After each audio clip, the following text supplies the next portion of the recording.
to maintain good audio quality for the council as well as yourselves. If you would like to speak during the meeting on a specific agenda item, if virtually, please submit your request in the chat, and directions to do so are in the chat. If you're in person and you would like to speak on an agenda item, you will be called to come forward and state your name and your address. We ask that you provide on the chat your full name and your address, as those are required also for all speakers in person at in-person council meetings. If you would like to be called on during the meeting to provide public input, please insert the following into the chat, and you will be called on during the relevant time for public input. Again, your name and your address. You will then be given 3 minutes to speak. So please, if you're virtual, be sure to unmute yourself prior to giving your remarks. For citizens that wish to speak during the privilege of the floor, please insert the following into the chat, and the council president will call on you during the relevant times for public input. Your name and your address again. Thank you. Thank you, Clerk Jones. I would like to read the statement in regards to additional expectations. Disrespectful, rude, or disruptive speech or actions will not be tolerated. Such speech and/or actions, as well as verbal attack on any person, may result in the individual, without notice, forfeiting the remaining of his or her time. At this time, our invocation will be given by First District Representative, Councilman Kenneth Lee. The volume is here. Let's bow our heads. Father, we thank you for this opportunity to come to do the work of our city, to hear issues, to hear problems, and to solve those issues using not our own knowledge, but your knowledge. Help us today, God. Our city is in turmoil, and we need peace. So we ask God right now that tonight, that you would allow your peace to be in this room, be upon us. We pray, God, that through all of this that we're going through tonight, that we would find a way to move forward for the citizens of South Bend. Help us to bind together with cords that cannot be broken, and help us to do your will. We ask that you would guide us. We ask that you would touch our hearts. We ask that you would open our ears so that we may hear and be able to effectively bring about change in our community. God, where there's been offense, we ask that you would allow forgiveness to be found. Where there's misunderstanding, we pray that you would allow understanding to take place. A house divided can't stand. A city divided can't stand. And government divided can't stand. So help us today to be able to do the things that are going to be right in your eyesight. In Jesus' name we pray. Amen. I would like for everyone to please stand for the Pledge of Allegiance.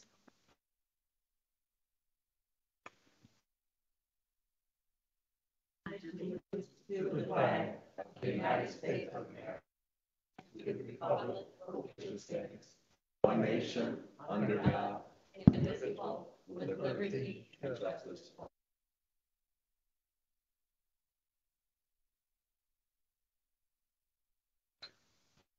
I would like to publicly acknowledge those athletes from Indiana, but most importantly from the St. Joseph County, who have done quite well in terms of the 2021 Olympics. We're very proud of them, and we will be acknowledge them at a later date.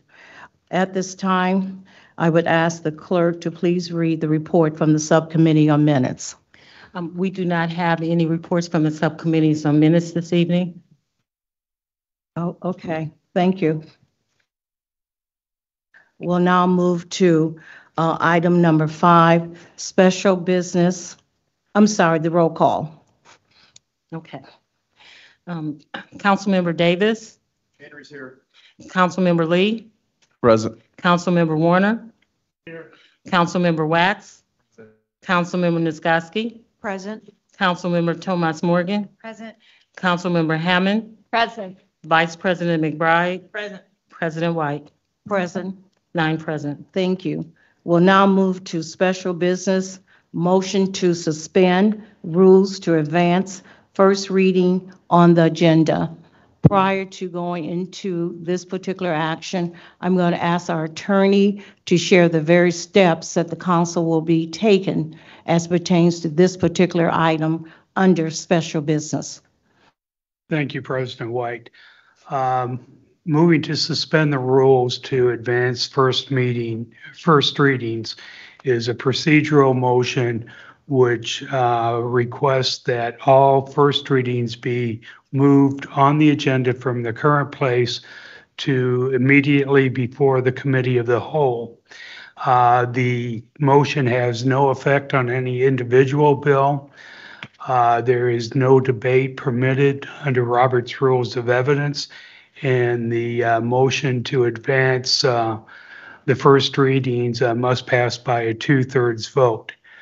Any motion regarding a particular bill made at a later time will be subject to debate at that time. Thank you, Attorney Palmer. At this time, the first order of business is that we have to have a motion to suspend the rules to advance first reading on the agenda. President White, at this time, I move to suspend the rules in order to advance the first readings of tonight's bills on the agenda to immediately before resolving into the committee of the whole.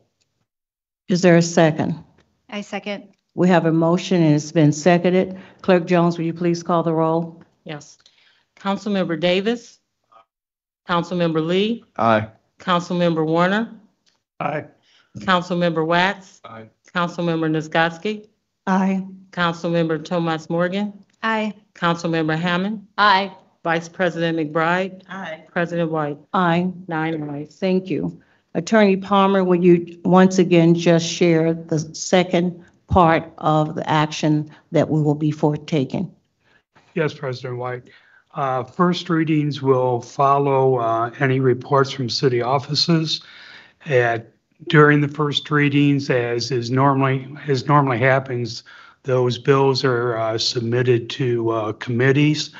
If there is any motion, such as hearing all three readings tonight, that is subject to debate on that particular bill, and that motion must pass by a unanimous vote.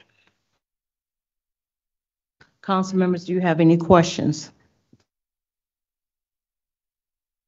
Okay, thank you. If not, we'll move to the committee of the whole. But first readings, we need to have a motion. The first reading on the suspended. Are there any Action. reports from city offices? There's no Okay. reports from city offices at all. So at this point, we go to first readings, just as we would normally do first readings. Clerk Jones, will you please give a first reading to Bill 108-21? Yes.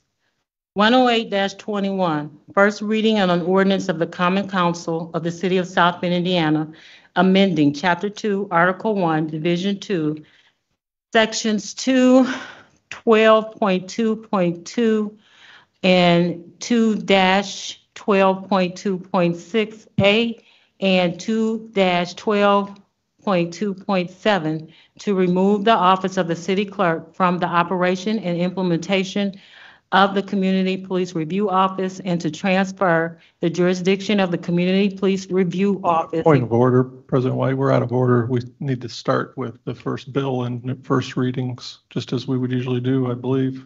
Which would be 106-21. Okay.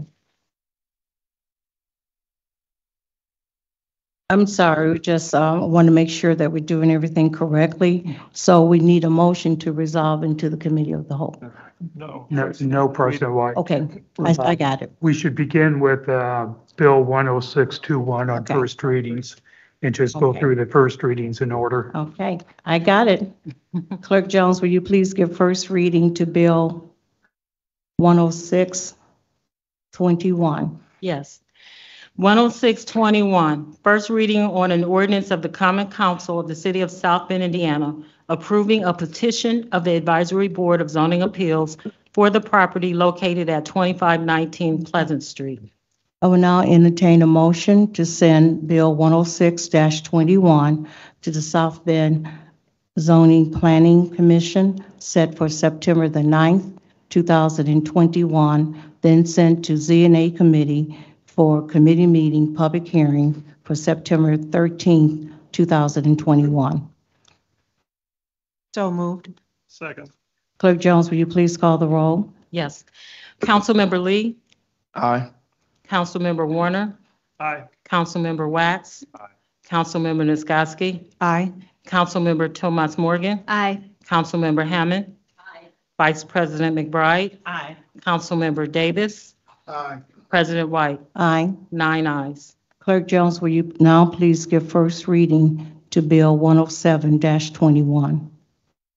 10721, first reading on an ordinance street vacation property between Highland Avenue and the alley. Northern border of the property begins where Philippa dead ends at Highland Avenue on the western border of 2234 Highland.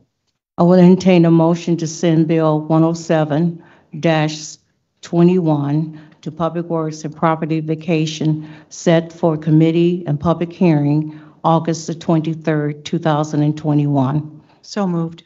Second. Clerk Jones, will you please call the roll? Councilmember Warner, Aye. Councilmember Wax, Aye. Councilmember Nisgowsky, Aye. Councilmember Tomas Morgan, Aye. Councilmember Hammond, Aye. Vice President McBride, Aye. Councilmember Davis, Aye. Councilmember Lee, Aye. President White, Aye. 9 ayes. Will you please give first reading to Bill 108-21?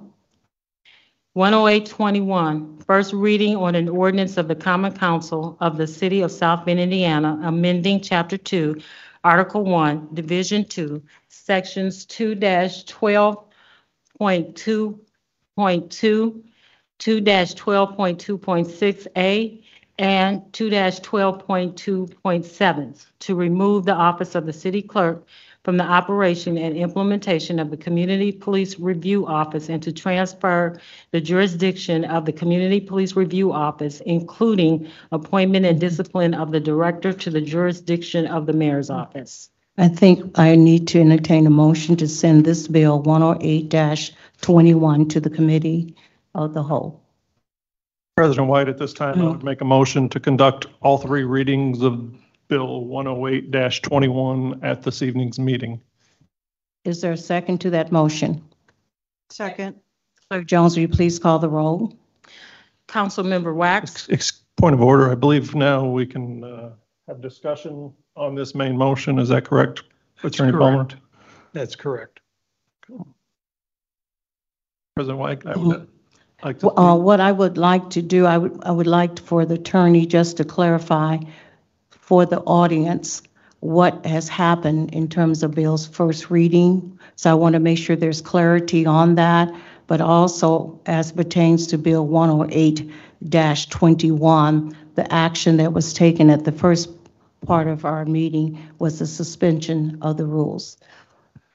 Thank you, President White. By suspending the rules and moving the first readings up above the Committee of the Whole in the agenda, we simply advanced assignment of first readings to specific committees, as we would do in any other meeting with first readings. The current motion to have all three readings of Bill 108-21 is a motion in compliance with the municipal code. The municipal code requires all bills to have three readings. It also provides that all three readings may be at a single meeting if the motion is made and is passed unanimously by the council. The debate on this motion itself is simply whether all three readings can be had tonight.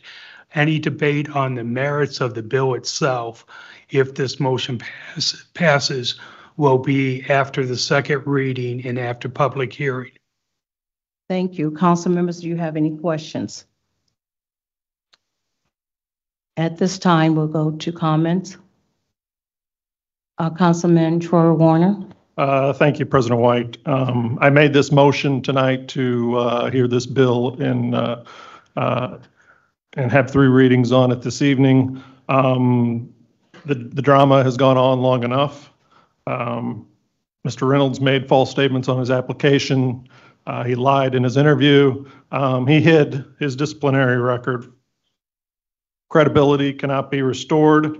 I've talked a number of times about credibility through this whole process, even going back into the summertime.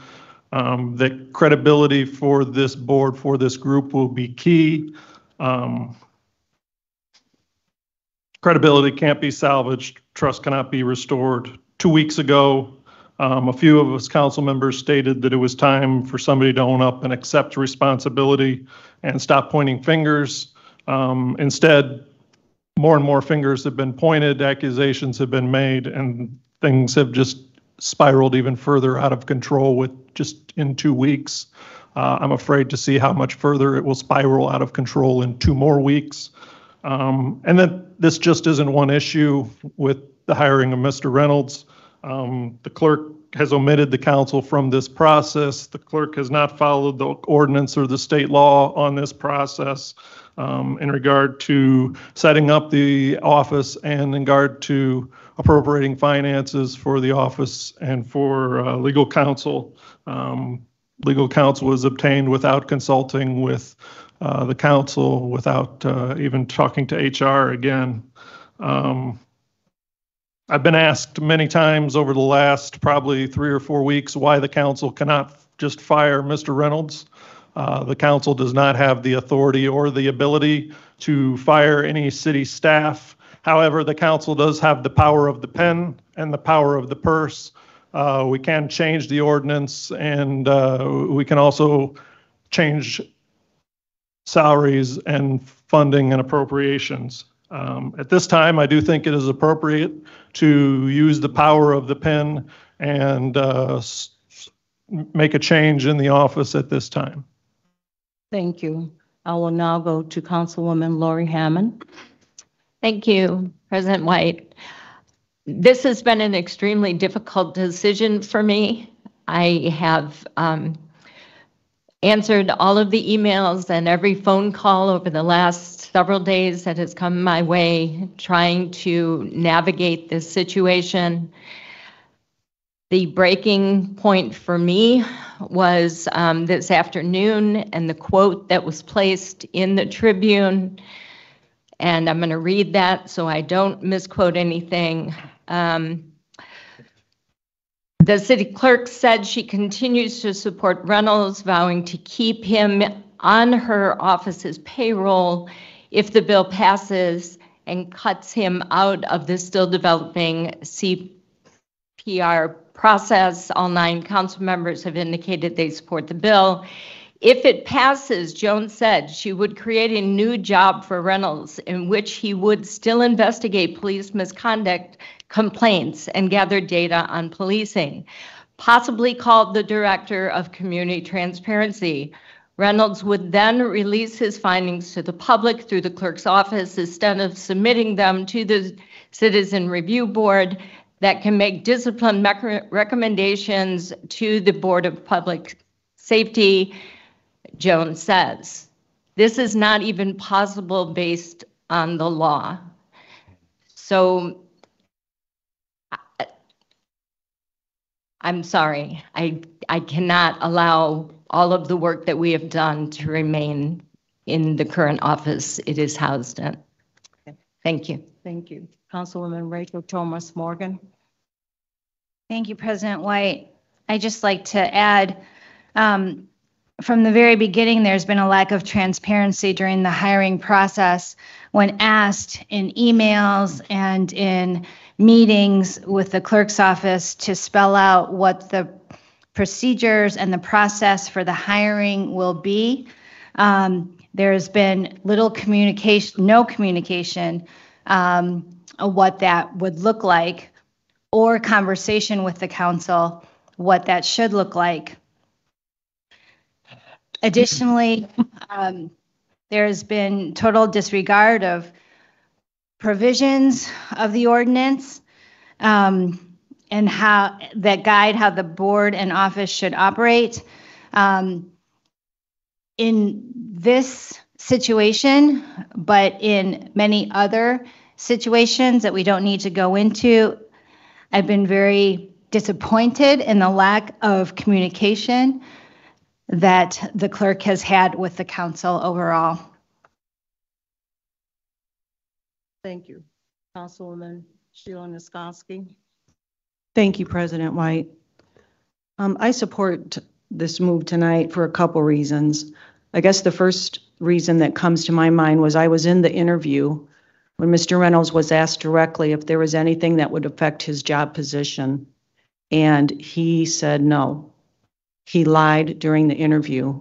Having all those suspensions, to me, should have raised a question where he could have said, well, maybe I have some issues with my last job, or maybe I should disclose that, but he said no. He said no. The second part was that the clerk has excluded the Common Council from reaching a consensus on the hiring decision. In the very offices behind us, when she was going through the interview process, I asked her, when are we going to be included? What are the dates? And she said that it was a courtesy for her to even allow us to be in during the interview process. A courtesy. That's not what it says in the ordinance. Then she proceeded to schedule those meetings, one on top of the other, without finding a consensus for any of the council's scheduling, which is not how we operate here. Usually we'll reach out, we'll get a consensus, try and come to some dates where we can all attend, especially something as historic and as important for our community as this was. As well as some of the other comments that my fellow council members have already mentioned. They just seem to keep piling up. And it's sad. It's a sad day for South Bend. Councilwoman Sharon McBride. Thank you. Well, this council, we have tried to work with the clerk to no avail. The council strongly supports the ordinance. Of course, we have adopted it and asked for transparency and for integrity to be maintained. Under the state statute, it only can be housed in one of two places, either in the mayor's office or in the clerk's office. And we all unanimously opposed it being in the mayor's office because of lack of transparency or to increase the trust in the community. However, due to a lot of the miscommunication, lack of transparency, mistrust, we have no other recourse at this time but to have it more independent under the alternative of putting it in the mayor's division. However, the council has the control of the independence at this time to make sure of the hiring, the firing, the disciplinaries will be housed under the council. So with that, this is the reason why I support it as well. So we have been forced to do our job, and this is where it comes to take place. And I too was the one who asked for the question to be asked of all of the three candidates when we found out that there were three finalists about the background. And so Ms. Niskoski already laid out the answer to that question. We all learned about the hiring in the paper. So there was no foresight with the council. And lastly, this has nothing to do about race. This has to do about capacity, and this has to do about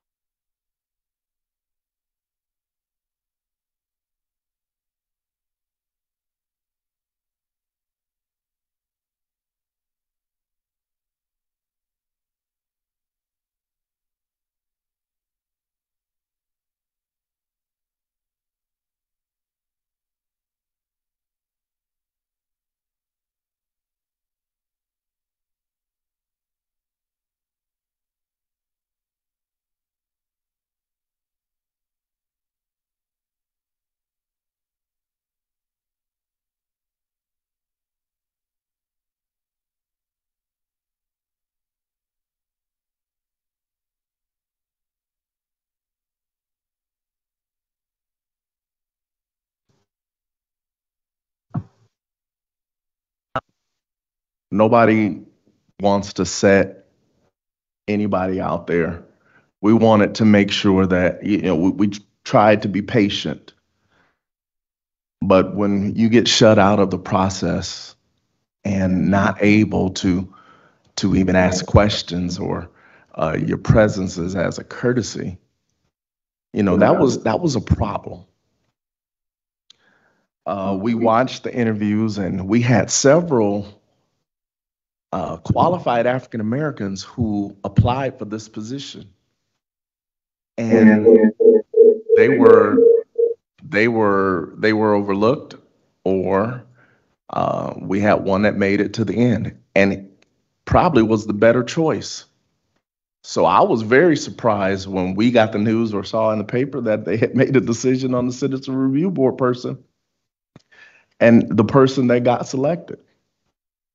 So there's been some balls dropped, and Ms. White is very gracious to say, we all have to take responsibility on this, but this is too important.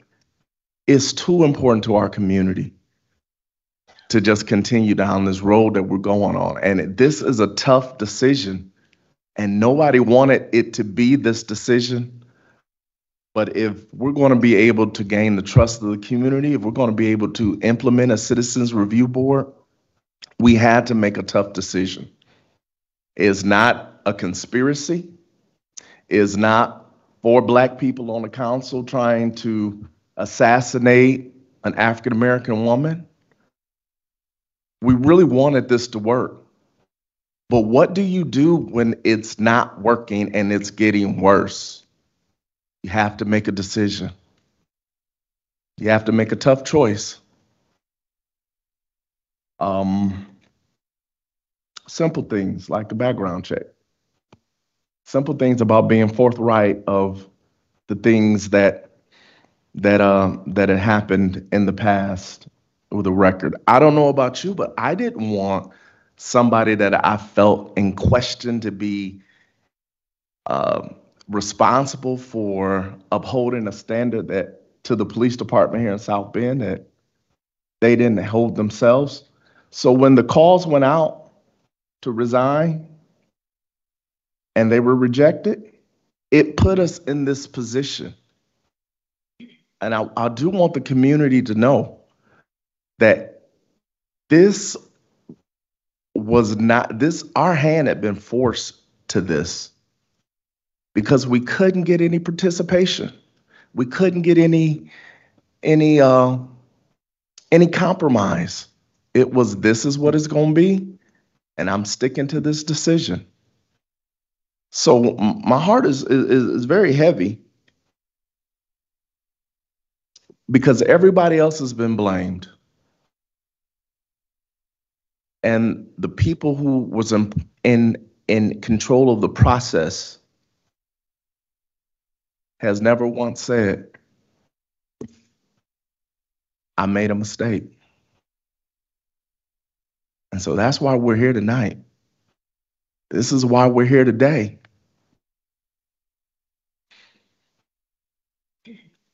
No one wanted us to have to move this office out of the clerk's office. But when tough times happen, you got to make tough decisions. A house divided can't stand, and a city divided can't stand. And everybody, this toxic chaos mess that we're in right now, how do you pull yourself out of it? You got to make a tough decision. Even today, as Laurie read about what was said, that if it's taken and the paper quoted a position is going to be created where you'll be investigating the police and all of this out of this office. I don't know about anybody else, but that is very strange to me. And so that is why we're at this point today. It could have been avoided. It could have been avoided. And we could be moving the process forward. So those are my thoughts. Councilmember Henry Davis Jr. Yes, ma'am. Give me a second.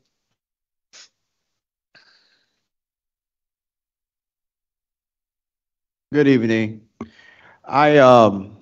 This started with me probably back in 2013. I was talking to some of my colleagues earlier today, and the idea of a citizens review board started after my father and I left a council meeting similar to this, and we were pulled over at gunpoint by the South Bend Police Department.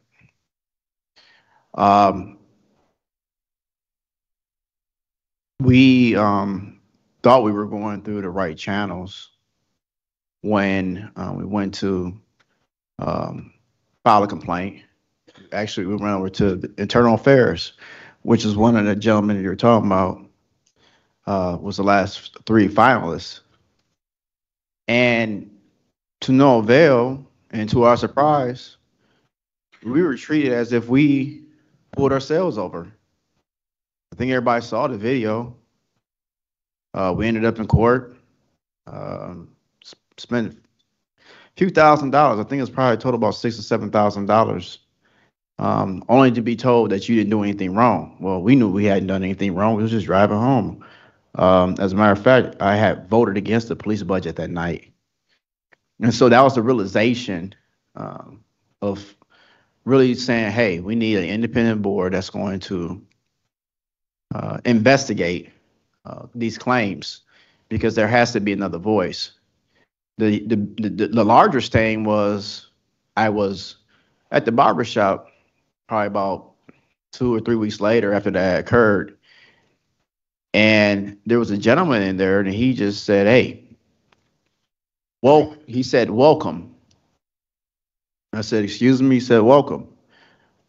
What is that for? He said, because you're finally being treated like the rest of us have been treated, which took me down to another level. And so the realization of this happening, I'm talking about the board itself, was something that I carried with me. I was off council for 4 years, came back in. It had to happen. So I invested myself into this process for more than 7 years. I want to see it happen. It's going to happen, and we will move forward. This is just a bump in the road. It's a large bump, but it's a bump in the road. So I want to say that I understand the trepidations that our advocacy groups are bringing to the table, their criticism. Their criticisms is real, and it's supposed to be a part of this debate. And I say thank you. I commend you on it. And we are in between a rock and a hard place in terms of how we move forward. State law, I think somebody said this earlier, prohibits us from taking this under the council. We have 2 places. As a matter of fact, we have 3. Mayor's office, the clerk's office, or how about no citizens review board at all? 2, the clerk's office was thought to be the best place to administer the office and the work of the office, and we are living through the failure of that decision. Our clerk has failed to exercise leadership and solid judgment. Number 3, moving the administration of this office under the mayor is the only move that we can make reasonably. The council will still have the oversight of the budget and will continue to provide checks and balances. This is not the best case scenario, and it's one of the very few moves we have left in order to actually get this office up and moving.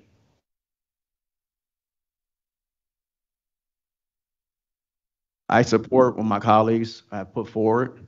I've signed on as a co-sponsor, and I'm just looking forward to building a stronger citizens review board for the city of South Bend. Thank you. Thank you. Councilman Eli Wax. Thank you, President White. I'm going to limit my comments to the motion to have all 3 readings today. And normally I was very hesitant when I heard that there was the idea to do this at one night and not go through the more typical process of having it over 2 meetings.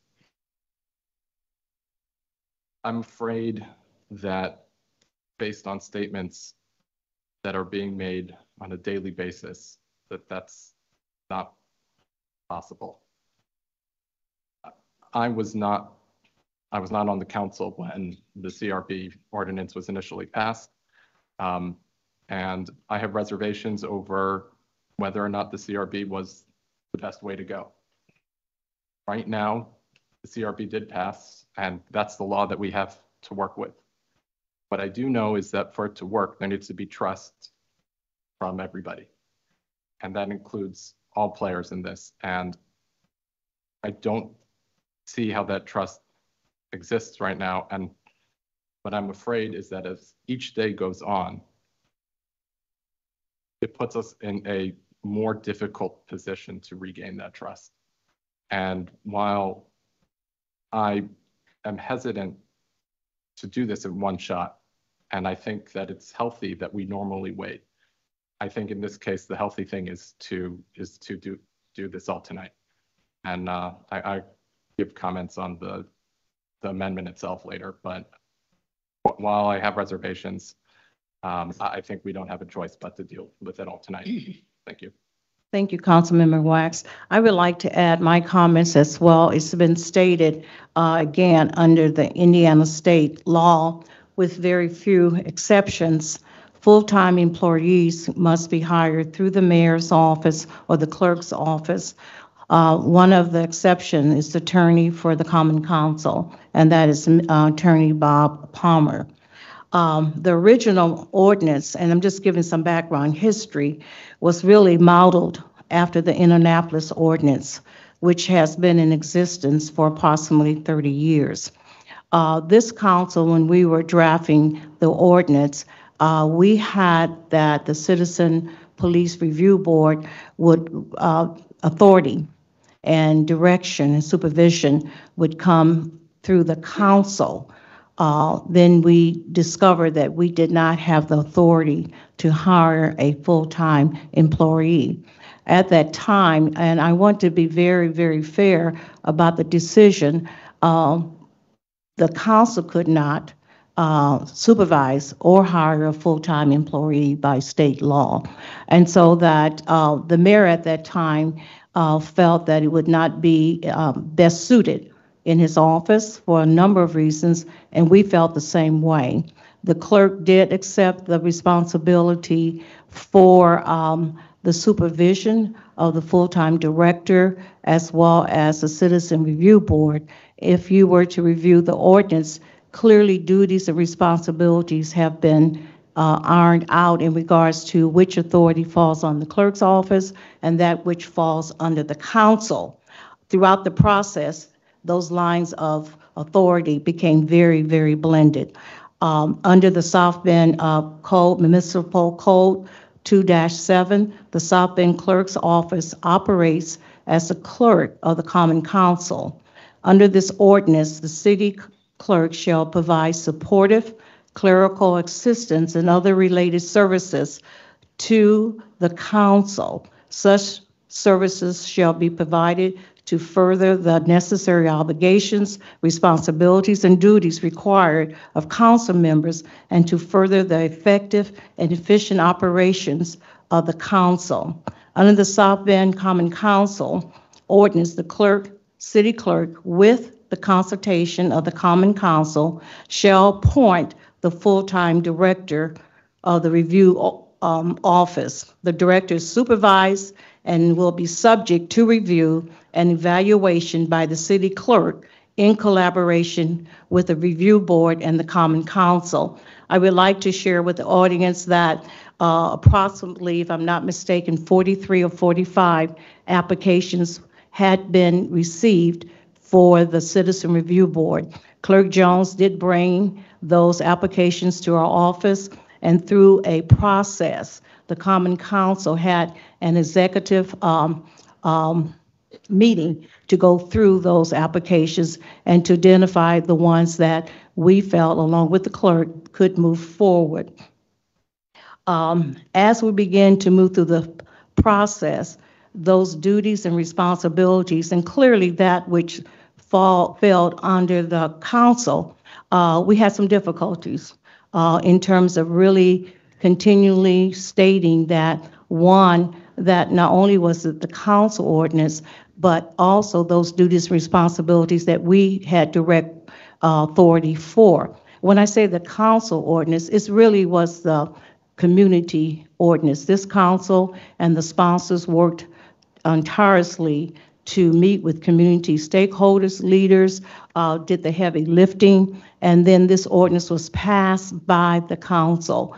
And again, it was so important that we do have a citizen review board, and that at one time during the interviewing process, that question was asked by Councilwoman Sheila Niskoski in regards to what was our role as council members during the interviewing process. And we received an email dated April the 12th, 2021, that involving council in the interview process is a courtesy. Your attendance is not mandatory. And that we really felt that at that time that our level of participation was not necessarily wanted. But I just want to add this one statement that there's been a lot of misunderstanding in regards to once the 3 finalists had been selected, who made the decision that those individuals would not have the opportunity to be presented to the community. That did not come from this council.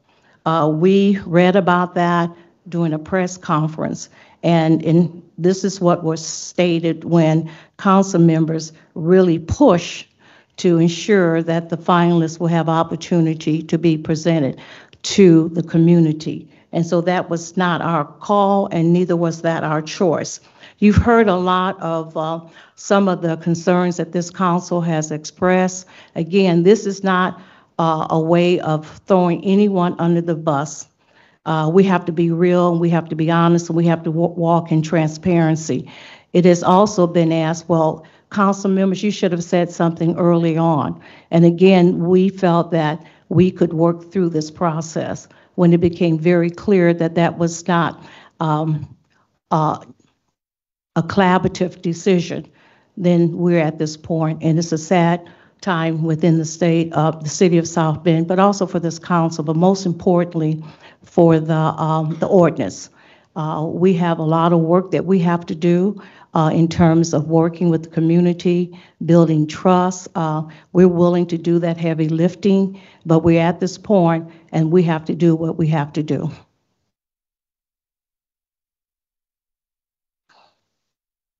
Mr. Palmer, will you please explain the next steps too? And the reason why I'm asking Mr. Palmer to do that, so that we have clarity and everyone in the audience, but also those who are on virtually will understand the process, because we want to make sure that you do have that clarity. Thank you, President White. There's been a motion and a second to conduct all 3 readings of this ordinance tonight. That motion needs to be voted on now. It needs a unanimous vote to pass. If the motion does pass, the bill should be referred to the Committee of the Whole for second reading and public hearing in that section of the meeting tonight. Thank you, Attorney Palmer. Councilmember Eli? I think we need a roll call, right? A roll call vote. Mm-hmm. Councilman Wax? Aye. Is there a second to that? Yes. Okay, thank you. Clerk Jones, will you now call the roll? Councilmember Wax? Aye. Councilmember Niskoski? Aye. Councilmember Tomas Morgan? Aye. Councilmember Hammond? Aye. Vice President McBride? Aye. Councilmember Davis? Aye. Councilmember Lee? Aye. Councilmember Warner? Aye. President White? Aye. 9 ayes. President White, at this time, I would make a motion to send this bill to the Committee of the Whole for second reading and public hearing. I would also make a motion to move this up into the agenda so that this bill would be the first item of the committee of the whole this evening. Is there a second to that motion? Second. We have a motion and it's been seconded. Clerk Jones, will you please call the roll? Okay, the motion is to move it to the first. Yes. It is the, okay. Councilmember Nisgowsky, Aye. Councilmember Tomas Morgan, Aye. Councilmember Hammond, Aye. Vice President McBride, Councilmember Davis, Aye. Councilmember Lee, Aye. Councilmember Warner, Aye. Councilmember Wax, Aye. President White. Aye. So that motion actually moves Bill 108-21 to be the first bill that will be read under the Committee of the Whole. We'll now entertain a motion to resolve into the Committee of the So Whole. moved. Second. We have a motion, it's been seconded. Clerk Jones, will you call the roll? Councilmember Tomas Morgan, Aye. Councilmember Hammond, Aye. Vice President McBride, Aye. Councilmember Davis, Aye. Councilmember Lee, Aye. Councilmember Warner, Aye. Councilmember Wax, Aye. Councilmember Nisgowsky, Aye. President White. Aye. 9 ayes.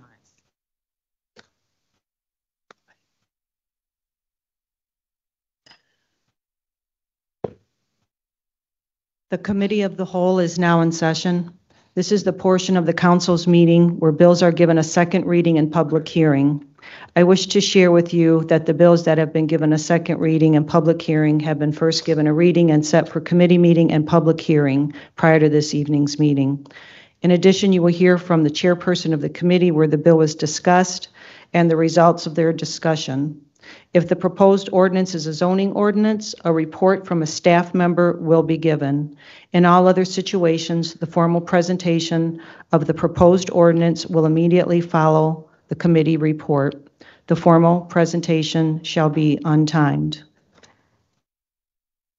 So Clerk Jones, will you please give Bill 108-21 a second reading? 10821. Second reading, public hearing on an ordinance of the Common Council of the City of South Bend, Indiana, amending Chapter 2, Article 1, Division 2, Sections 2-12.2.2, 2-12.2.6A, and 2-12.2.7, to remove the office of the city clerk from the operation and implementation of the Community Police Review Office and to transfer the jurisdiction of the Community Police Review Office, including appointment and discipline of the director, to the jurisdiction of the mayor's office. Thank you. Is there a committee report?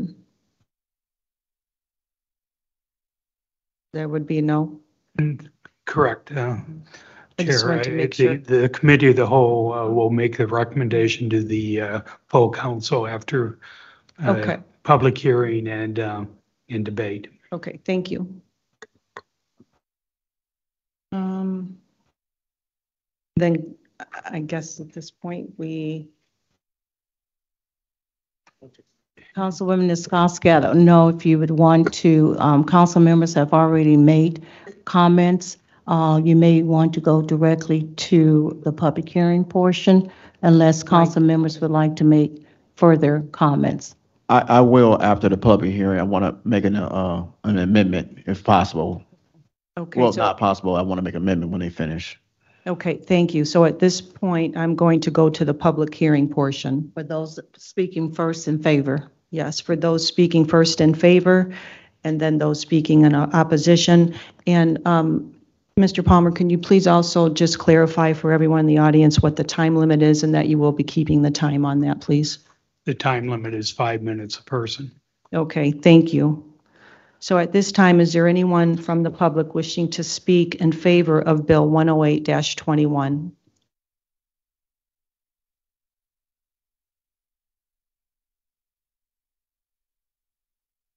Please state your name and address for the record. Thank you, council members. I'm Pam Clays at 1106 Bellevue Avenue, South Bend, in the Great Third District.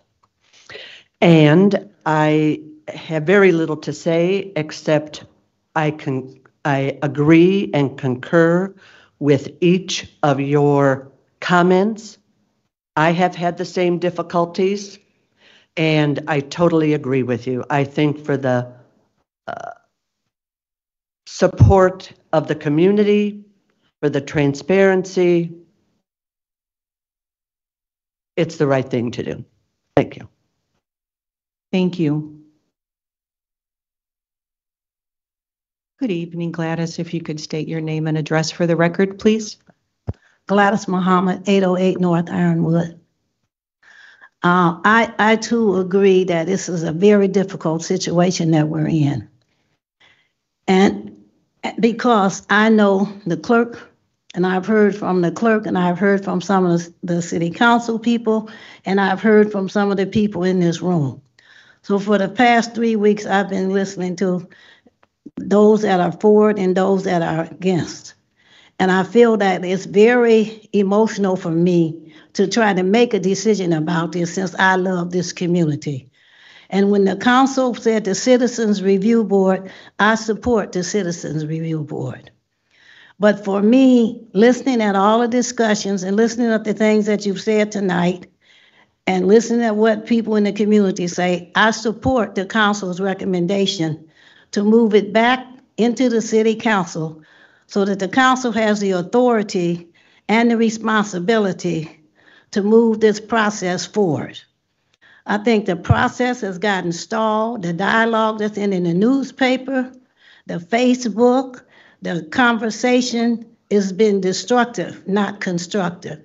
And the purpose of this was to be constructive, for us all to be working together. As far as Mr. Reynolds is concerned, I don't know if he told the truth, if he didn't tell the truth. But right now, the situation is we need to resolve this and put it so that it can be resolved. It don't need to continue because all of it is doing is making it more negative to continue this. So I do support the city council, and I hope that when it goes back, that you guys will have the opportunity to talk about it with the rest of the community, with the individuals and agencies who want to know more about this, the things that you cannot sit here and say out loud because you don't want to embarrass anyone or just tell the whole truth. So I support you, and I hope that when it gets back that you will do the right thing as the council and meet with different individuals in this room and organizations to have candid, open discussions about trying to resolve this situation and why that you wanted to put it back with the city council. So I support that. Thank you.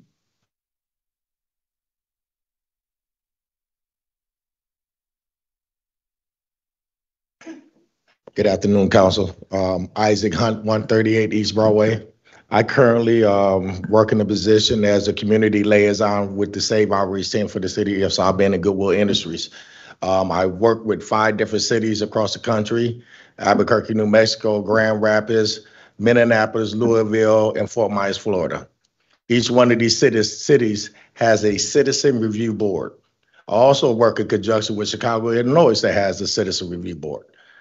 One of the main things that concern me about this is the fact that all these cities, there's no current or ex-law enforcement in the position of director. Now you have law enforcement that advises the board member, but not as the position of director. Would it not seem as if it could end up being a conflict of interest?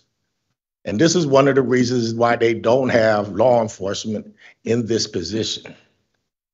Where it sits at, how it sits, is up to y'all. In the beginning, I always said that it should have been under the mayor's office, even with all the things that was going on. And the reason being is because it allows for the transparency and the latitude for the community, for our citizens. This has to move forward. Our citizens in this community are watching these things going on and seeing what's happening, and we're not getting what we need because this is not in place yet. So whether it's Mr.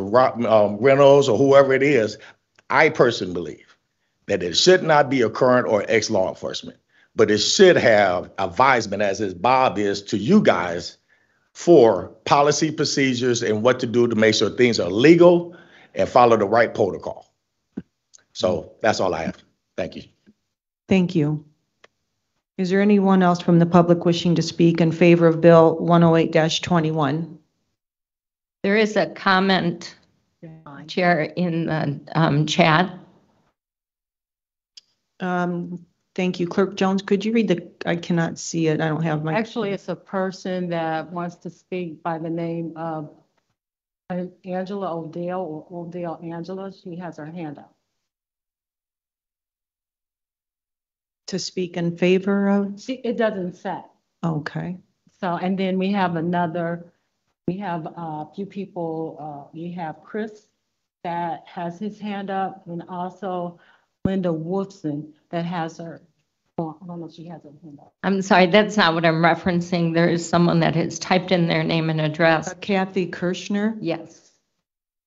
Kathy Kirschner, if you could please state your name and address for the record, if you would like to speak in favor of this. Yes. My name is Kathy Kirschner. Did you ask for my address? I'm sorry. Yes, ma'am, you have to state your name and address for the record, please.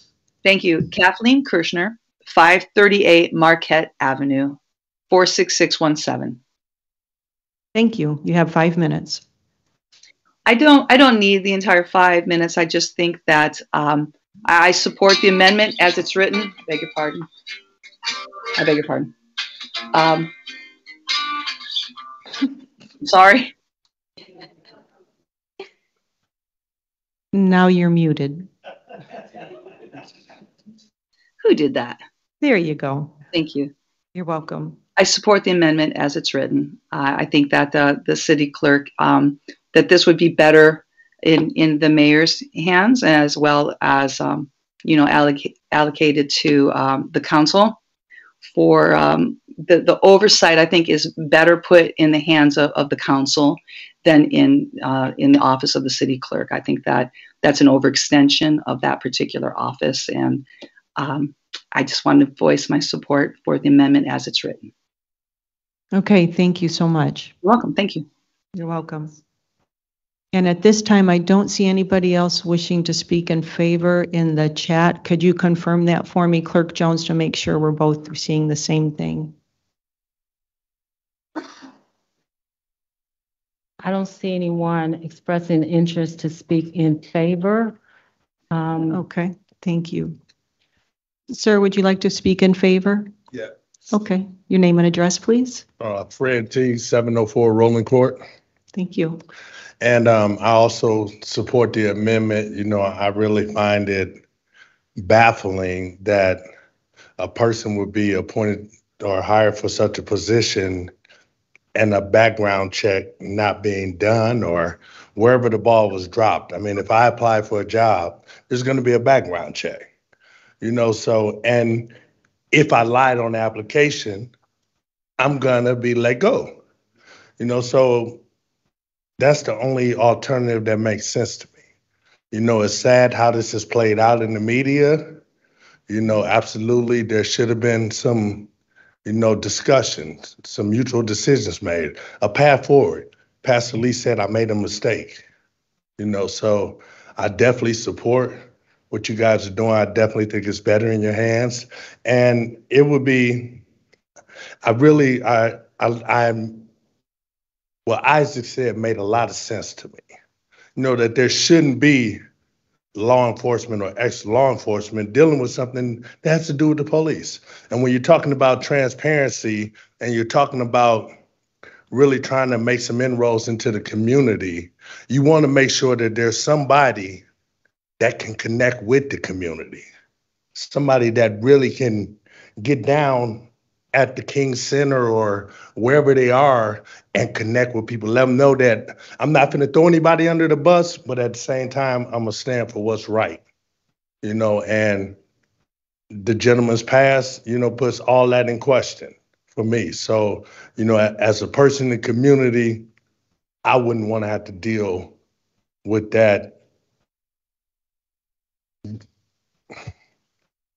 I wouldn't want to have to be subject to what this gentleman's decision would be made if an incident occurred on my behalf.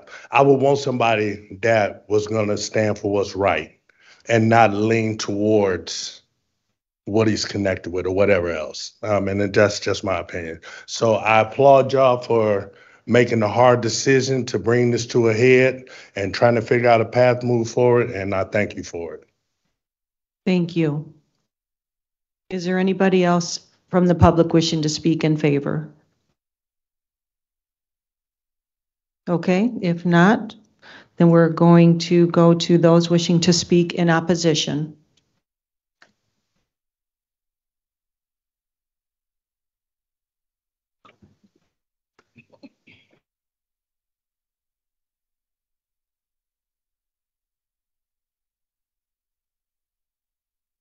Dawn Jones, 4th floor, County City Building. Let me first begin by applauding the South Bend Common Council for establishing a community police review board for the citizens of South Bend. Many people in the community have been demanding this type of review for years. Luckily, we do not have to redesign the wheel, as this type of oversight has been taking place in our country for decades. I implore this council to let the process continue of establishing the office and board. I appreciate council members who took the time to attend the many interviews of candidates for director. I valued your time and input. Interviews began in 2021 and culminated in the announcement of a decision to hire Josh Reynolds on May 24th, 2021. I still believe he's the right person, and I implore the council to give him the independence and room to flourish. I want to remind everyone, however, that it was the council pushing me on the timeline. And I understand this. I understood this. The council passed the CRB ordinance in October 2021 and wanted to see a board and office established without delay. I agree. I also would add that we were losing candidates for the director position the longer this process took. So time was and still is of the essence. When I told the council in January I anticipated the board being in place by September, I was informed at that time publicly that was too late and I should move the dates up to have a board in place no later than June or July. With that being said, I moved quickly to begin the process of searching for a director. I discussed and sought input regarding the director job description with council members, administration, and human resources. I believe that is the December 7th meeting you can listen to. A lengthy discussion ensued. Administration did not want a job description with investigative authority. However, the ordinance emphasized investigative authority with subpoena power. Consequently, 2 job descriptions were created at the request of the mayor by the Human Resources Department. The descriptions were disseminated to the council for their review and input. After much debate, I was advised to align the job description with the ordinance. This caused a couple of more weeks for preparation. Thus, the job posting happened at the end of January, with my goal of having it posted for 30 days and then begin the interview process, hoping to have someone in place by the end of March or beginning in April. Needless to say, that did not happen. We began with 40 applicants. As council and myself combed through the applicants, I delivered the applications to each council member's home personally so that they would have time to review the applications before the executive session. So we all had the applications within our homes. So we met in executive session. We combed through each application one by one. We agreed on 13 applicants, after which dates and times for virtual interviews were set up. After contacting these individuals, some had gotten other jobs, paying more. A couple went into their own business, and some did not return my call. As a result, 6 were left. The 6 that were left to interview were excellent candidates. Council was invited to all the interviews, and some even asked questions that were not on the list that had been generated, soliciting input from each council member. We had a set of questions for the first interview and a set for the second. Unfortunately, during the interview process, some council members expressed their own personal concern with some of the candidates and did not want them interviewed. In accordance with the ordinance, I set up interviews with the best candidates, leaving individual personal reasons out of the process. There were some council members who even contacted a candidate who was African American to discourage them from taking the position with the clerk's office, claiming I was messy and a member of Black Lives Matter. This behavior was extremely discouraging and conjured up mistrust on my part. not knowing what else would happen to sabotage the search. Even with those activities taking place, I still contacted every council member except for President White, who stated she was unable to return my calls due to her schedule. Although I spoke with them separately, I can assure you that the majority of the council members agreed on Josh. Interviews took place during the month of March and April, leaving 3 final candidates, resulting in an interview process involving the council attorney, and myself. 30 seconds. Initially, I planned to secure a community screening committee as I attempted to contact members of the community. I realized that what a huge undertaking this was, and having no funding, although asked for it, to hire an extra assistant specialist specifically for this, I became overwhelmed with trying to coordinate myself with the timeline that was expected of me. I was short-staffed and could not expect my limited staff to not only do the work of a missing position, but additional work of establishing another division of my office. Your time is up, Clerk Jones. Thank you for your comments.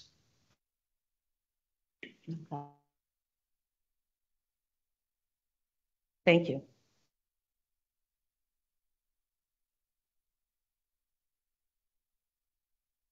Vernado Malone, founder of Justice for Michiana, address be 2015 Western Avenue, Suite 111. I think tonight Troy Warner said the key word, trust cannot be restored. I started my journey when ex-Sergeant O'Neill killed Eric Logan. The Black community of the 1st District, the 2nd District, is people I deal with on a daily basis. The public don't trust their own councilmen. They don't trust the mayor. They don't trust the police department. Justice for Michiana has been building gaps, been that gap for the city. I resigned from the city. Grant, no money can buy me. If you're not doing your job, you need to step down. Henry Davis, all respect. People here today don't believe in you. People here don't believe in you, Councilor Lee, as well. These people come in my office with complaints. I demand, and everybody got the demand. 2 months ago, a Black man landed on the ground with an officer knee in his neck. Today, I called South Bend Police Department. No return phone call. I made that complaint. A month ago, I reached out to Josh Reynolds and told him about this Black man laying on the ground with a police officer knee in his neck. Josh Reynolds called me down. So, justice for Michiana. Don, I love you. The community love you for being who you are. When you allow money to buy you, which I can't, I'm sorry. I hope you guys let their board stay with the clerk's office. You have families hurting every day who would not depend. They don't call the police. They call Justice for Michiana. They won't call the GVI team. They won't call Isaac Hunt team. No disrespect, but we must be truthful here today. Hannah, you asked me yourself about Mr. Lee. I told you, watch for yourself. So don't sit in here playing games. Leave Mr. Reynolds and Don where they should be. That's what the people of South Bend want. Thank you. Comments?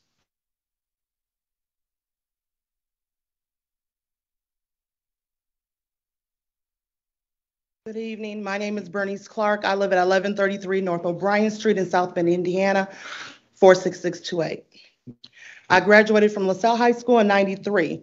I'm a product of the Northwest Side. I have been on Section 8. I have received food stamps. I also went through the Work One program, where they put me through the nursing program, paid for everything. Now, currently I'm 47. I have a BSN in nursing. So I've seen all aspects. But when I heard about Joshua Reynolds, it was like a kick in the face. It reminded me of 2016 when I called for help during a domestic dispute. I lived at 1115 Johnson at the time. Joshua Morgan showed up, took my ex-boyfriend away, came back and knocked on my door, said I was resisting arrest, took me downtown South Bend Police Department. I was arrested. At that time, I asked for what, why, when, where. During the time of him taking me to the police car, he shoved me down the stairs. I was barefooted. I was not physically aggressive, nor was I verbally aggressive to Joshua Morgan. But I knew as soon as I got released that night that I was filing an internal affairs incident report. That night, I did just that. Heron and Chris, that worked in IA, came directly out the next morning, and they measured my doorways, my steps. They took pictures of my bruises. They even came to my job, which I was embarrassed because I worked at neuropsych. I was a director of nursing then at that point. So they had to come in. That was embarrassing to me because I called for help. I wasn't verbally or physically aggressive to this police officer because I know in the Black community, we know not to talk back. We know not to assert any aggressiveness towards the police. So after that, I called to see when IA was going to complete my report. They said I would get it once I'm done with court, fighting my battle for resisting arrest.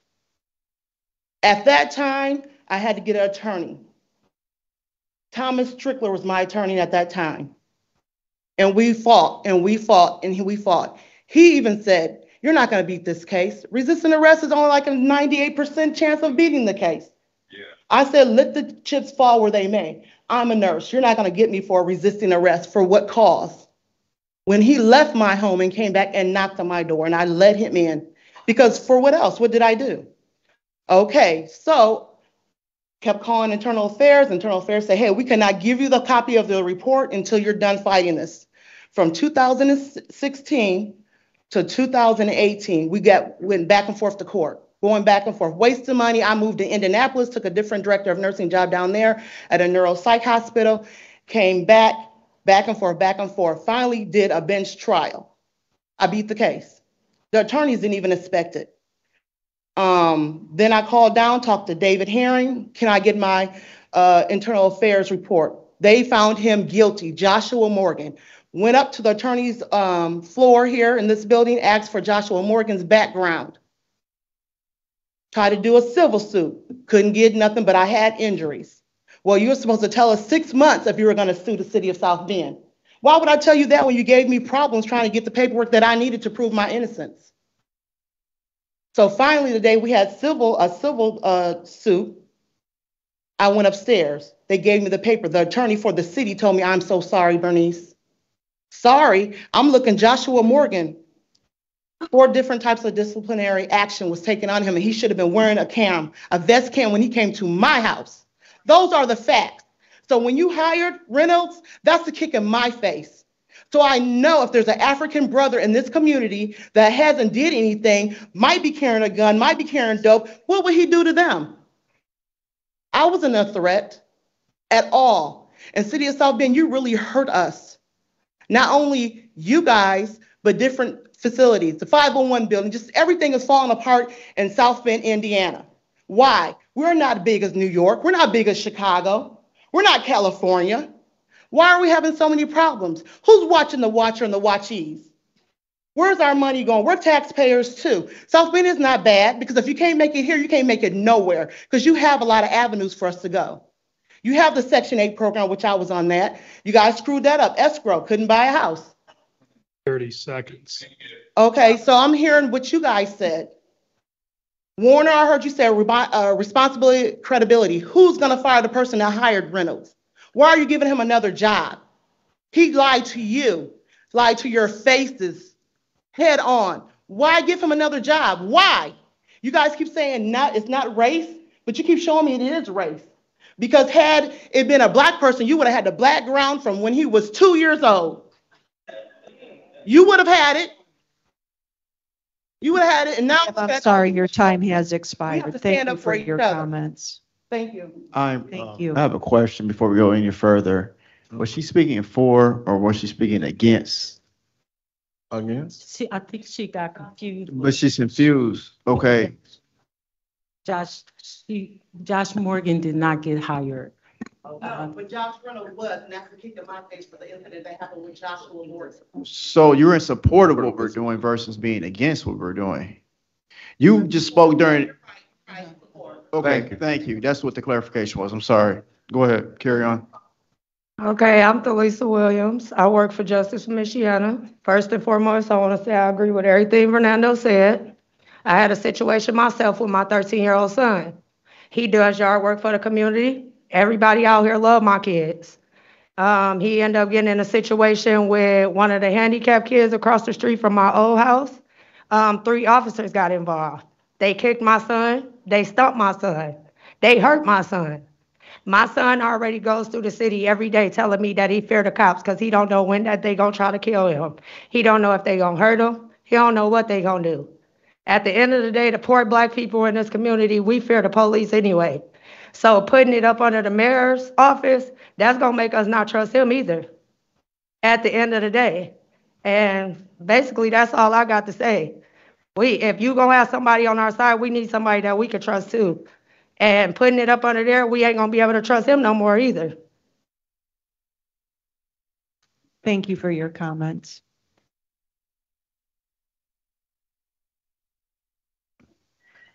Yes, Daryl Heller, 425 Lamont Terrace. I don't think I'm going to change your mind. I mean, I've spoken to many of you, over the course of today and the last few days, and so I think you're pretty set on the decision you're going to make. But there are a couple of things I do want to put on the record. The issue of credibility is a really important one. For this community police review board to have any kind of integrity and to be functional and to serve the purpose for which the community wanted, it's going to require deep trust by the community in the process and in the board itself. And one of the reasons I think that we're in this place where we are right now is because the original ordinance itself was rushed through. I think that more time needed to be spent. And I know some of you agree with that. I've spoken with some of you that the original ordinance needed some more massaging. I'll put it that way. Particularly questions around how it was going to be implemented, which wasn't worked through very clearly.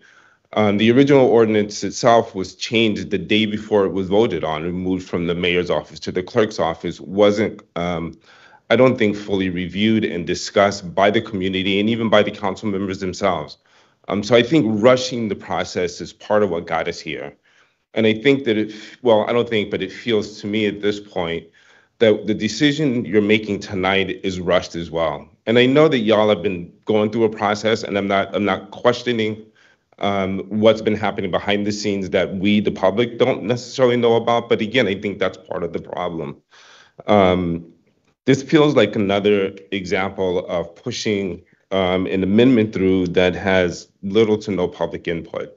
And I think that that's going to jeopardize the credibility. And so I think it was President White who said that there's some heavy lifting going to be necessary. So if you pass this tonight, it's going to take some heavy lifting on your part to get us to trust that this is the Community Police Review Board that we all wanted from the very beginning, that is now in a place that is highly questionable for many of us.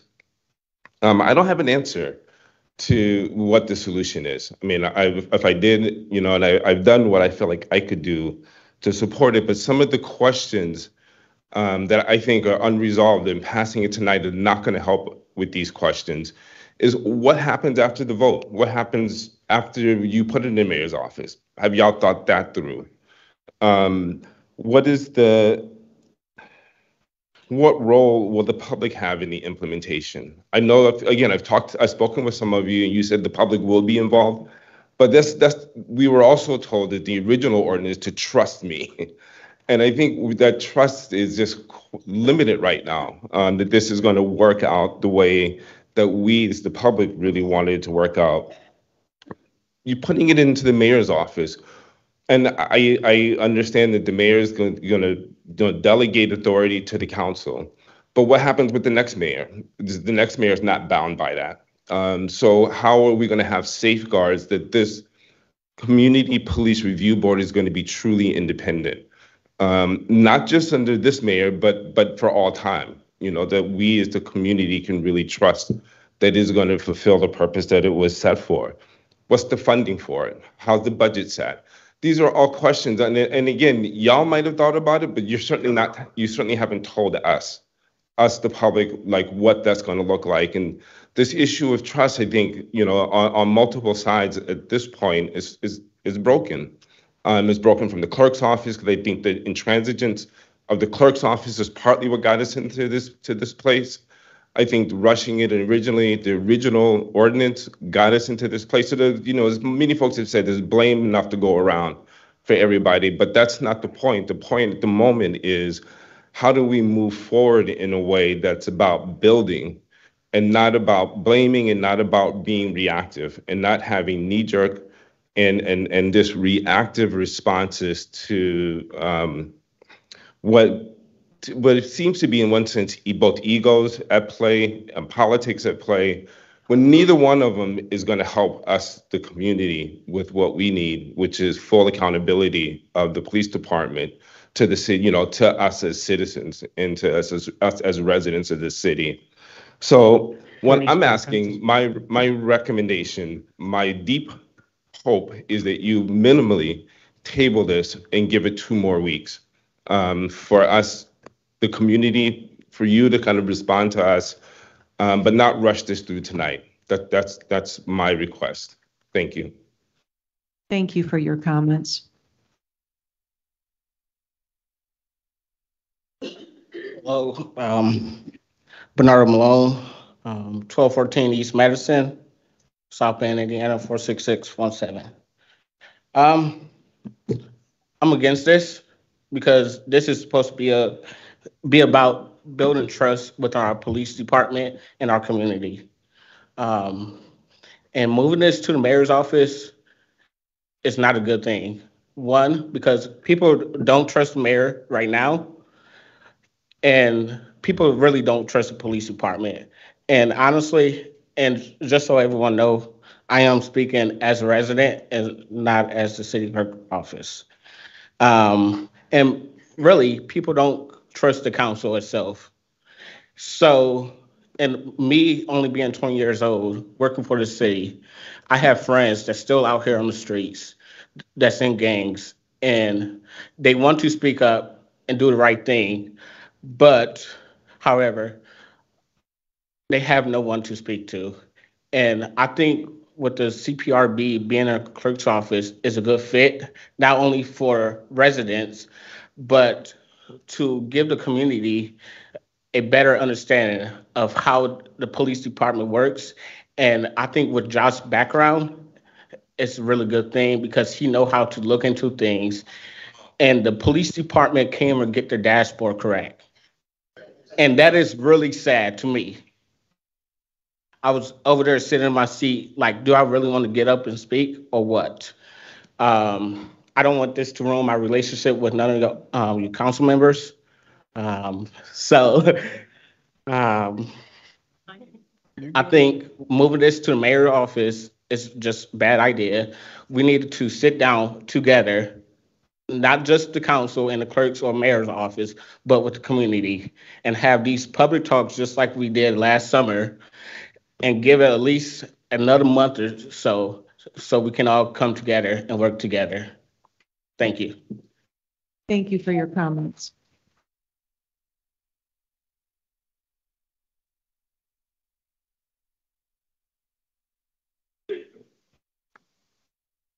Good afternoon, President White, Trina Robinson, 914 Lincoln Way West. I am the president of the South Bend NAACP. I'm with Daryl. There's absolutely nothing that we can say that is going to change the minds of some of you, all of you pretty much, because it's pretty much made up.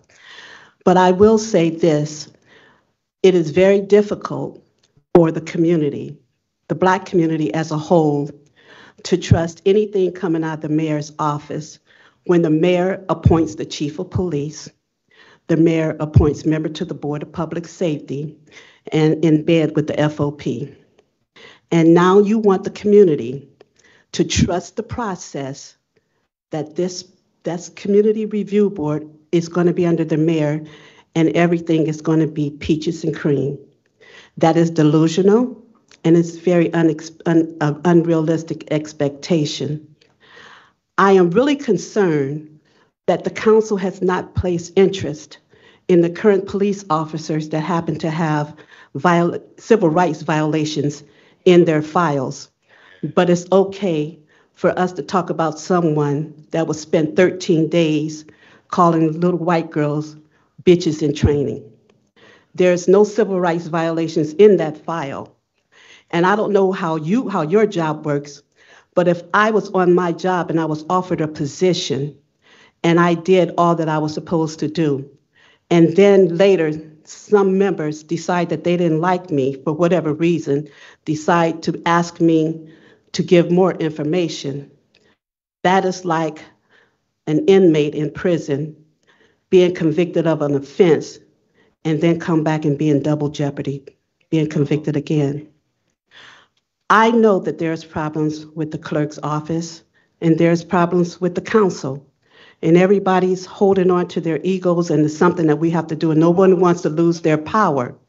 However, I feel this is needed for there to be a mediation and for there to be some type of restorative justice type of training, because no matter who we put in this position, you're still going to have to work with the clerk. And I'm a firm believer that we as a community should be uniters and not dividers, and to not be willing to sit down as a collective entity to find out who's feeling as if what they're doing is right and who's feeling as if they're doing is wrong, but not necessarily casting them aside because of their opinion. Everyone has an opinion, and what may be your opinion may not necessarily be the opinion of someone else. Everyone feels that a process was flawed, and others may feel that the process was not. But until you're able to sit down collectively and determine how can we move forward, whether we get rid of Josh or whether we hire someone else in, we're still going to be faced with the same problems. We cannot continue in this community to put a Band-Aid on a cancer and expect this community to thrive under the mayor's office. That is totally unacceptable. Thank you for your time. Thank you for your comments.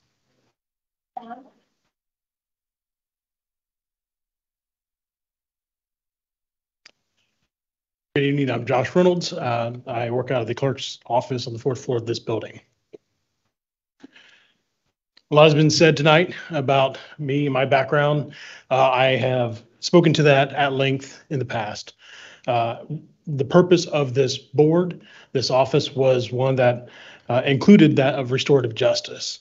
And as someone who has had a past, who has admitted to my wrongdoings in the past, and has worked to be a better man since that time, I feel I embody those values, that I take ownership for where I've made mistakes, that I have made amends where I can, and that I have tried to be better. And for this, I oppose this amendment because taking this out of the clerk's office destroys the independence of this office. You put it in the mayor's office and it becomes another tool for that office to continue to oppress the voices of this community. We have, the mayor is in charge of the Board of Public Safety. He appoints the members there, and he's had his opportunity to run a board, to have oversight over a board in the past. And it would be a fatal flaw to allow this to go under the mayor's office. He has responsibility over the police department as well. And with this, if this goes under his control, it becomes a useless board itself. As I have been in this office, my goal has been to move this forward as much as I can. I've been met with nothing but barriers since I've started this. I've had the tremendous support of the clerk, and she has been wonderful in that regard. and has encouraged me on a daily basis.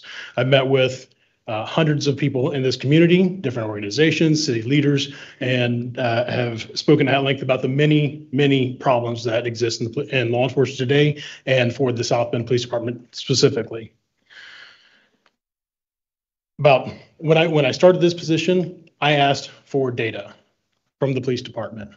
I started at the beginning of June, and here we are 2 months later. I have not received a single response for that information.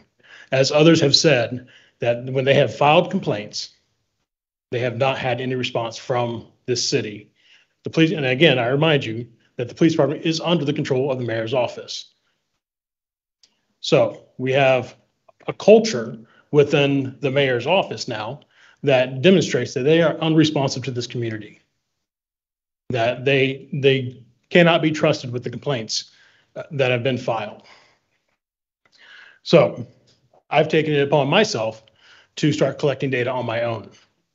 And also like to point out that after it was mentioned that a couple weeks ago that my records were going to be subpoenaed, I volunteered to give those records to you. I gave consent, knowing that what has been said about me already is the worst of it. So with that said, our office has requested the files of every police officer on the South Bend Police Department. And so far, we've received no response from the mayor's office, city legal, human resources, and any other person that we've asked. So I would ask that the council get involved and subpoena those records and ask the police department to be cooperative in this whole process. This is about holding officers accountable.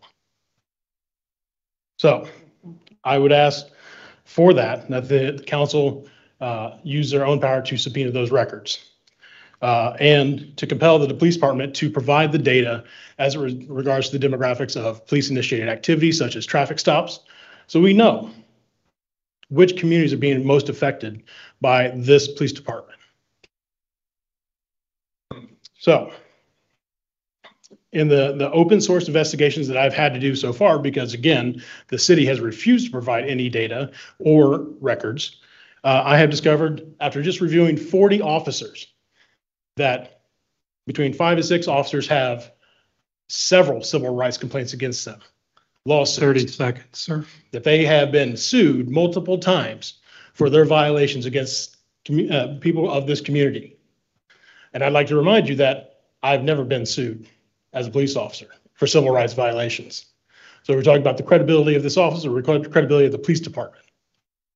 We have officers that have banged a woman's head up against the wall 8 to 10 times while she was in handcuffs. I'm wondering how many times can you bang somebody's head against the wall before they're held accountable? So Your time is up. Thank you for your comments.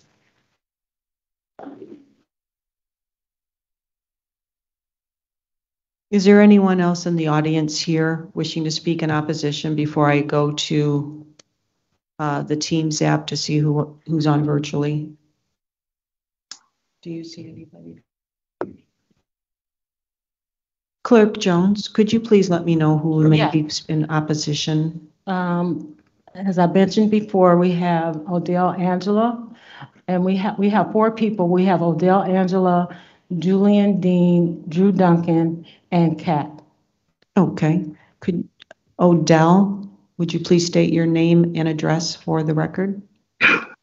Yes, my name's Angie Odell, and I'm actually speaking on behalf of my mom and father, my mom and dad, who they're at 719 West North Shore Drive, South Bend, Indiana, 46617. And I actually grew up there all my life. I grew up in North Shore Triangle.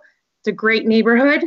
It's a walking, biking, kid-friendly neighborhood. Recently, there have been many accidents on West North Shore Drive, and including one that happened the morning of August 4th at 2 a.m. in the morning. My father almost lost his life. he is unable to walk. Excuse me, now- is this about the amendment that is before the Oh, I'm council? sorry. No, it is not. I understood that this is open floor. I apologize. Yes, no, this is in reference. You Okay. can come back for the privilege at the floor. I toward the end of apologize the so meeting. much. Thank you. And No, whenever, you're fine. thank you. You're welcome. Please come back toward the end of the meeting for the privilege of the floor if you wish to speak. Thank you. Next, we have Julian Dean. Could you please state your name and address for the record, please? Hi, yes. Julian Dean, 815 Leland Avenue. I want to echo a lot of what Daryl said about not having time to have this discussion. I feel like minds have been well made up long before we got here tonight. And so you're not really going to be able to take this input, sit with it for a bit, and reconsider anything. And that is very disappointing. But what I'm hearing from the council tonight is a lot of anger and frustration with the clerk's office and with her decision on the hiring. I'm not going to dispute any of that with you. But what I am going to say is both of those positions are temporary positions in a board that we hope is a permanent board. You are going to move this thing into a place where it's going to become redundant because the Board of Public Safety is already there. And whether or not this mayor is willing to give y'all any power over that thing, the next mayor very well may not. So you're giving up control of the board from the people to the mayor permanently for two positions that are not permanent. And I would really urge you to think about the board and not about the individuals, and to reconsider what the ramifications of this would be long term before you scuttle something that hasn't even started yet. Thank you. Thank you for your comments. Next, we have Drew Duncan. I'm Drew Duncan, 2103 High Street, South Bend, Indiana. We had a conversation with four of the council members earlier. Myself, the Madam President from the NAACP, Mr. Heller, and many others. And I'm speaking against this bill tonight because I do feel that this is rushed. I explained to Councilman Lee earlier that I felt that this was the time for poise. I felt this was the time for conversation. I felt that this was the time for people who are elected and work on behalf of the public to finally listen to the public.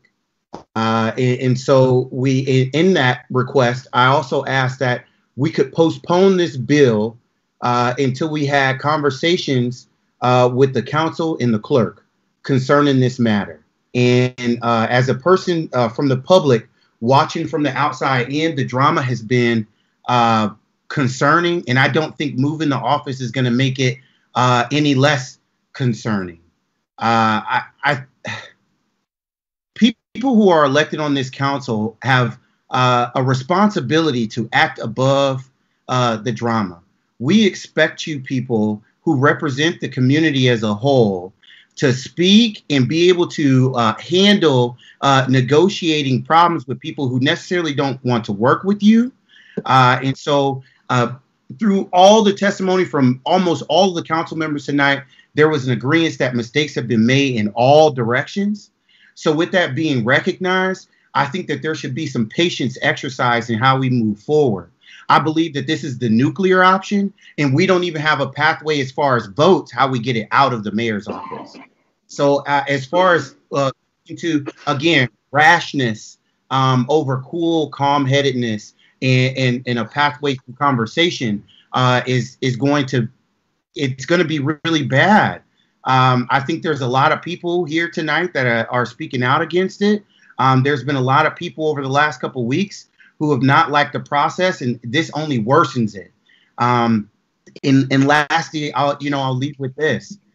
We expect for people who are elected in our city to be able to conduct themselves and behave themselves in the Tribune and on the paper and conduct the business of the city in a better manner than what has happened over the last 30 days. This has been a travesty of democracy as people are watching our community be torn apart because we have people making mistakes, pointing fingers, and nobody wants to take the blame. But now we're coming in heavy-handed and all throwing it at the feet of the clerk.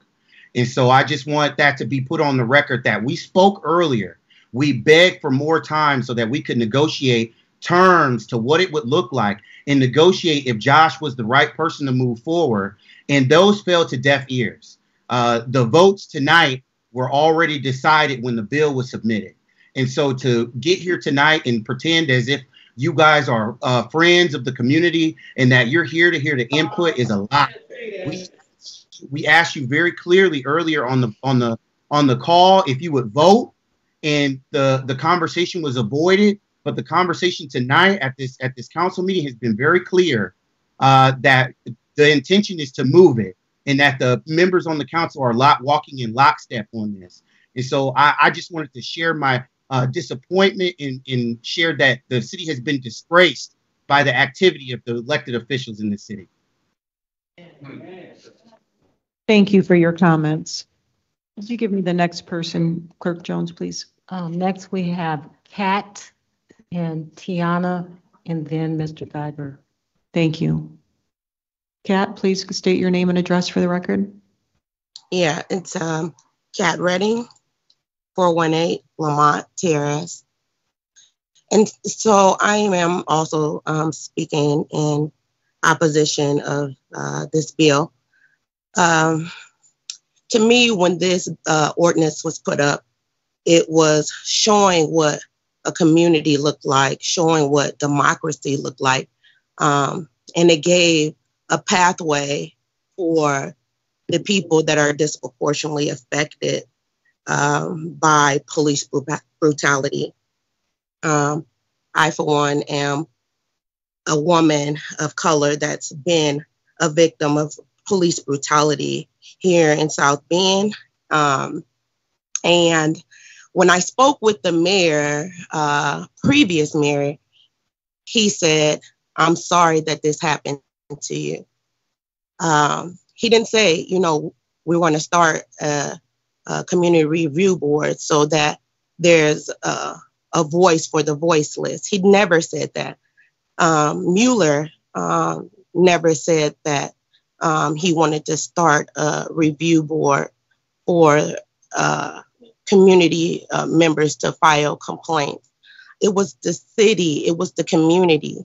To me, this sounds and feels like a dictatorship at this point. There's a clear conflict of interest either way it goes, whether or not it's Joshua Reynolds being the director or the mayor. We know at this point that this city lacks transparency because we still see tapes tied up in litigation. So how can we, how is it that we can move forward with this board and it's already been compromised? It's not a matter of who's made the worst decisions. To me, it seems as if this board was really taken lightly by the council, by the clerk's office. This was supposed to be the people's bill. This was supposed to be unanimously passed by the people, the council, the clerk's office. We all should have worked cohesively together to ensure transparency, as well as accountability. Hiring, to me, a man with a background, after you know that his background was disclosed and these things was disclosed about him, we should have started all over, just so this process right now wouldn't be compromised as it is now. But I am definitely, I feel there's a bit of a hangman here tonight. I don't think the people will win regardless if it goes to the mayor's office or if it stays in the clerk's office, as long as she wants to support Mr. Reynolds. So yeah, I think that no one wins here tonight. We all lose. We all drop the ball. We all essentially have to pay the price at this point. Thank you. Thank you for your comments. Who do you have, another person up? I only see a first name, maybe. We have Tiana and then we have Jordan. Tiana, if you could please state your name and address for the record, please. Thank you. Good evening, everyone. Tiana Baptiste Waddell, 904 Thomas Street, 46601. I wonder, first off, I am in opposition of it being in the mayor's office. All has to do with trust. We talk about we want to rebuild trust, so where do we go? This is supposed to rebuild trust, but it already feels like the trust is continuing to be broken. But I just wonder if the Common Council, you know, and thinking about Josh Reynolds and his situation, yes, he had write-ups in his employment file that would not show up on a background check, and he was paid $50,000. If he did something wrong, he would not get paid money. In my opinion, he wouldn't get paid a settlement from his last employer. And so I don't know if we're thinking about that, if we're keeping that in mind, and he volunteered to subpoena his records, or to get his records, his employee file, to show you all what if it comes back that he's telling the truth, and that's it, that he has been targeted.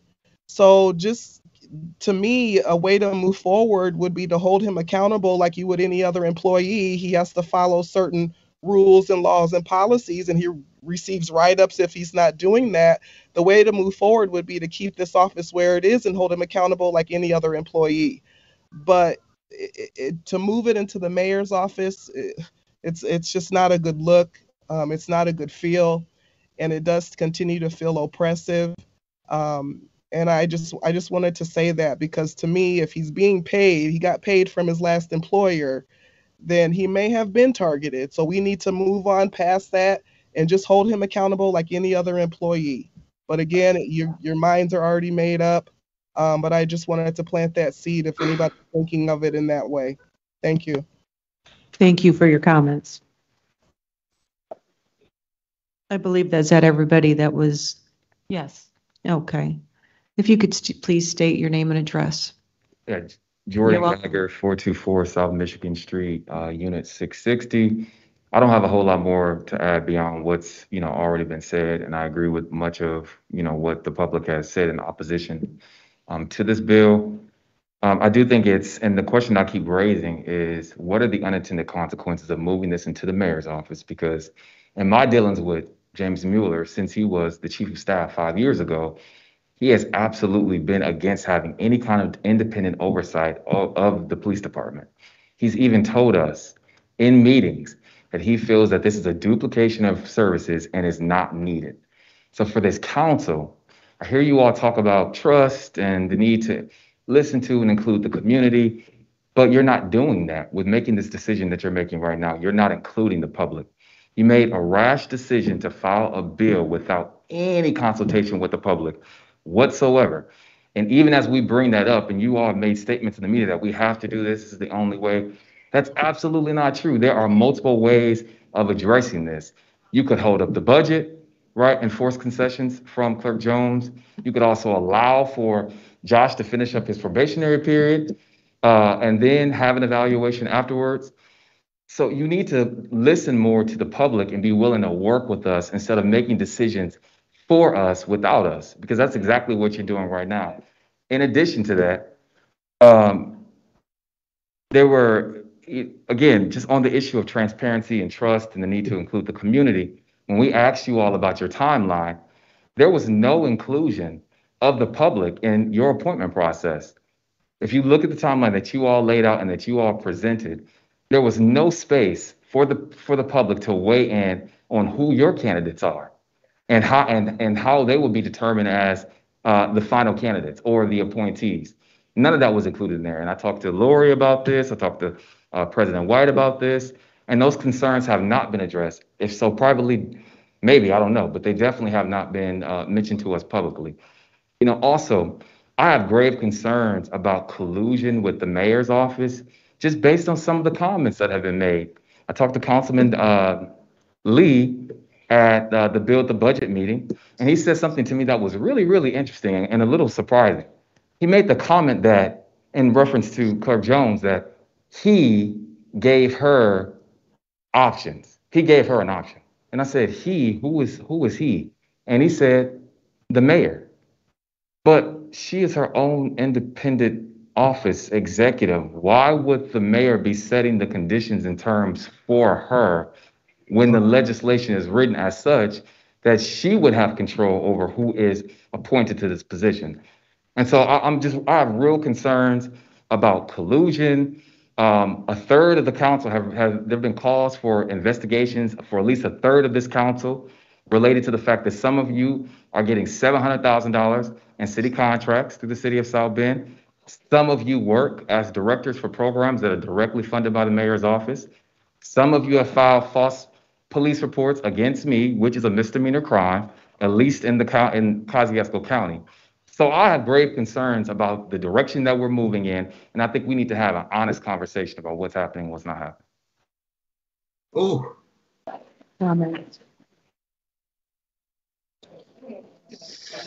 Is there anyone else wishing to speak in opposition to Bill 108-21?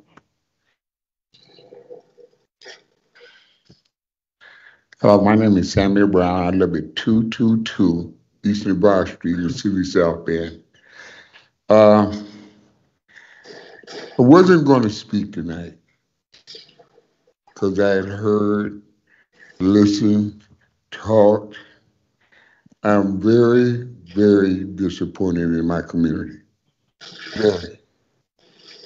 Very. Everybody should go home tonight from the common council. The whole thing is just, it's unbelievable. It's like watching a bad movie. I mean, a real bad movie. And you're scared to go home and go to sleep. You know, we are better than this. You know, I feel sorry for Ms. Jones. I do. I feel sorry for Mr. Reynolds. You know, nobody's perfect. Nobody's perfect. And people of faith should be the first one to say that. You know, I mean, I done made mistakes that I'm ashamed of. And ask people forgive me. We put you all on the council to govern for the city, for us to speak. Now we look at it and everybody's just going wild up here. Okay, what are you going to do now? You put in the mayor's office. He got the power already. He got the safety board. He could go keep that whenever he wanted to rule with the public that got serious complaints. So where we go now? How do we fix this thing? It's all in your hands. Where do we go? Where do the people, I talked to, and I won't make it quick. I talked to a gentleman and a bullet came through my daughter's house when a young man got killed down on Brookfield. You know, and the gentleman said, you need to go and have the police chief fired. I'm saying, no, we as a community need to come together and try to fix this thing. Seriously. You know, I sit over there and I listen and I listen. But you know what? I am just too disappointed to even talk about this. Because your mind is made up. I understand that. So, once again, the public been lost. We have lost the public. Thanks for listening to my little speech, but I could have stayed home and watched your Western. For your comments. Is there anybody else wishing to speak in opposition of Bill 108-21?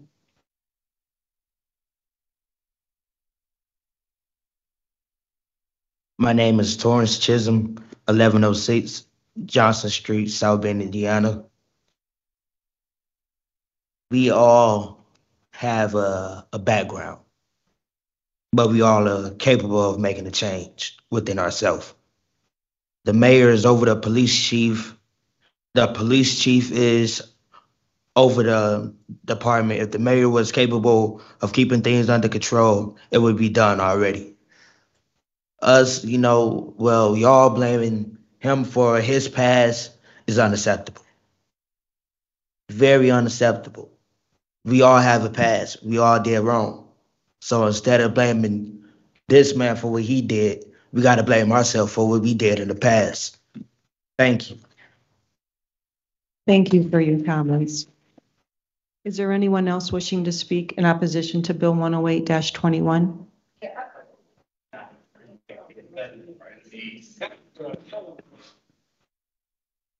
Taishamir Chisholm, 1106 Johnson Street. I'm against this bill on behalf of my opinion. If you guys are, how should I put this? Y'all minds are already made up, so it's like,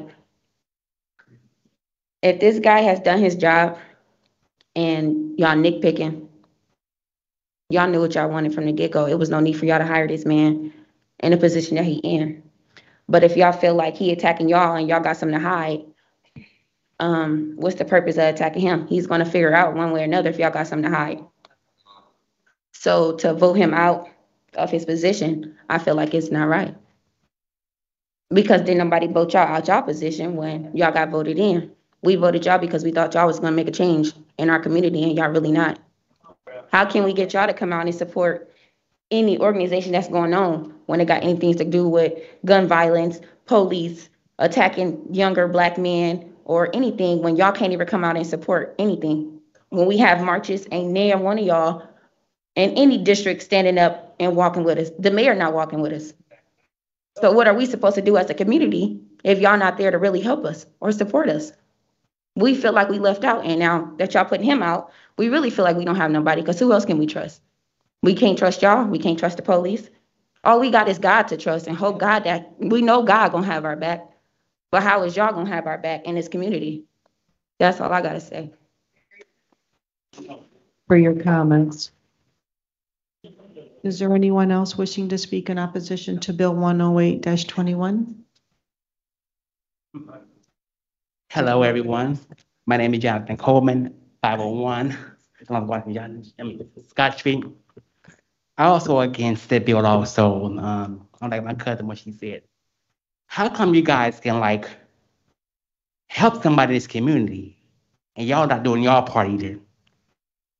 So what? I'm not gonna say so what.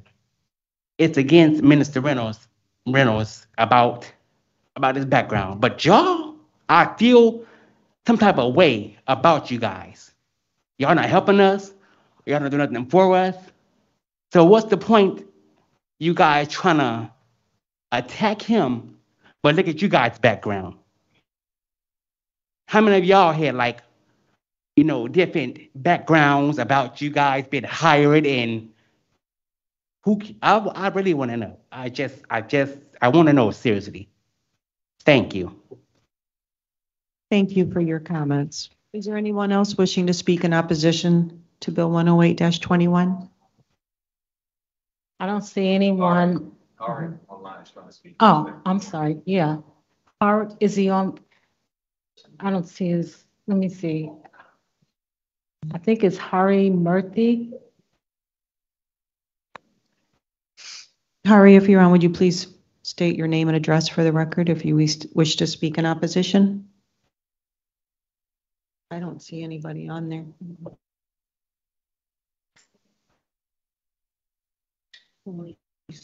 I don't see anybody in the chat there now. I believe that he's I left. don't know if he can get back in. He was in, and he did say he wanted to speak, but I don't see him right now. Can you ask them, he's asked for you to unmute him? I don't see him. Let me see. I don't see his name right now. I'm trying to find his name. Oh,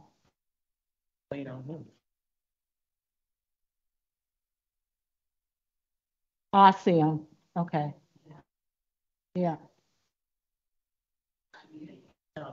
We can't unmute him, but I do see him in the meeting. He has to unmute himself. Hari, if you can hear me, please unmute yourself and state your name and address for the record, please.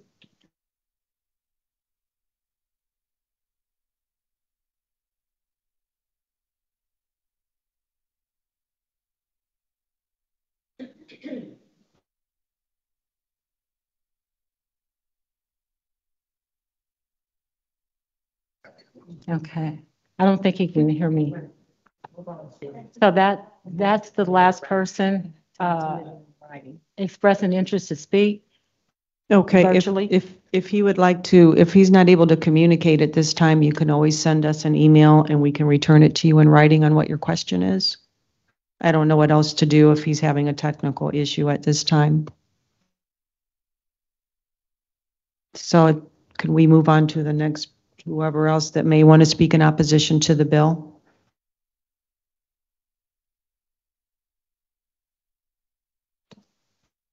Okay, seeing none. At this point, the public hearing on Bill 108-21 is now closed. Council members, do you wish to make any statements regarding Bill 108-21?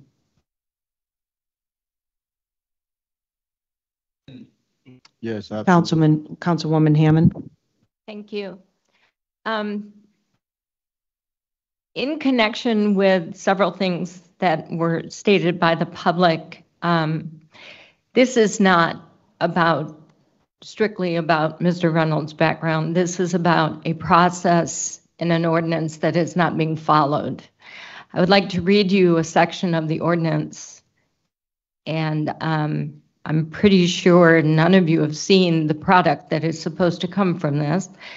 The director is authorized to adopt such rules and procedures as the director may deem appropriate for the proper administration and enforcement of this review office.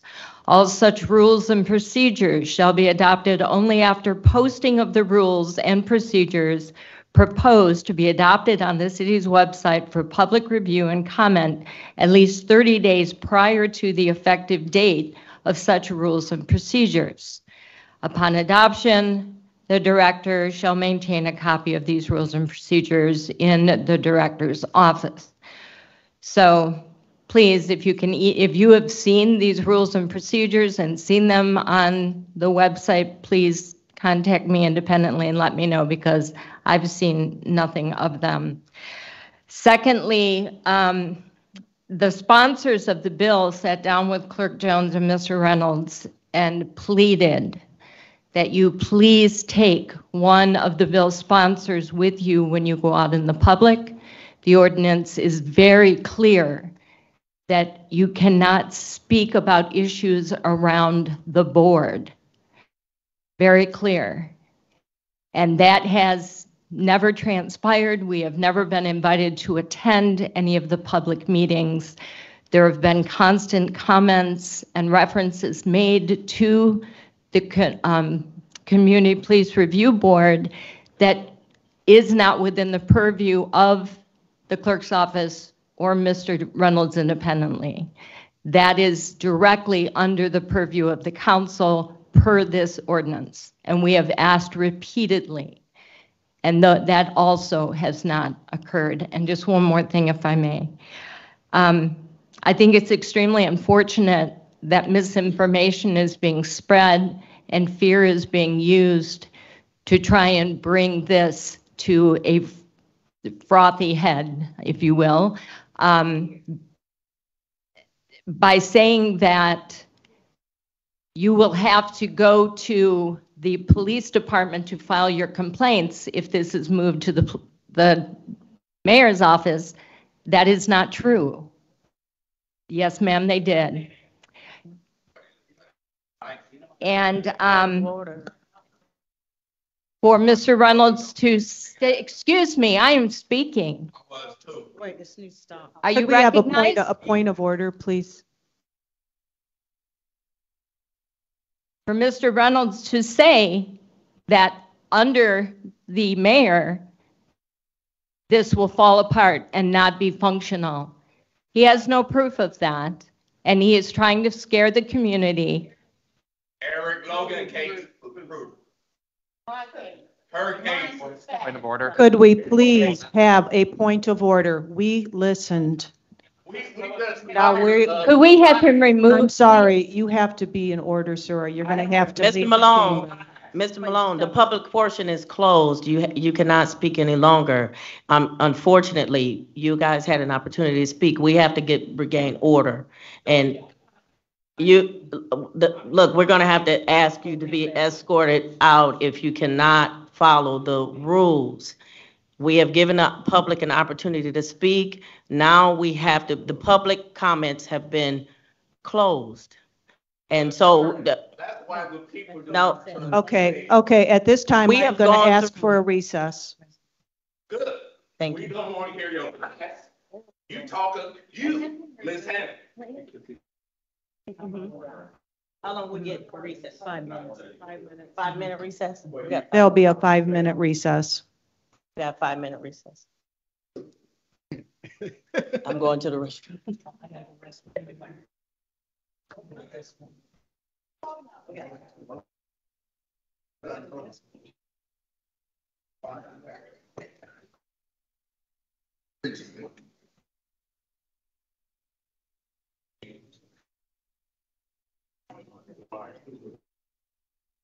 Over 2 years. Yeah, 13 to be honest with you. That's why I stand quiet.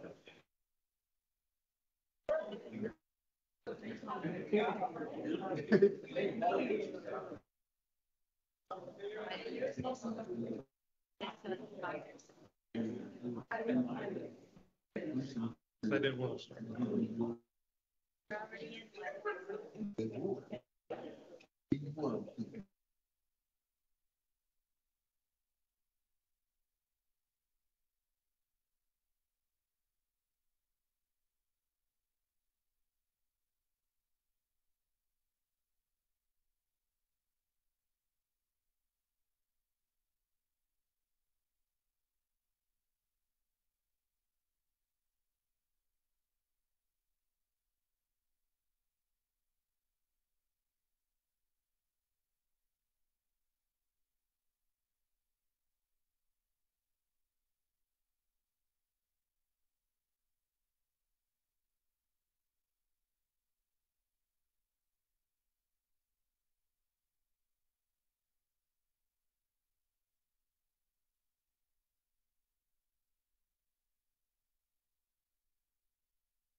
But test, test.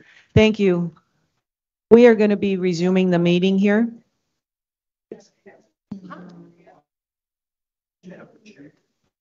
Very nice to meet you. Oh, that'd be fabulous. Thank you.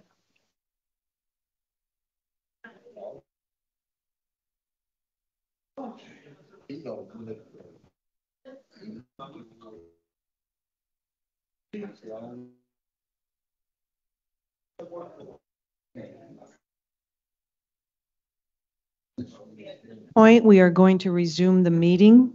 The public hearing portion of the meeting has been closed. I would ask everyone to please be respectful of the process. We are at the point now where we are asking council members to make statements regarding Bill 108-21. And if there's any further outbursts that are that disruptive, I will ask you to be removed from the chamber. So at this point, I believe it was Councilwoman Hammond. We were in the middle of, or had you finished your statement? Just to provide an encapsulation, there is an ordinance that needs to be followed. Complaints are not to be received until the board is seated. Yeah. Multiple things that we have heard this evening are greatly concerning. That's all I have. Thank you. Thank you. Is there any other council members that wish to make a statement? Councilman Davis? Yeah, actually, it's not necessarily even a statement. I wanted to, because I hear, like I said, the concerns of the community and them saying that they don't trust it being in the mayor's office. And truth be told, none of us wanted that to happen, but, you know, obviously we're at a crossroads with this. So as I spoke with many of you prior to us coming in here, I'm interested in offering an amendment. This is the right time for it. Am I right, Bob? Okay, great. An amendment that sunsets where this particular department will sit under the mayor's office and be reverted back to the clerk's office. Well, stop it. Stop it. I'm going to ask for some support with the language because we didn't write this down. But the understanding is that we will have a sunset clause that says that this office reverts back to the clerk's office. I think we play with it at the election cycle when the change of election cycle happens. So in 2023, we have an election. When the new council comes back in, some of us will be here, some of us won't. And so what we were trying to accomplish is to make sure that this idea of independence is preserved. So help me out, Bob, please. Well, to the extent that you're offering the sunset amendment, I think we can certainly work on the exact language afterwards. But I think the first thing to do is see if there's any support from the rest of the council members. But the idea is that control or hiring and termination decisions will revert back to the clerk's office after the, is it after the next election or upon a new clerk taking office? Sure, that's exactly it. After a new clerk takes office. That's exactly it. Because I don't want to get the false impression that we wanted this to be under the mayor and keep it under the mayor's office. Clearly, that's not what any of us wanted. I mean, it passed 8-1, I think, you know, so we understood what we were doing. However, circumstances have changed drastically. So we are making an attempt to correct it, but also make sure that we are putting a cover on it as well. So it does not appear to be some hook and line and sinker type deal. You know, somebody is playing a game, not playing a game. I just want to make sure that we have it all on paper. Yes, that language can certainly be amended to what we have. Again, if the council is in favor of that type of provision. Well, it's up to the council at this point. I presented it. I think that it's necessary. It provides the cover. It gives the public the support that they obviously are asking for, and so be it. I can make the motion that we Correct. do. You'd have to make a motion to amend the bill Substitute that's bill. currently there, Yeah. and we offer a substitute. Well, you would first need a second on your motion. Okay. Well, so moved. Second. Go ahead, Troy. I Well, guess I would Order. like, Oh, I guess I would like some clarity on the specific language. Okay, so- If it's automatic, will there be a council vote? Will this be, Well, this is fragile, right? And this is very Yeah. sensitive. So I'm going to ask you for your leadership on this as well. I had the idea, I had the thought process. Obviously, I'm not all the way clear on what should happen, but I do know that these people, the public, the folks that's come out here, they have a reasonable gripe. I get it. We should all get it, right? So I want to make sure that they're still included in this process and given some sort of support as we move forward. absolutely. Yeah. So what do you think? Do you think that we should? I would prefer to have it up to the council and make it a May, and see who is the mayor and who is the clerk, and at that time, I think would be my preference. I have a question too. Councilwoman. Go ahead. I would support that. Yes. At the election of the new clerk, that the council may consider to revert the CPRB back to the clerk's office. However, I'm concerned about timing, because we would all be in an election cycle at the same time. Well, it'll be And after so we're at seated. the end of, Right. It'll be after the new council is seated, so the new council. whoever that makes is. the decision in Right. January. That January. All 9 new people. Yeah. Well, they may not be all 9 new, but it'll be a new council. That's the term that is used, the new council. If it's one person move, it's still a new council. Any other discussion on this amendment? Yeah. Could we talk about timing a bit? What do you mean? What about by the end of that calendar year? The November election would have occurred. Right. And the standing council can decide. I'm putting things out there for us to react. So it's either that or the new council.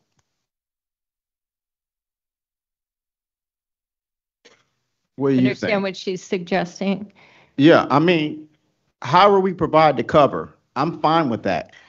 I just know if there's a new council and then the council that's leaving now has already made a decision for them, it makes it pretty difficult, right? Especially with something like this, obviously. So I think that personally, and this is not a deal breaker for me, what you just said is not a deal breaker. But what I think, if there is a new council that comes in, when there is a new council that comes in, because there will be a new council, do we take their ability to decide from them before they get in, or allow them to make the decision when they get in? And my vote would be for them to make their own decision. Yeah, I think that also, if you give it a May, so it's up to that new council. Right. And I think maybe you say, and maybe we take a recess and Bob writes some language up real quick, but May, and maybe May within the first 6 months of the new council. I'm good with that. I really am. I just think that they deserve some that cover. makes sense. Yeah, Yeah, and I think we deserve the cover as well. absolutely. I agree. So I would make a motion for a recess to write some actual texts up. So Before we on some text. Before we do that, I believe Councilman Wax wanted to have some input on the subject. So I'd like to get the full input from the council before we move any further, please. Thank you. I would turn this to Council Palmer, and it's not fair to put you on the spot on an issue that you haven't had time to research. Do you know that that would be legal and binding, so that when you have a law that allows the council to trigger a change, I'm assuming that would not require administration support at that time. Is that something that we can do?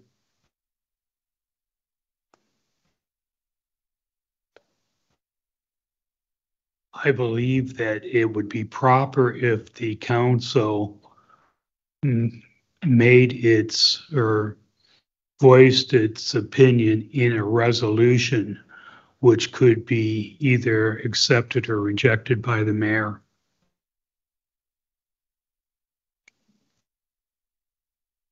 So it would not be an amendment to this bill. You can make the amendment to this ordinance, but the sunset provision itself, in the actual implementation of it, it would be by resolution of the council. The council would say in a resolution that it desires that the office go back to the clerk's office, but the mayor would still have to approve that in a veto or not veto the resolution. I think it would be a very difficult proposition to force the mayor to accept that type of resolution from this council. Well, that's why we'll make a policy then, right? That's why we will put it in place as policy, as language within this very substitute bill right now, right? That's correct. I think that if you're going to do it, you need to put the provision in this amendment to the ordinance. Right. And then let the mayor decide whether or not he wants to veto this ordinance as amendment as amended, or let it go through. I'm pretty confident that will happen, that he won't veto it. I think I'm confident that we will have what we are looking for. So to reiterate my question, should this amendment to the amendment be approved and voted on in council and signed by the mayor's office, down the road, if the council would decide to put it back in the mayor's office, would they be able to do that unilaterally by vote of the council, or would that be something that again needs to be signed off by the mayor? I believe it could be done unilaterally by the council if that amendment is included in this amendment. Okay, thank you. All right. Are there any other questions from council members at this time? Then at this time, there was a motion on the floor. For a 3-minute recess. For a 3-minute recess. Type up some language for I'm with that amendment. I think that'll be awesome. I really do. Okay, we are in recess. Second. All in favor? All in favor? Aye. Thank you. Yeah.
Okay, at this time, we're going to resume the council meeting.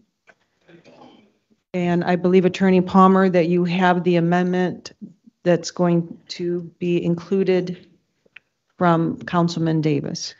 The motion for the amendment, and I'm reading it because Councilman Davis may not be able to read my writing. No, I can't. Come on. But it would add a paragraph I to section 2-12.2.7, which would then read, the transfer of responsibility for the Community Police Review Office shall resort back to the clerk's office by resolution of the Common Council upon election of a new clerk. Thank you. Was that a shall or may? That was a shall. It could be a May. It says shall upon resolution. So It shall revert back to the clerk's office by resolution, so the council would have to pass the resolution. Yeah, that works.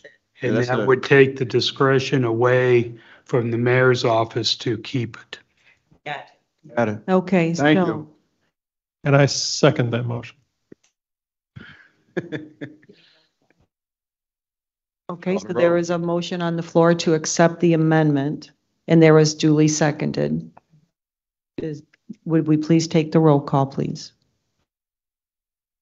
Vice President McBride? Aye. Councilman Davis? Aye. Councilmember Lee? Aye. Councilmember Warner? Aye. Councilmember Wax? Aye. Councilmember Niskoski? Aye. Councilmember Tomas Morgan? Aye. Councilmember Hammond? Aye. President White? Aye. 9 ayes. Thank you, Clerk Jones. Bill 108-21 will be sent to the full council with a favorable recommendation as amended. Yes. Chair, there was one more typographical error in the ordinance in the definition section. There are two small letter I's. I believe that we should, as long as we're going to be submitting this as a substitute, we should correct that second I and make it a J. Second. Okay, the typographical error as Here. noted by, In section 2-12.2.2.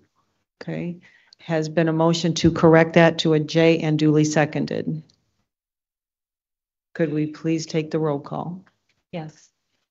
Councilmember Davis? Aye. Councilmember Lee? Aye. Councilmember Warner? Aye. Councilmember Wax? Aye. Councilmember Niskoski? Aye. Councilmember Tomas Morgan? Aye. Councilmember Hammond? Aye. Vice President McBride? Aye. President White? Aye. 9 ayes. Thank you. The motion has passed. At this point, we are going to move on to, No, from point of order, we were still on I'm sorry. council discussion, and then I think we have to actually have a motion to I'm sorry. pass the bill as amended. Okay, so I lost track of where we were with all of the amendments. So at this time, we are going to, Bob, can you give us direction where we're at for the public as well as myself at this point?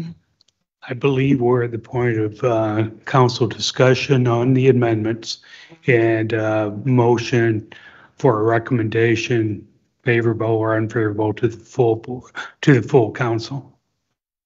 We're still in the committee of the whole. Okay, so would someone like to entertain a motion? More comment. You know, I'm going to ask a question. I'll do the motion, but Okay, I'm going to thank ask a you. question, and I'm going to ask for the leadership of this council on this. I'm sure the public really didn't understand what just took place. I am almost positive. So can we just get a recap in layman's terms on what just took place? And then I will make the motion on. Attorney Palmer, would you mind giving a recap of the event, since we have had a couple recesses, amendments, and then a Scrivener's errors that was corrected as well? So we're all on the same track. Sure. The easy change is that there is a typographical error in the definition section. There are two letter I's, one for incapacitated person and the other for mayor. we will change that second letter I to a J in the substitute. The substantive amendment is that the transfer of responsibility for the review office will take place and the mayor will assume responsibility. However, that transfer of responsibility will go back to the clerk's office upon resolution by the Common Council upon election of a new clerk. Therefore, when there is an election of a new clerk, the Common Council may by resolution bring the responsibility back into the office of the clerk. And under this wording, the mayor would not have discretion to reject that. So the independence that the community has been asking for will be restored with the idea of it being back in the clerk's office. Correct. Thank you, sir. Upon the possibly upon the election of a new clerk. Absolutely, I got it. Everybody else got it? Got it, okay. Okay, and what was just voted on was the amendment itself. I'm sorry. And so the vote we just took was on the amendment itself. Yes. So now we're going to move to vote for the entire Bill 108-21, which is up for, as amended, which is up for discussion at this time. Are there any more comments? I just think that, again, this is to the community. We have heard you. We are listening, and we are serious about making sure that this citizens reward becomes what it needs to be for our city. This was a very tough decision, but as you can see, we're trying to do our best to make it right. So I just want to say thank you, Councilman Davis, for adding that amendment and for your forethought. Thank you for supporting. Any other comments at this time? Councilwoman and President White? I would like to say that I do appreciate the community. I'm sorry. Okay, can everyone hear me? Yeah. Okay. I would like to say that, again, this has not been an easy decision, nor have we taken, I can only speak for myself at this time, taken it lightly. I do appreciate the comments that Dr. Heller has brought before us, not only comments, but questions, and that we and I are ready to do the heavy lifting. We know it's not going to be easy, but we will ensure that the public will be engaged every step of the way. The question that was asked, what happens after the vote? What role will the public have? The role of the mayor's office, and then how do we move forward, not only with looking at a job posting, what would that look like? What's the time frame? What is the role of the public? All of that will be shared very quickly, and that we will be scheduling times where we'll be meeting with individuals within the community to talk about building trust, to talk about engagement, but most importantly, that how do we go about that to ensure that we will have the level of support that is needed for the Citizen Review Board, because it's all about, again, I heard, comments that we have to learn how to work together. I heard about restored justice, but both parties have got to be in agreement in terms of what that will look like, and also that we have to lay aside any issues or concerns about power, no one can tell me what to do, blah, blah, blah. And that holds true across the board and across the lines. But the commitment will be made as of today that we will be doing that heavy lifting, and hopefully we can move back to the point that there's a level of trust or understanding. Thank you, President White. Is there any other comments? Pleasure of the council.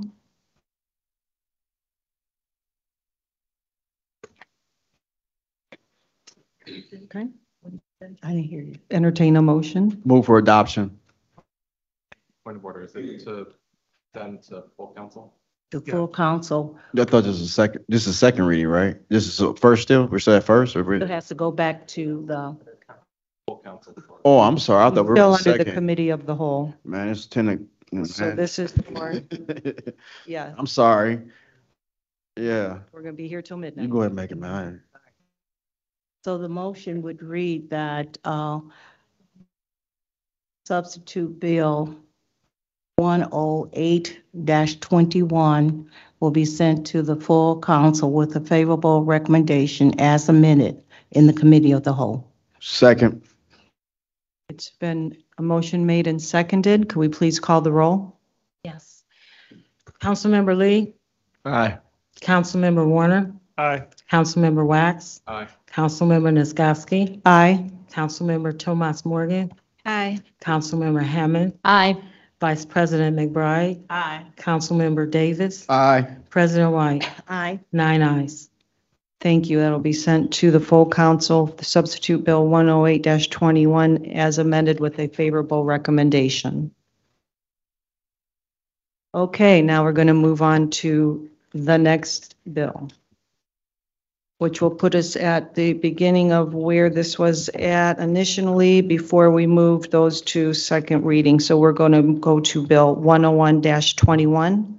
Clerk Jones, will you please give Bill 101-21 a second reading? Yes.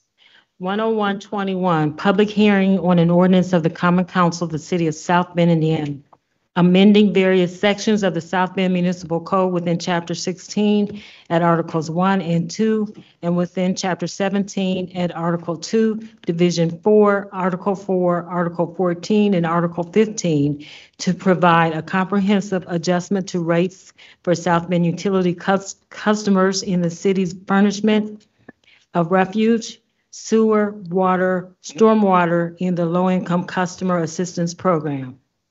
Thank I'd like to you. make a motion to hear the substitute version. Second. There's been a motion and a second.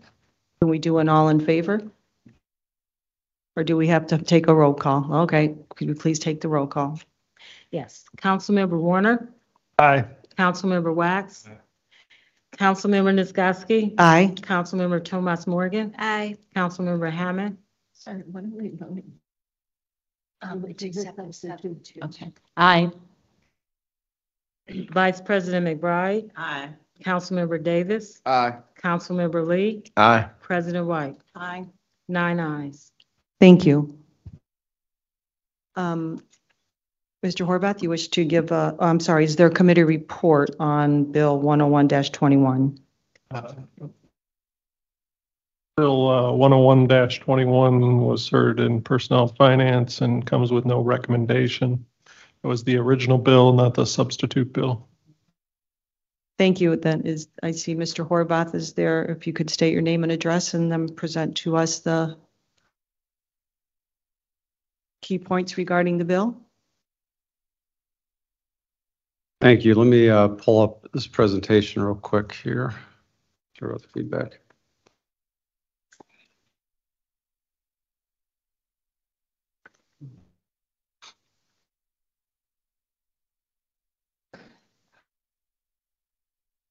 Not sure why it's not.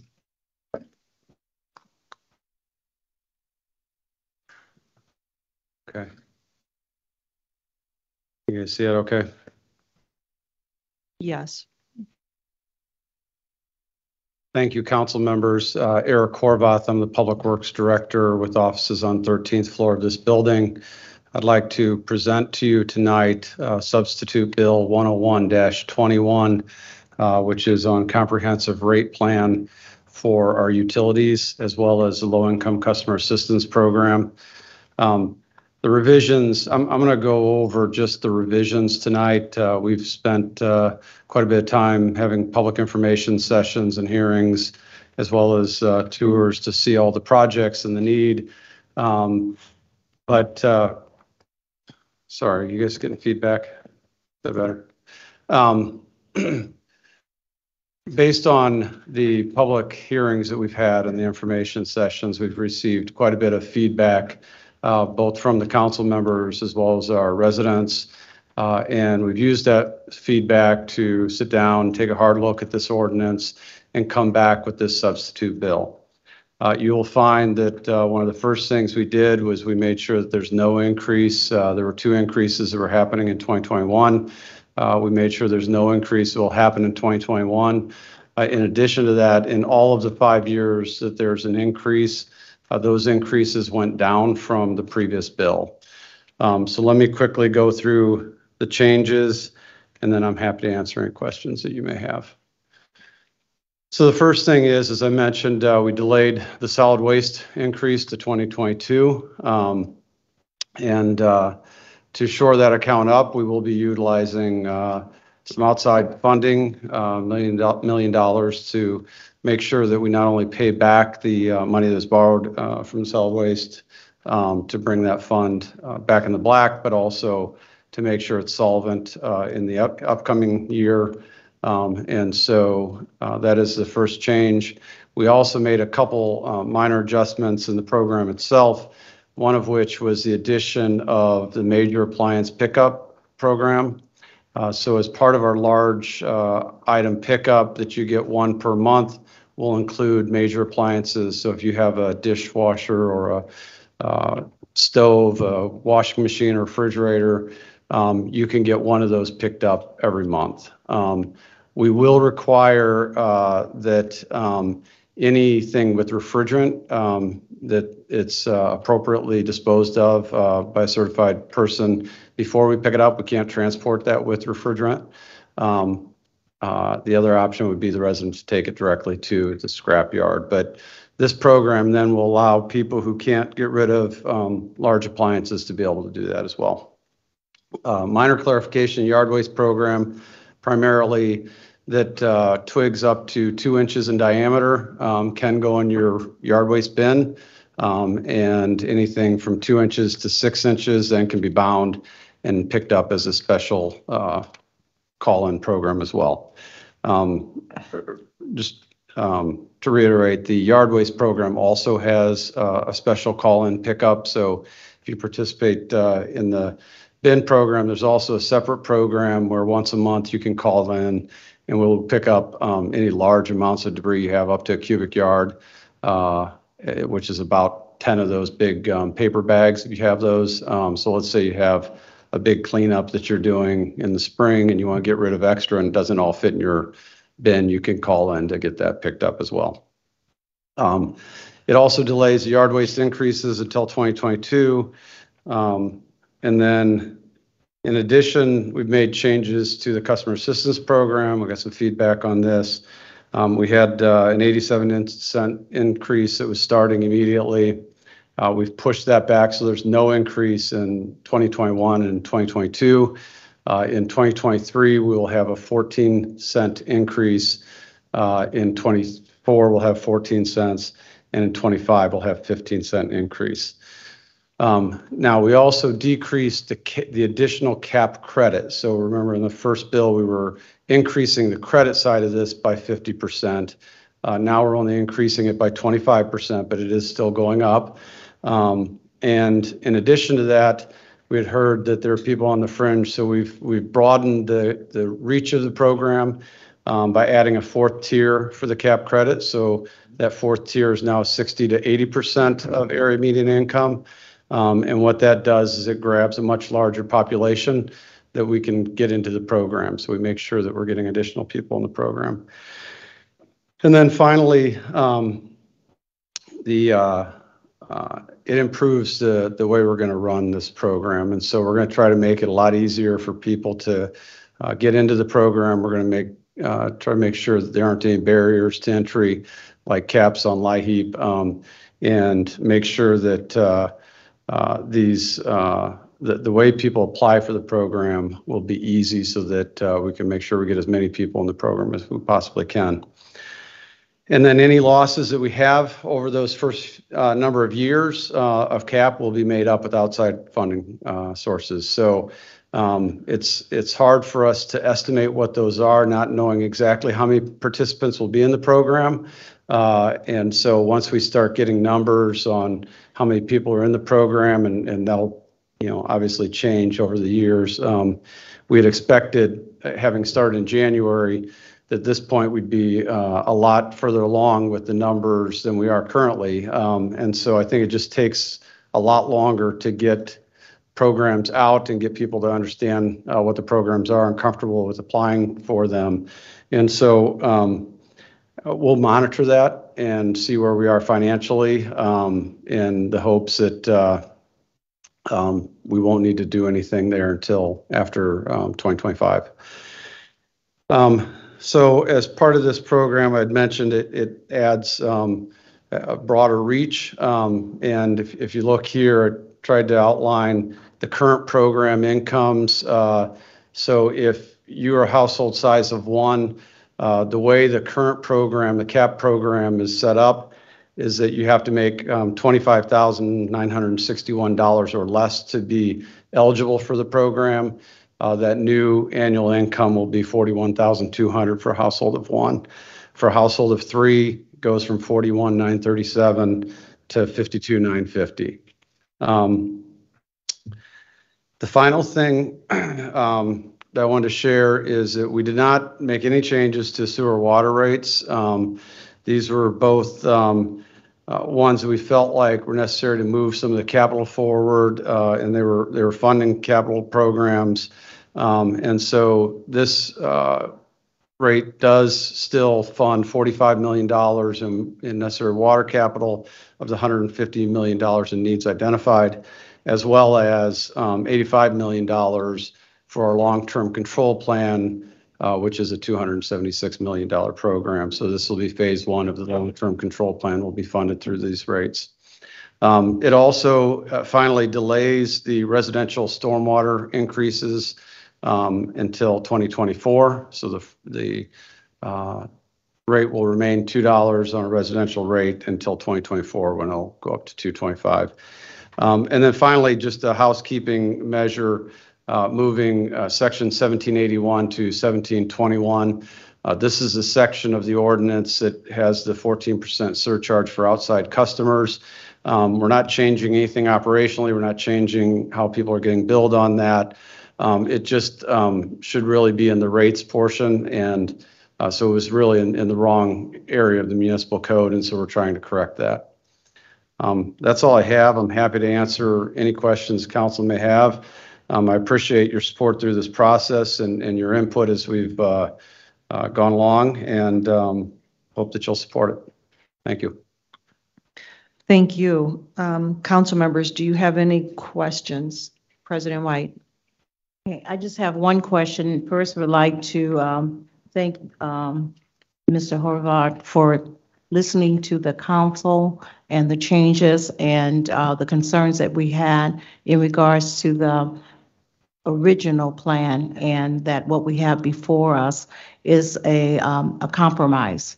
And it's all about compromising, but also what has been done really, I believe, will assist our citizens, as it's going to be a phase in, but even the phase in is not going to be at the original percentage that we were given. So my question is, we do know at the federal level that there could be a federal infrastructure bill coming forward.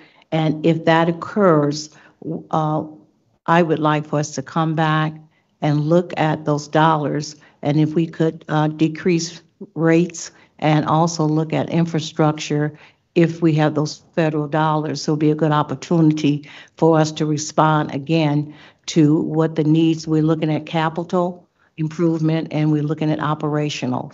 And so hopefully that federal infrastructure bill will be forthcoming, and that we will have the opportunity to revisit this again and to look at our rates as well. Yeah, we'd be happy to do that. In the event that we do get money in the federal infrastructure bill that can go directly to some of the capital needs that we have, we'll absolutely sit down with the council and take a look at either, being able to add additional capital or being able to reduce rates in accordance with those monies coming in. If it's something that is money like lead service line repairs that we don't currently have in the program, and it's only used for that, then obviously that we can't adjust rates because we don't have the rates built for that part of the program. But any other capital that we've got built into the program, of course, we can sit down and do that. Appreciate that. Thank you. Welcome. Councilman Warner? Thank you. I want to thank you, Eric, through this process. It's been 7 weeks, 6 meetings now, 4 opportunities for public hearing, and kind of being very open to discussion and creating the compromise. So you said even with this, we're looking at 100 million short on current infrastructure needs. Then we've got the need for the EPA consent decree of 267 million, correct? And is that going to, are we still looking at bonds through that, or are we going to, in 5-7 years, have to try to find money for that? Yeah, so definitely that's an issue that we need to still resolve, because that's, in our current consent decree, we have 10 years to do $713 million in CSO work. The consent decree that we're working to get DOJ and EPA on board with is a $276 million consent decree, but it also gives us an additional, I think 7 or 8 years to do it. So it gives us additional time to be able to spread that burden. But that will be a burden that comes. And so one of the issues is as bonds roll off and you free up room from previous bonds, you can roll new bonds on without having impact on rates. But some of this will have additional rate impact over the next 18 years to be able to get to the $276 million, unless we have a significant amount of federal dollars that come in to support a CSO program. So hopefully that answered your question. It did, yeah. I think, we've made a compromise, but I just want to be clear that even though we've made this compromise now, the council, we're putting a lot on the next council. The council in 5 years or 7 years may have to consider significant rate hikes. Yeah. Thank you. I appreciate all your work on it. You're welcome.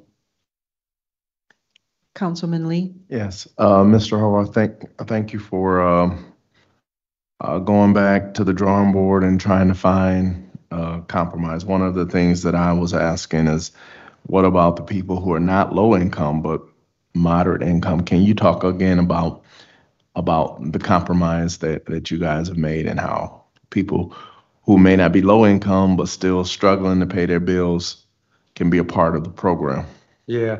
So again, one of the things that we're trying to do is actually make it so that it's easier for people to be part of the program, period, and have barriers to entry be reduced, so that of the 17,000 people who are eligible for being in the new program, we can get a considerable number of them in the program.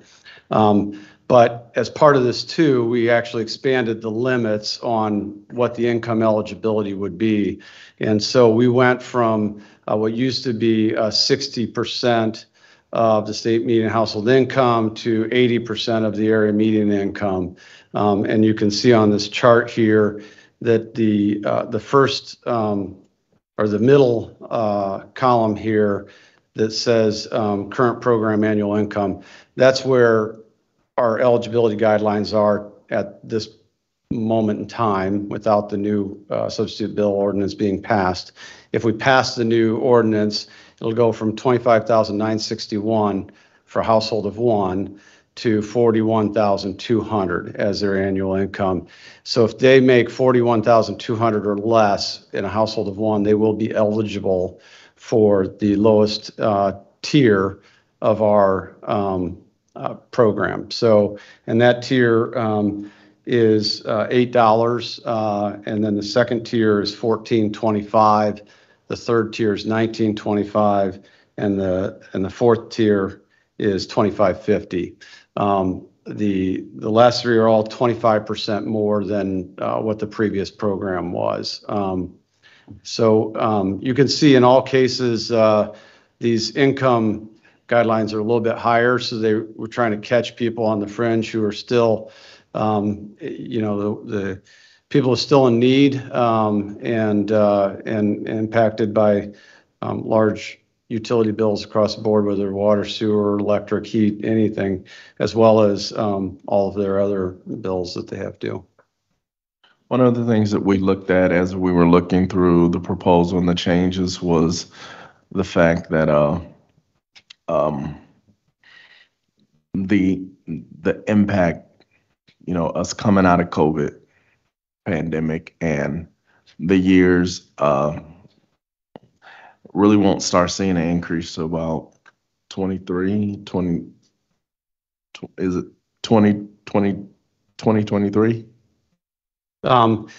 So there will be increases in 22, primarily on the water side. This is passed, though, we do need to go through IURC, and that is no short process. The last time we did water rates, after the council passed the rate, it took probably at least a year, it might have even been over a year before the IURC approved that rate. So you're probably somewhere between 9 and 12 months before our first water rate would take effect. And that was one of our concerns, is people still being in COVID and being hit with a higher water rate. I did see that there were savings and things were pushed back. Eventually, we'll have to get there, but at least we can slow down that while we're not in this season. So yeah, if I may, again, there's this low-income household water assistance program that will provide assistance for water, sewer, trash. That program has not been rolled out by the state yet, but it was money that came in through the CARES Act and subsequent act, and so they're still trying to figure out how they're going to manage that program. But the hope is that we can use that program to significantly bring down people's burden that they have right now. And I know the mayor is also very interested in working with the council on additional pandemic relief on existing debt that individuals have on their water and sewer bill. We are very concerned that when we get to the point that we go back to shutting people's water off for non-pays, that we don't want them to be in such a big hole that they'll never get out of it. And so we'll definitely be working with the council in the near future on some of that, and hope that you'll support additional pandemic relief for our customers. Councilman Wax. Thank you. And thank you, Eric. I appreciate the work that you've done being responsive to the feedback of me and many of my colleagues. As far as the CAP program itself, I haven't crunched the numbers. Is the total amount of assistance greater than the initial proposal? And I know you can't fully answer that without knowing who applies yet, but do you have any analysis on that? Yeah, I don't know. So on the previous program, I can tell you that we made some assumptions on the number of people that would be in the program based on Indianapolis's program. And we have not, now that's it started in January, so we're not even 1 year through. But we have not met those numbers. And so currently, we're taking in about twice as much in income than we're paying out in the credits in the existing CAP program. In the new CAP program, again, these were intended to be revenue neutral when we set them up, and we'll continue to monitor the money that's coming in on the credits and the money that the money coming in to pay for those credits and the money going out on credits. We do anticipate that that we will not be able to meet that full need, and that we'll be subsidizing the CAP fund to the tune of somewhere between $1 and $3 million over this period of time. So that's our best guess right now. And those are based on, I believe it was, I'll have to figure out what the percent coverage was on that. I don't recall if it was at 60 or 90%, but. And that makes sense to me with ARP funds, which are intended to assist people in light of COVID and difficult situations that they're with. My concern is that we're, in a sense, ramping up a program that at some point the funding's going to go away. And then you said we might have a gap of 1 to 3 million. I don't envy the next council, whoever they may be, that has to be at a decision where their choice is to either cut this program that people have been relying on, or to have a separate rate increase to cover this difference here. So yeah, that's something that makes me nervous. Well, I appreciate your comments, and I think one of the things is we need to make sure we're reporting back to the council, and we need to be watching those numbers ourselves to make sure that we're getting a good feel for what direction they're going in. We did decrease the credit from 50 to 25% because we were also worried about that, and then we also built in increase in the cap rate in years 23, 24, and 25 to tune smaller than we originally had. But by the time you get to 2025, there will be a 43-cent increase in the customer assistance program, the charge that we have on that side of things. So we'll go from $1.75 right now to that plus the 43 cents. But again, this isn't being presented as a temporary COVID measure. This is being presented as a long-term fix. Yeah. Okay. Thank you. Yep. Councilwoman McBride. Thank you. I have a couple of concerns still with it being the long-term fix. Some of my conversation, while I do appreciate the compromises and appreciate looking at the information that administration have provided, it looks like it was just merely a delay, and still the residential impact, the burden is still on the residents. And I know that from the storm, all of my charts, that increase is staying at the $2 and then going up to $2.25, but it's transferred in the other areas of trash, and can't remember what I just did with all my paperwork. But it's still showing over the course of the 5 years, unless I'm misreading it, that it's only a 50-cent change in the original proposal. And I know with property taxes being, high and are still not out of COVID, seem like the numbers are rising and mandates are being put in order.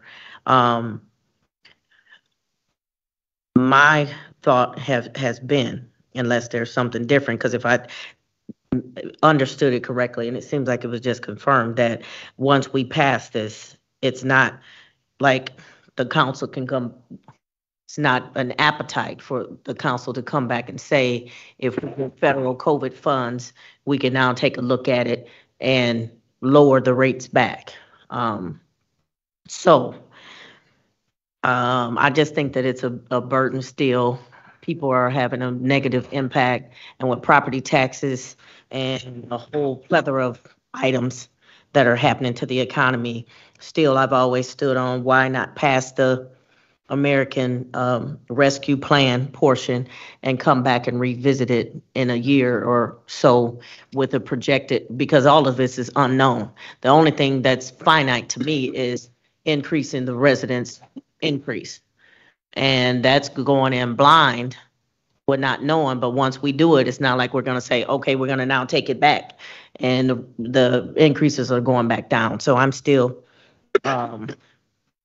unsure of that.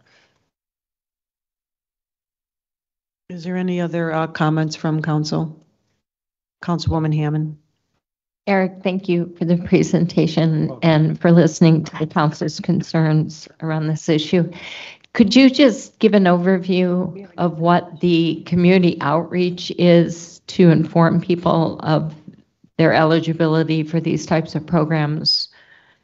How does that transpire? Sure. Yeah, so we have a marketing director that works really hard to make sure she's getting the word out. And I can send you a list on any of our programs, how many times we've tried to promulgate something, whether it's through social media, whether it's through sending out postcards to each individual resident, whether it's putting in a water bill, whether it's a news article or on the radio.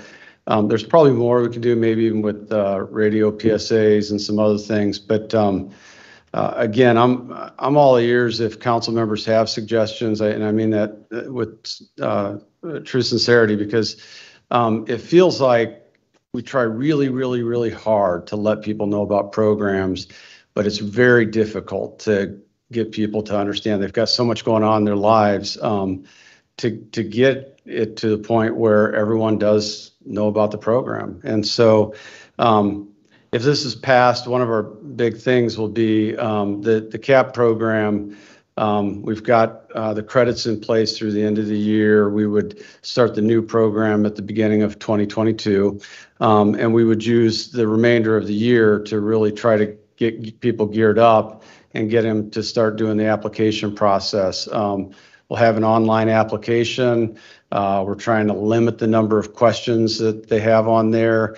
We're trying to make it easier to re-enter the program so that once you're in it, if something doesn't change with your income, you don't need to go through that full process again. We will retain the right to check on information that we've been given, but there's not going to be a direct verification process. So I think, a lot of those things are all intended to make sure that as many people as are eligible in the city of South Bend for the programs, we hopefully can get them into the programs. But I'll tell you, anywhere you go, anywhere in any city, you won't see 100% use of any program. And so, our goal will be to get as many people as we can and to do as much marketing of the program as possible. Again, I think I shared some of the flyers we sent out on the emergency rental assistance that the county was very helpful in doing with us, and they paid for the printing and mailing of those, and we sent them out to quite a few of our customers that we felt like were customers that would be in need of that program. And I think those are types of things that we can do as direct mailings. We can do direct ads on social media that are targeted to certain areas so that we can try to make sure there's a better chance of them seeing it. Thank you. You're welcome. President White. I just have one last question, that as we look at the projected, hopefully, federal infrastructure dollars, that this council, along with administration, would come back and talk about the impact, and based on those dollars, we could actually reduce some of the proposed rates. Is that correct? And Yeah. at any time, this council can reduce rates. Yes, absolutely correct. So we're not logged into this. We're passing it if it passes, but it does not say that we cannot come back and revisit this again. That's right. Absolutely. Chair, Councilman Warner. Yeah. go ahead, Troy. So this plan uses ARP dollars and proposes to use ARP dollars. I think that number was between 5 and 7 million. Is that right? Am I remembering right? Yeah. So I can't speak to whether it'll be ARP dollars. What I can say is it will be non-utility water, wastewater, or solid waste dollars. There's likelihood that significant amount is going to be ARP dollars. Councilman Davis. Yeah, I asked a question last time you were here about the amount of people that will be turned off if the moratorium ended or we started enforcing the water rate. Did you get that number for me? Oh, shoot. I don't know if I do have that number. If not, you can get it to me in the morning. Seriously. Yeah, so, and I will send you that. So two things. We do intend on making sure that beyond the federal assistance that we're going to try to get people taken care of, that we work as administration and council on a relief package so that we make sure that we're not in that situation where we're turning people off when we go to start the shut-off program again. Now, there has to be a point in time that we're going to have to come back to that, but we don't feel that that time is right now. And you know, because this has gone on for a year and a half, we've got people that have multiple months of bills that have accumulated that if we don't get them out of the hole, they probably will never get out of the hole, and we'll just be in this, you know, horrible circle of turning them off and having them pay extra because they got turned off, and that's not a good place for any of us to be. Well, I only ask because that would give me a gauge on how many people really are in a situation where they can't pay. Yeah. Not that I would believe the 100% of the people that are not paying are in that category. I won't believe that. I just think some people will take advantage of the situation, and they do. But it will still give me a gauge on, you know, the approximate amount of people in this city who will obviously need the assistance that the government can and should give out. Thank you. You're welcome. So I'm gonna get that number for you tomorrow, right? Yes. Okay. If not sooner. Okay, is that all this? Oh, I'd like to say something. I'm sorry, I Councilwoman just Rachel wanna- Tomas Morgan. I don't have a question, but you said we could comment, right? This is for Or- the, yeah. I just want to be You clear. want to ask them questions? I just want to thank you, Mr. Horvath, for all your work and to listening to the council and whatever public comments came in about this bill.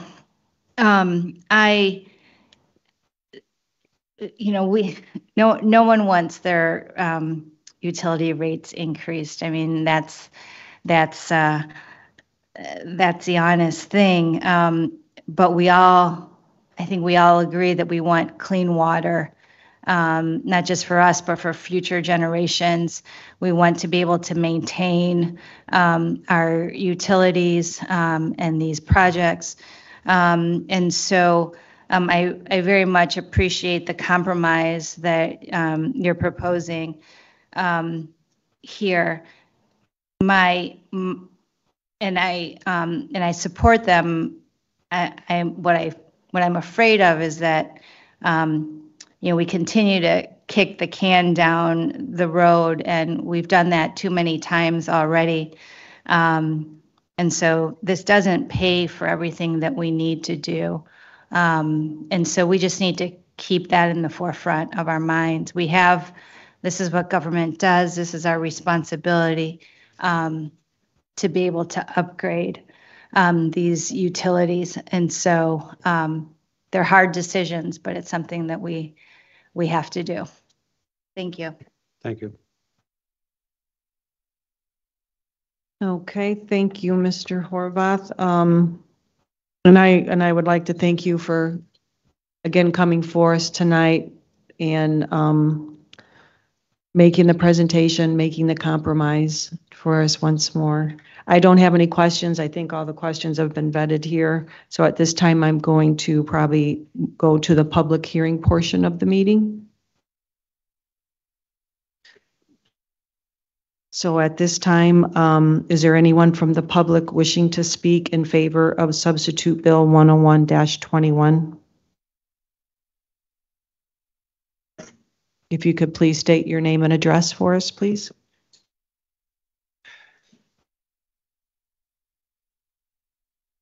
My name is James Sims. I live at 1636 Florence Avenue on the west side in South Bend. I know you're saying that this bill to increase the revenue for water and all this different stuff. I noticed on my bill, there's about 10 or 12 different things that I be charged for on my water bill. One of them is clean air. I'd like to ask this gentleman, what is he using to clean my air?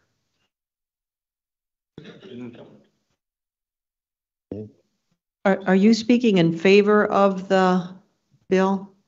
No, I'm not speaking in favor for the bill. I'm speaking because I want to understand what am I being charged for? Okay, at this point, the public hearing, we are hearing those speaking in favor of the substitute bill. And then after that, we will go those into opposition of. Oh, okay, well, that'll work too. I'll wait. Thank you, sir. Is there anyone wishing to speak in favor of substitute bill 101-21? Clerk Jones, is there anyone in the chat that wishes to speak? There is no one in the chat that is wishing to speak in favor of this bill. Okay, thank you.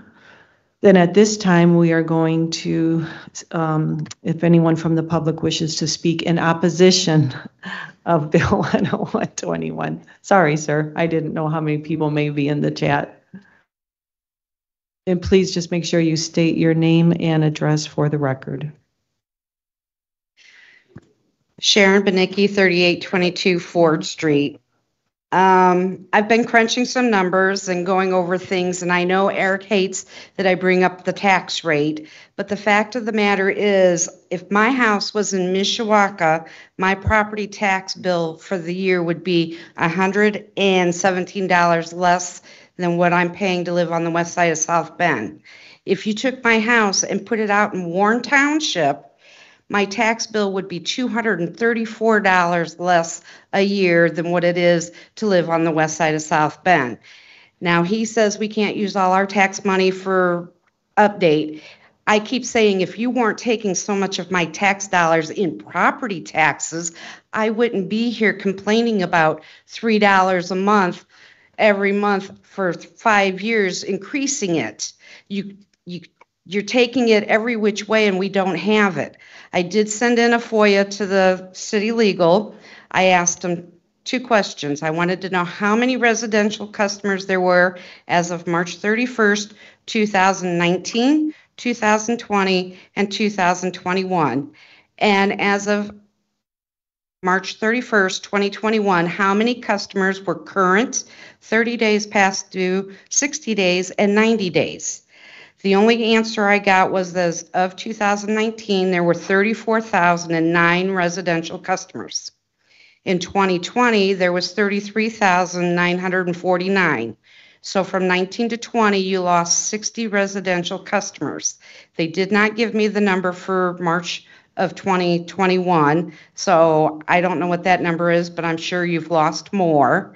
And they said that they don't have the capability to pull the numbers to see how many residential customers are current, 30 days, 60 days, or 90 days past due.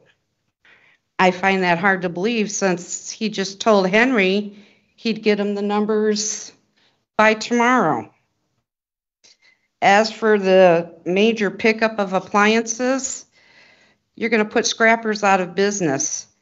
They live for those that people drive around looking for the major appliances. That's how they make their living. I've got 2 neighbors that's how they pay their bills, by going by and picking up major appliances. So that's not a deal or an enhancement to the water bill. That's it.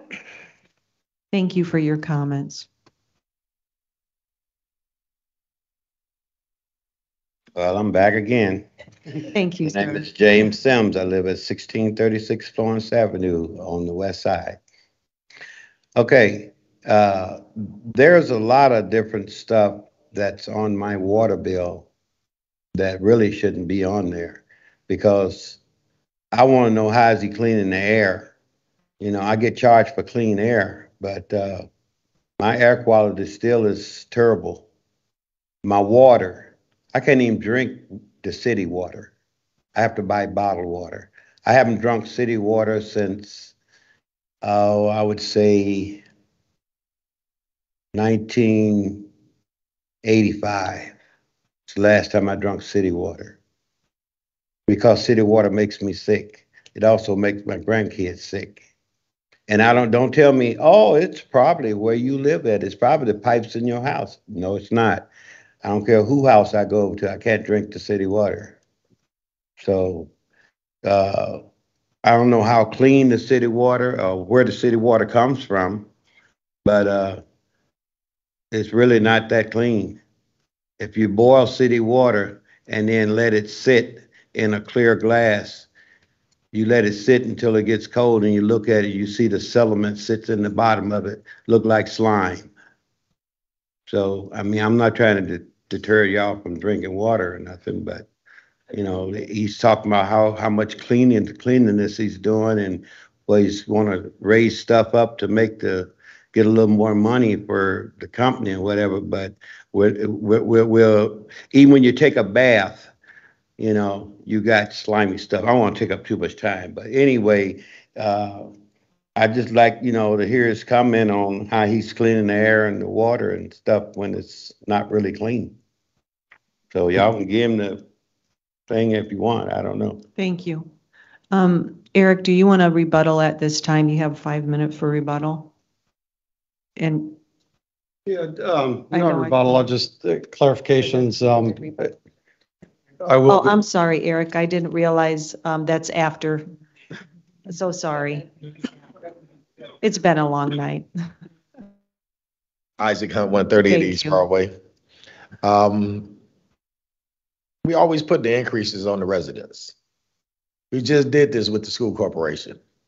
And we didn't have a problem with helping our school corporation because our children are important. Our water, clean water, and everything else is important. But why is it always on the residents? We got the CARES Act money. This is a projection of what they think how much money the rates need to be and what needs to go for in the future. We don't know how much transportation money that we go get in that's coming in from the care package and that type of stuff. It's not fair to continue to raise our property taxes over and over again. It's not fair to keep raising our water bill. My water bill is astronomical. And it doesn't make sense. And I understand we have things that we need to take care of. But if we kick the can this far, we can't kick it until we find out what's actually going to be coming in so you can kind of have an actual projected budget. You've been kicking it this long. But then you say we're going to be able to come back and bring the rates back down. Y'all name me one time y'all took money from us and you came back and gave it to us. Name one time. Because if you did, I missed it. Because if you raise the rates, I guarantee you the next council is not going to come back and lower the rates. And Mr. Harvard does a great job. I'm not speaking on that behalf. He does a great job. But as a resident that's paying property taxes, that's constantly going up, I can live in Granger if I pick up my house. But I live on the southeast side paying that kind of property tax. It's not fair. And it's just like she mentioned about the county, Warren County, different stuff like that. We really got to examine where we spending our money and how we spending it. And we have funding that's coming in from the federal government. Let's be patient a little bit longer and not put it on the residents that's working at Wendy's for $13 an hour that can't afford to be on that program. Think about that one. $30-some thousand a year, 3 kids, or 1 kid, 1 person. Will they be able to be on it? That's a 50-cent increase. That's not a lot to everybody else. But I work with a lot of people that's a lot to.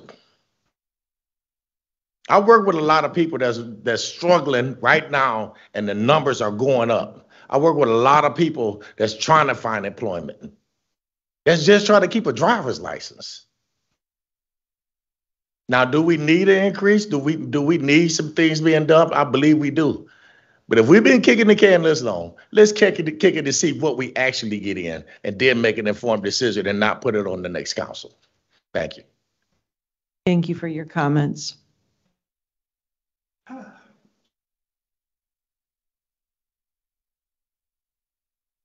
It's been a long night.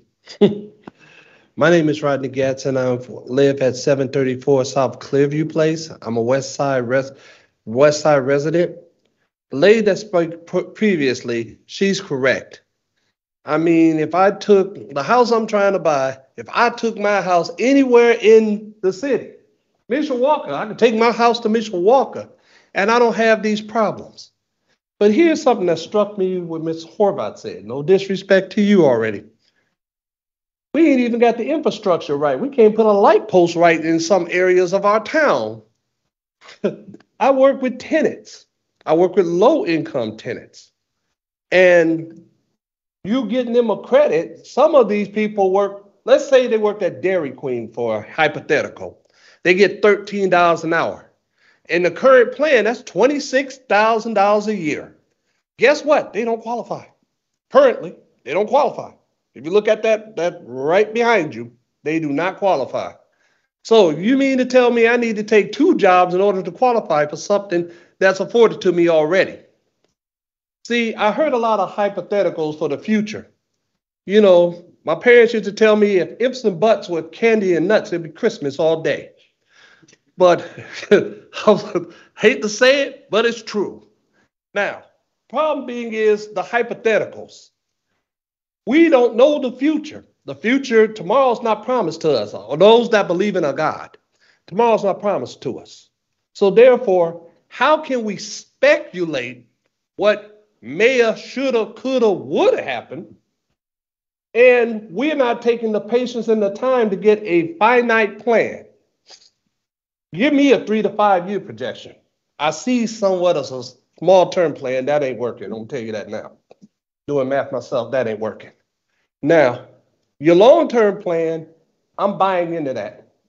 You gotta fix infrastructure. Taxes, you got to use taxes. I don't have a problem paying taxes. I got a problem with the management of my taxes. That's the problem I have. The management of my money. You've been kicking the can so long. Okay, what happened to the money that you had already? I asked the same question at the school corporation. What happened to the money that you should have done these things? You've seen these things on the horizon. Now you tell me that you need extra money from the catch-22 people. You know who the catch-22 people is? The middle class. The people that work all the time. The people that struggle to pay for the rich and the poor. That's who we think. The police officer that barely makes enough money. The firemen. Those people. Some of the teachers. Some of these people have to have extra jobs in order to survive, and they know I'm not lying. They're shaking their heads because it's the truth. Now, here's the problem. You're going to check my electric is already high, my water's already high, my gas is astronomical, and now you expect me to take it on the chin one more time. You give abatements to millionaires, 10 years and 5-year abatements. Hey, y'all can take this. The working class, I don't get spit. When does that end? Let's go ahead and let's plan better, is what I'm saying. I mean, if we're going to really look at what money comes in, look at what it does, and then come with a concrete answer. Right now, we got too much infrastructure. The west side of South Bend, we ain't fixed it yet. I'll end with this. And this is the truth. The viaduct over there, last time the viaduct got repainted, last time, Hesburgh shook Martin Luther King's hand. That's how long it was. Now, I'm a West Sider, and that offends me from the west side to the lake, to Mayflower. That offends me. You can't fix my side of town and everybody else. I see new stuff over River Park. I see new stuff on the east side. I see some stuff being rebuilt on the north side, but I don't see nothing on my side except one strip in Little Mexico. That's not good. We got to do a better job in planning and pinpoint the problems that we got. Thank you. Thank you. Is there anybody else that wishes to speak in opposition of the bill? Okay, Mr. Horvath, or Dawn, do you see anybody in the chat? Yes, there's Justin Howe. Mr. Howe, if you would unmute yourself and state your name and your address for the record, please. My name is Justin Howell, but unless I typed it incorrectly, I meant, I was talking about Bill 10221. Okay. That'll be coming up next once we get through this bill. Yes, we're on Bill 101-21.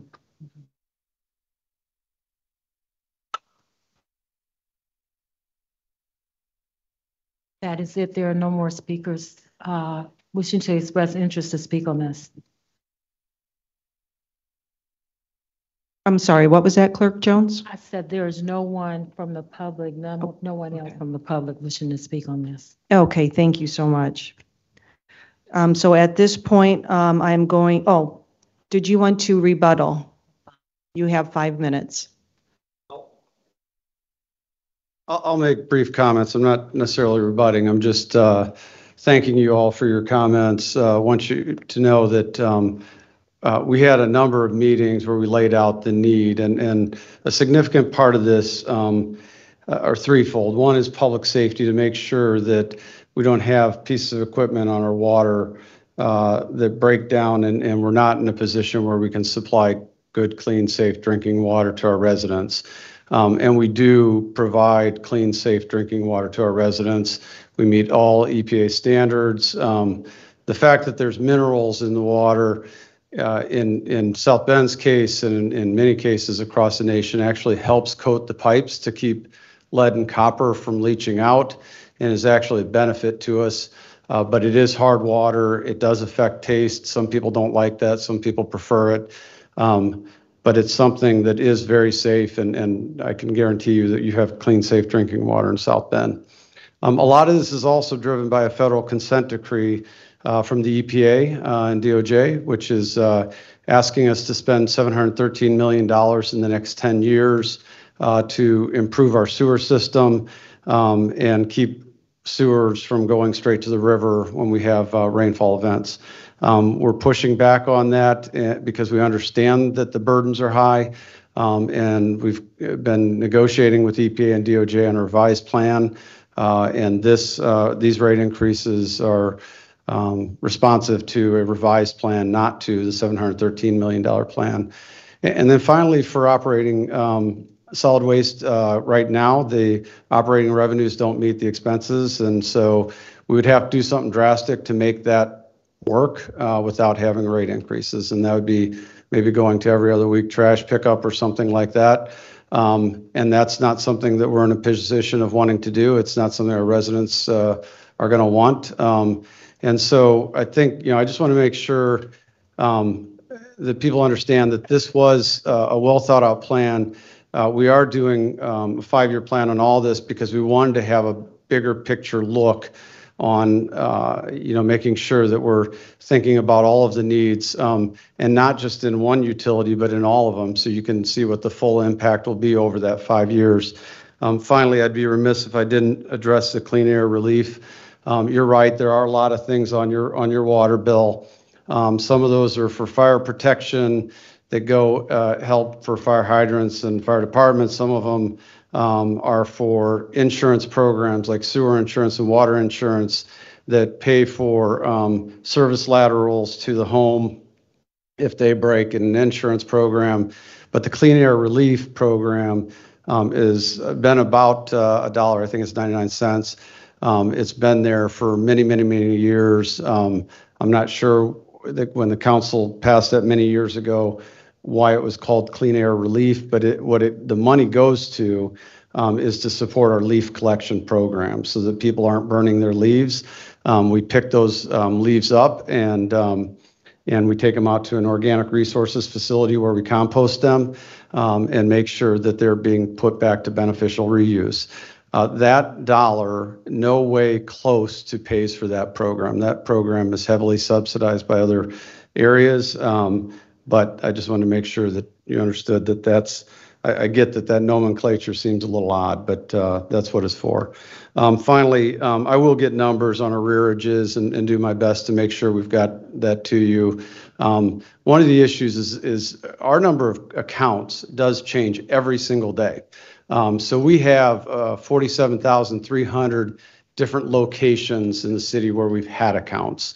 If you looked at our active accounts, That varies. The last time I looked is 45,421 accounts. And so it's usually right around that 44 to 45,000 accounts area.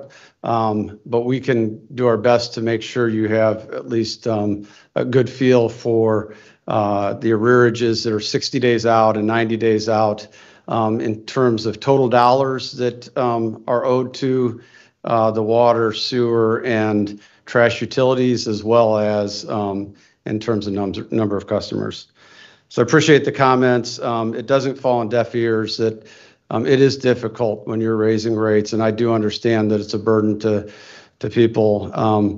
And you know, we're trying to make sure that the money in these programs is going as much as possible directly to needed capital to make sure that we're going to continue to have safe drinking water that's a reliable system in all these cases that people that our residents can count on. Thank you. Thank you. Okay, so I do not see anybody else. So at this point, we are going to, there is no, we already called for that.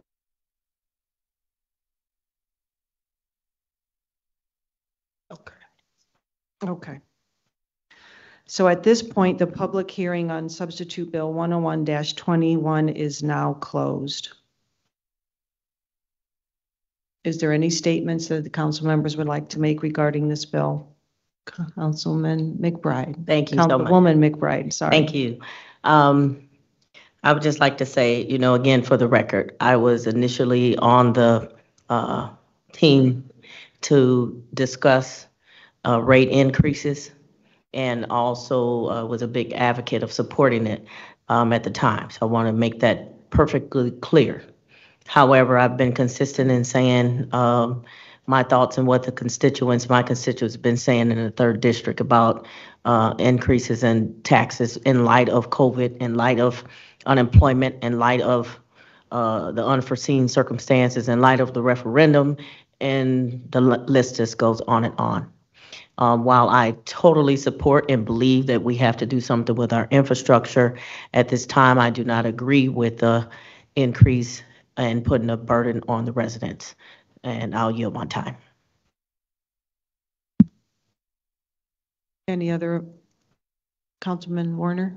Yeah, thank you. You know, this is a compromise. I know there's council members that don't like it, and it's not enough. And I know I've talked to Eric and the mayor and Dan Parker, and they don't like it. It's not enough. I will say that even if we put, there's probably 5 to 7 million of ARP that's being used. Even if we put the whole 58.9 million of ARP towards this, that still is leaving just on the infrastructure needs 100 million short. That doesn't even touch any of the EPA consent decree. Do we want to raise rates? No. I think, as we saw in the presentations, the city currently has among the lowest rates in the whole state right now. Even with these increases, we're still in the very bottom half. So that tells me that the city is doing a job as efficiently as they can, and are making do with as little money as they can. The 5 of us that took a tour and saw the facilities, we saw those needs. I think all 5 of us have pretty much agreed that doing nothing isn't an option, that there are upgrades needed. Money is needed for new wells and at the filtration house. And I think although it wasn't presented tonight, this is part of, as Eric said, is part of a 5-year plan. We have to, the can has been kicked in 2019 and 2020, and here it is in our laps. And I do, you know, honestly, if you look at the numbers, the council in 7 years or 10 years is going to have to be looking at $7 and $10 increases, unless there is very significant federal dollars coming. So Um, You'll have to convince me.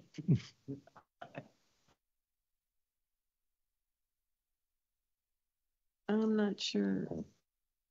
Councilman does it matter if it's a draw? Okay, Councilwoman Hammond. I want to try and be I find fair. myself questioning and wishing that we could delay this until we know the amount of money coming in from the federal government. If that is not possible, or the community, is there a way of inserting language in line with what President White has suggested in terms of allowing us to revisit if that money does become available? I think it's a valid question for the community members to be asking. There seems to be a significant amount of federal money being promised, and to vote this in prior, seemingly just prior to the passage of that federal bill, I don't know if that doesn't make sense to me. I don't know it for the rest of the community.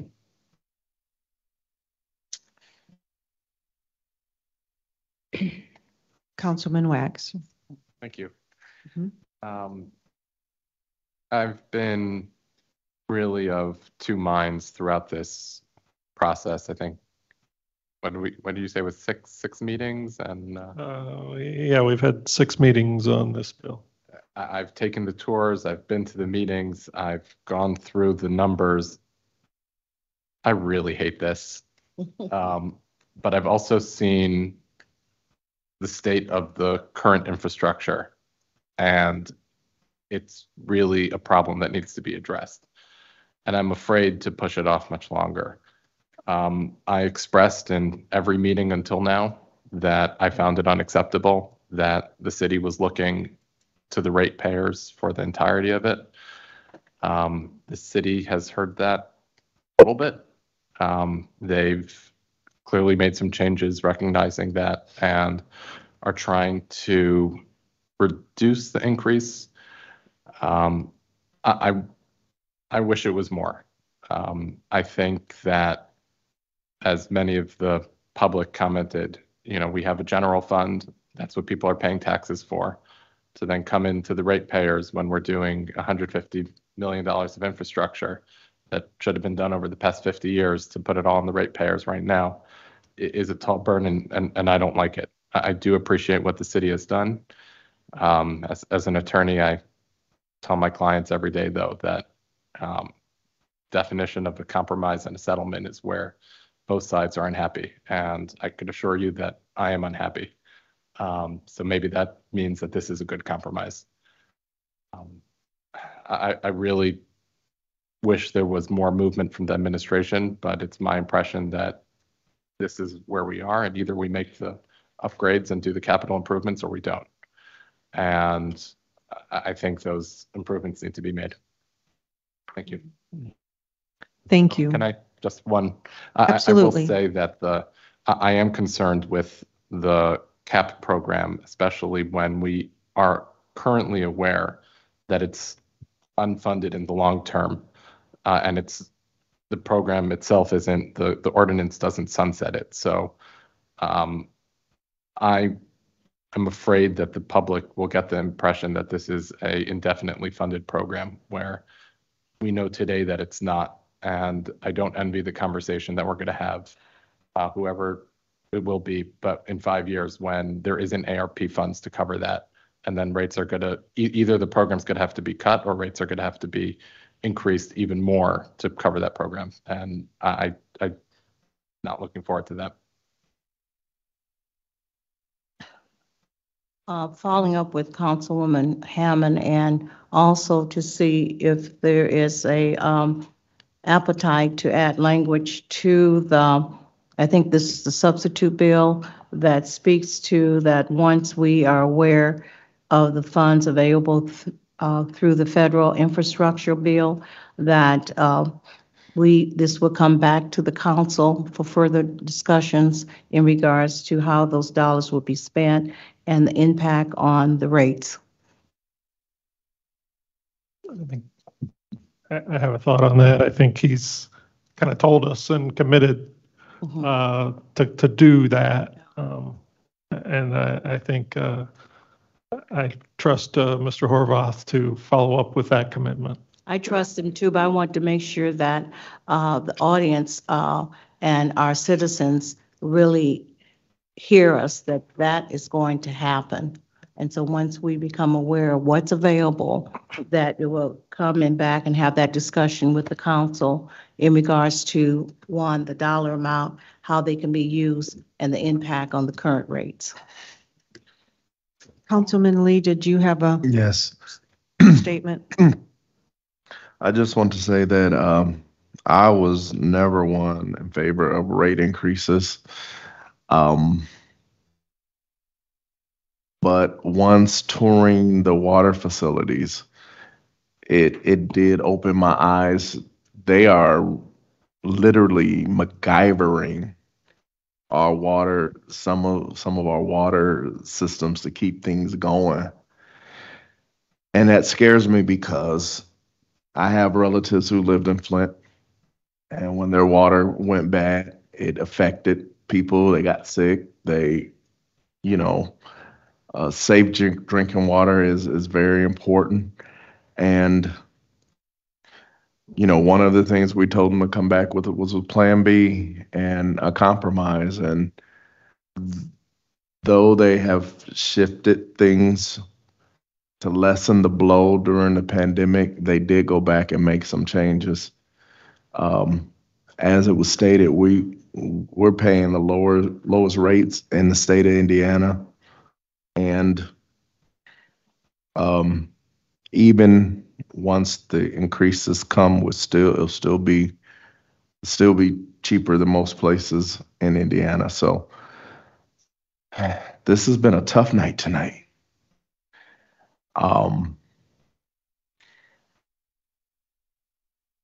so that's just my thinking is we can continue to kick the can down the road, but it's going to eventually one day somebody's going to have to take it up and deal with this. And so,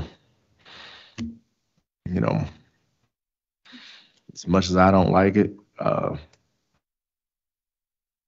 it is a compromise, as Eli said.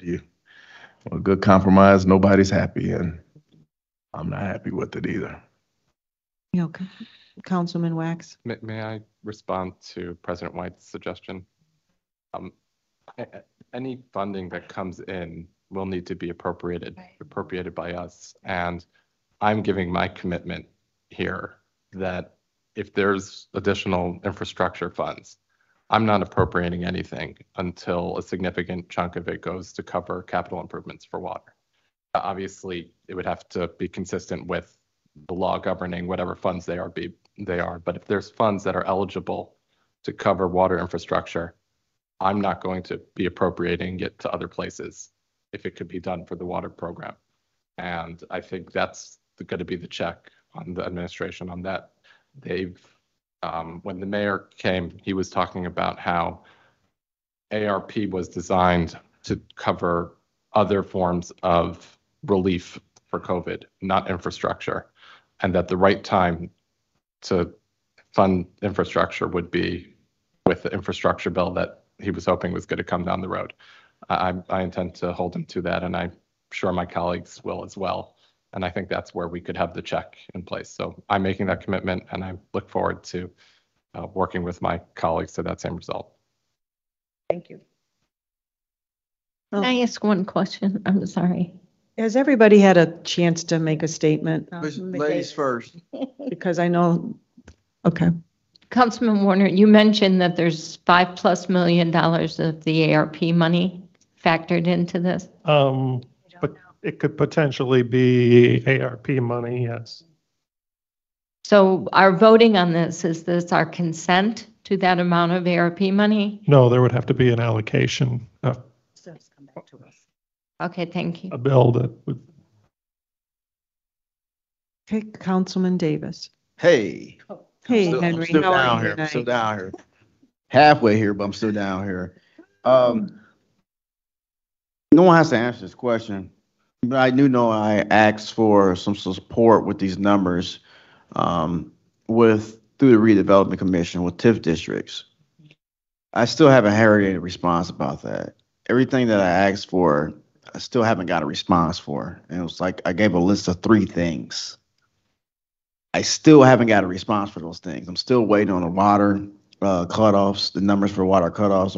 I'm still hearing about, waiting for the infrastructure, which Eli was just talking about. I know redevelopment can handle some of those things. Still haven't heard that question answered. Nothing I asked for has been answered. So clearly you don't want my vote. I'm done. Okay, thank you. So at this time, I would just like to state, I did do the tour with my fellow council members, and the infrastructure is in need of improvement. Even if we were to take all of the money that we were going to get from ARP, it is not even close to how much money we need to really do the improvements. What I believe the term was, over $200 million. It's aging, it's almost 100 years old. Nobody wants to raise rates on anybody. But we asked them to come back to us. They did do a compromise. We've been back and forth, 6 meetings publicly, committee meetings. So at this point, I mean, and if we have a commitment to bird dog, so to speak, additional dollars that could come in to support that, at this point, I'm in favor of us just moving forward so that we can at least say that we have a 5-year plan to begin to address our aging infrastructure. Because maybe something will come up at the next meeting. It'll be, oh, we can't do it then, or we're going to kick the can down the road. And then a year later, we still don't have a plan for infrastructure. And that's what I know has happened in this case, because it was a couple years ago, and then it was, well, we're going to seat a new council, and so there's always some excuse down the road why it is that we're not addressing our aging infrastructure that's leaking, that needs to be repaired, that they're saving parts off of old things to try and salvage and fix what they have there because they can't even get these parts anymore. It's not a matter of they can just go to the parts store and get them. They can't find them. So, I know it's been a long night and it's been a long discussion, and I appreciate all the input this evening. So with that, I will entertain a motion regarding Substitute Bill 101-21. What's the pleasure of the council? I would make a motion to send Substitute Bill 101-21 to the full council with a favorable recommendation. I second. Okay, there's been a motion and a second. Clerk Jones, could you please call the roll? Councilmember Wax? Aye. Councilmember Nisgowsky? Aye. Councilmember Tomas Morgan? Aye. Councilmember Hammond? Nay. Vice President McBride? Nay. Councilmember Davis? Nay. Councilmember Lee?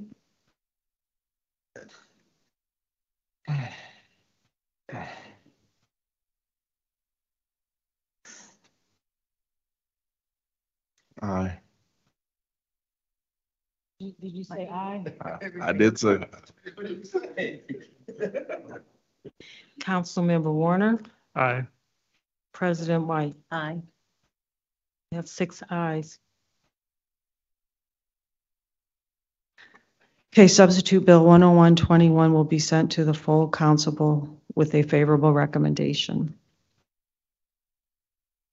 Okay, so our last bill of the evening is Bill number 102-21. Clerk Jones, will you please give Bill 102-21 a second reading?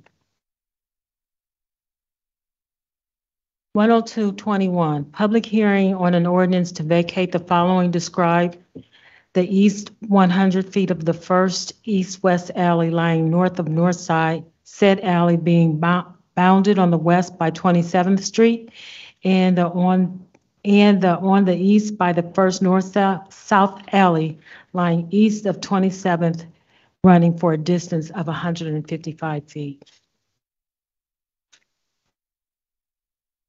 Is there a committee report? Right. I think that's your committee. Oh, yeah, I'm sorry. I just thought, oh, that is my committee. Sorry, I lost my place. This did come out of the Public Works and Property Vacation Committee with a favorable recommendation.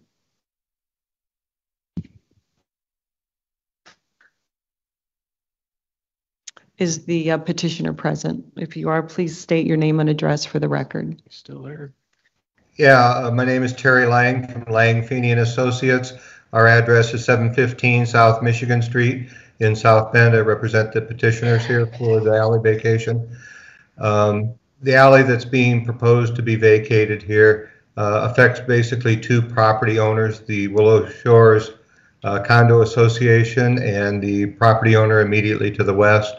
It's solely used by those two entities. It's very difficult for any city vehicles to make the right-hand turn at the terminus of that east-west alley into the alley adjacent to Nooner School there. The Willow Shores Condo Association, owning the property to the north, would like to create a small recreational area there for the condo association and still allow rights to ingress-egress for both them and the adjacent property owner to the west of that. Any existing utilities that may be within that area will continue to have the right to be there. There's no visible utilities there at this point, but most utilities run in the north-south alley adjacent to the Nooner School there. And it's basically a dead-end alley at that point there, only 155 feet long. That's the reason for the petition before you. Okay, thank you. Council members, do you have any questions of the petitioner?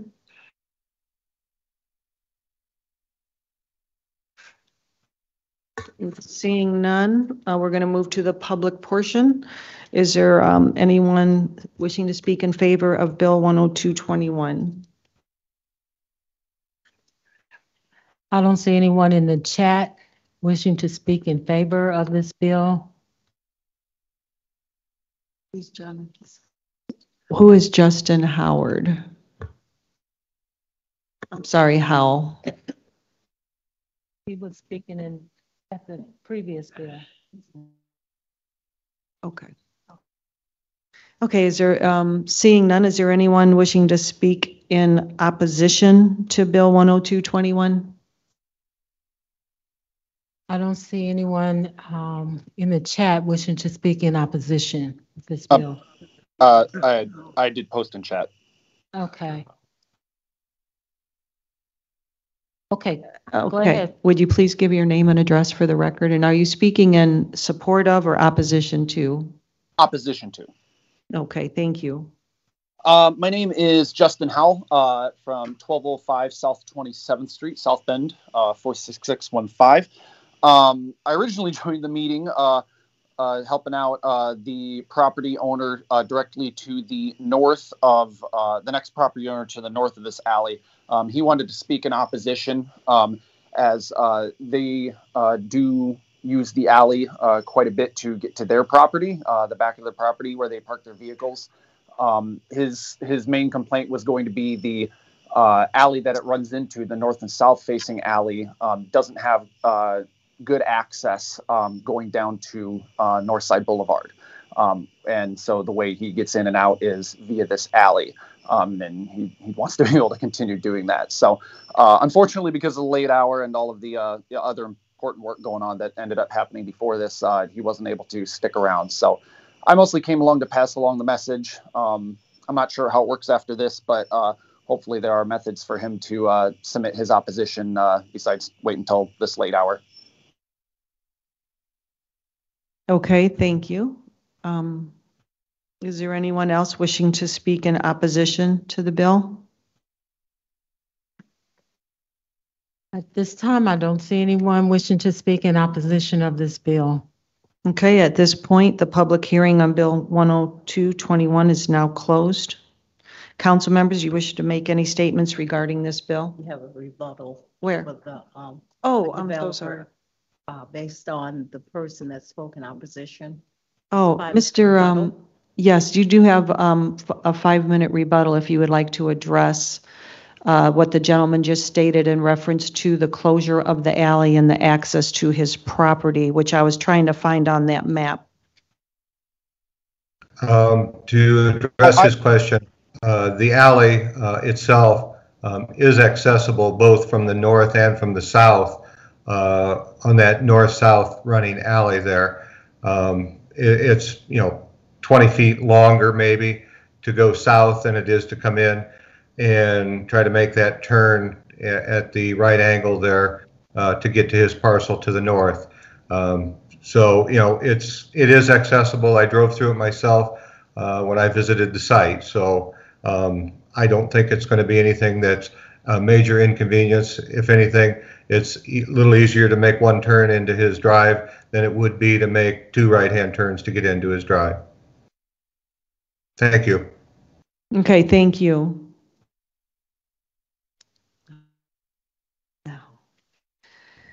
Okay, now the public portion is now closed. We have heard the rebuttal, and at this point, I would entertain any council members to make statements they wish in regarding to this bill before us. Chair. Councilwoman. I just want to, it's just a clarification. This came from the committee with a favorable recommendation pending. There was language pending that they create mutual access easements so all parties can access their property. Is that correct? Yes, that is I just wanted correct. clarification of that. That was pending from the Board of Public Works was their recommendation, and that was added into the language Okay, during the committee meeting. thank you. You're welcome. Okay, at this time, if there's nobody to wish to make any further statements, and thank you for that clarification on that language was added in. I would now entertain a motion regarding Bill 10221.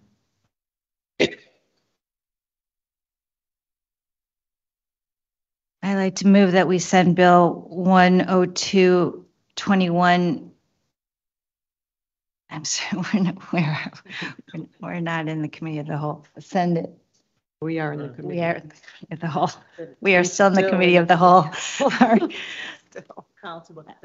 I'd like to move that we send Bill 10221 to the full council with a favorable recommendation. I'll second. So there's been a motion and it's been seconded. Could we please call the roll? Yes. Councilmember Nisgowsky. Aye. Councilmember Thomas Morgan. Aye. Councilmember Hammond. Attorney Palmer, is the language that was referenced that has been added to the bill that we are voting on, so all residents have access to their properties? Correct. Aye. Vice President McBride. Aye. Councilmember Davis. Aye. Councilmember Lee. Aye. Councilmember Warner. Aye. Councilmember Wax. Aye. President White. Aye. 9 ayes. Thank you, Clerk Jones. Bill 102-21 will be sent to the full council with a favorable recommendation. At this time, I would like to entertain a motion to rise from the committee of the whole and report back to the full council. So moved. Second. Thank you. It's been moved and seconded. Would you please call the roll? Councilmember Thomas Morgan. Aye. Councilmember Hammond. Aye. Vice President McBride. Aye. Councilmember Davis. Aye. Councilmember Lee. Aye. Councilmember Warner. Aye. Councilmember Wax. Aye. Councilmember Nisgowsky. Aye. President White. Aye. 9 ayes. Thank you. The full council is now back in session. This is where bills will be given a third reading. Clerk Jones, will you please read substitute bill 101-21 and give it a third reading? 10121, Third reading on an ordinance of the Common Council of the City of South Bend, Indiana, amending various sections of the South Bend Municipal Code within Chapter 16 at Articles 1 and 2, and within Chapter 17 at Article 2, Division 4, Article 4, Article 14, and Article 15 to provide a comprehensive adjustment to rates for South Bend utility customers in the city's furnishment of refuge, sewer, water, stormwater, and the low-income customer assistance program.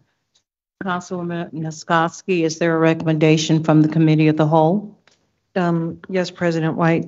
Substitute Bill 101-21 was sent to the council with a favorable recommendation. Thank you. Council members, is there a recommendation regarding Substitute Bill 101-21? I move for passage of Second. Substitute Bill 101-21. Is there a second? Second. Clerk Jones, will you please call the roll? Councilmember Hammond, Nay. Vice President McBride, Nay. Councilmember Davis, Nay. Councilmember Lee, Yay. I'm sorry, I didn't hear you. That's a mixture between yes and no. Yay. No. Yes. Aye. Councilmember Warner, Aye. Councilmember Wax, Aye. Councilmember Niskoski, Aye. Councilmember Tomas Morgan, Aye. President White, Aye. 6 ayes. Substitute Bill 101-21 has passed. Clerk Jones, will you please give a third reading to Bill 102-21?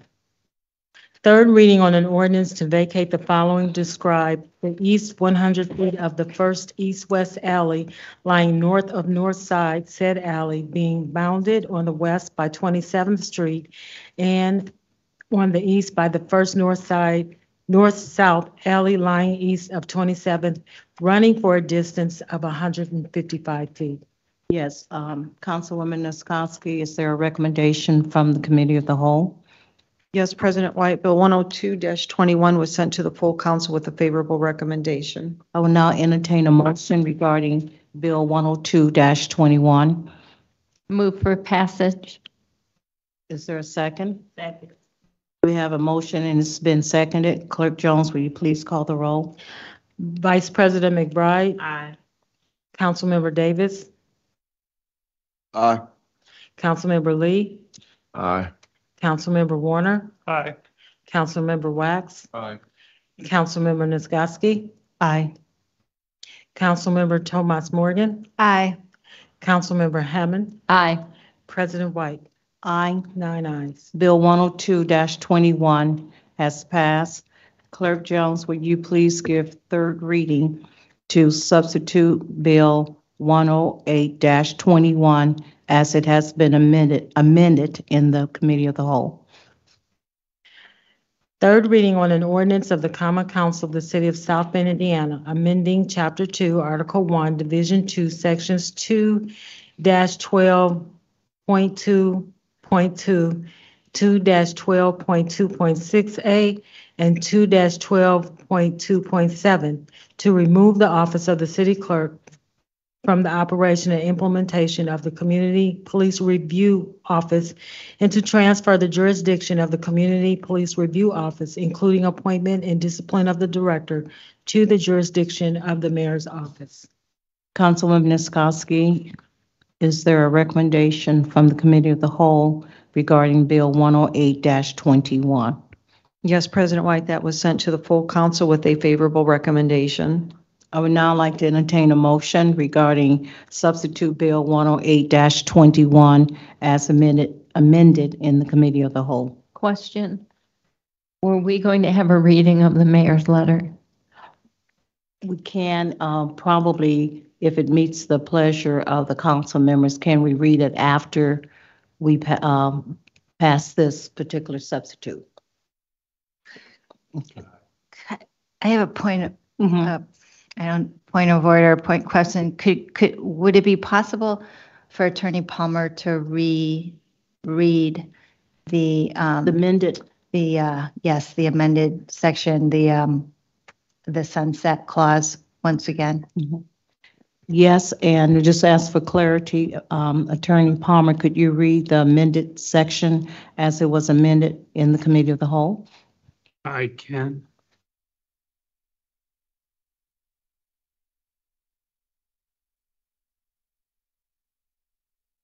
Under section 2-12.2.7, paragraph I is added to the end, which states the transfer of responsibility for the Community Police Review Office shall revert back to the office of the city clerk upon passage of a resolution of the Common Council upon election of a new city clerk. Are there any additional questions? We do have a motion and has been seconded. At this time, I would ask that for roll call. Councilmember Davis, Aye. Councilmember Lee, Aye. Councilmember Warner, Aye. Councilmember Wax, Aye. Councilmember Niskoski, Aye. Councilmember Thomas Morgan, Aye. Councilmember Hammond, Aye. Vice President McBride, Aye. President White. Aye. 9 ayes. Substitute Bill 108-21 has been passed as amended in the Committee of the Whole. There is a letter that was submitted to the mayor, from the mayor. I do not have a copy right in front of me. Attorney Palmer, do you have the copy, or if one of the council members who do have a copy of his letter, if that can be read so that it becomes part of the record? I have a copy of that, President White. Would you like me to read Yes. the bill? Read it. August 9th, 2021. Dear Council President Karen L. White, I write in support of the Common Council's amendments to the Community Police Review Office and their expeditious passage during today's meeting. As you know, there is unfortunately no successful path forward within the current structure. And every day that this embarrassing episode continues, and the more damage will be done to our community and the credibility of this important initiative. When we worked together last year to establish the Community Review Board and office, we agreed that there should be as much independence from the administration as possible, and that the Common Council should lead this effort. That's why all board members are to be appointed by the Common Council, and that's also why the office was originally placed under the city clerk, whose office supports the Common Council administratively.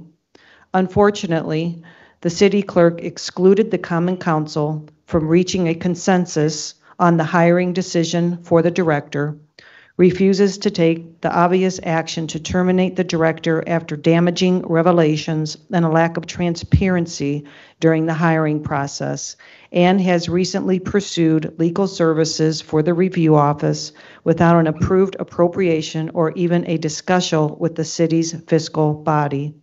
The director and the city clerk have also disregarded key provisions of the ordinance that guide how the board and office should operate. In short, the city clerk has inadequately collaborated with the Common Council at each and every step of the way, and at times seems to work in defiance of the Common Council and the broader community. While neither the Common Council nor I can bind a future mayor on this matter, I can commit that I will exercise the option outlined in paragraphs 2-12.2.7b1-2 for as long as I serve as mayor. With my commitment to this process, there will be a much greater role for both the Common Council and the community. The hiring and the discipline of the director will have to gain the majority support of the Common Council by a resolution approved through the normal public process. The appropriations and procurement process for the office will remain the same. Under state law, the executive branch is the only entity that can initiate or increase appropriations for the office, regardless of where it is placed.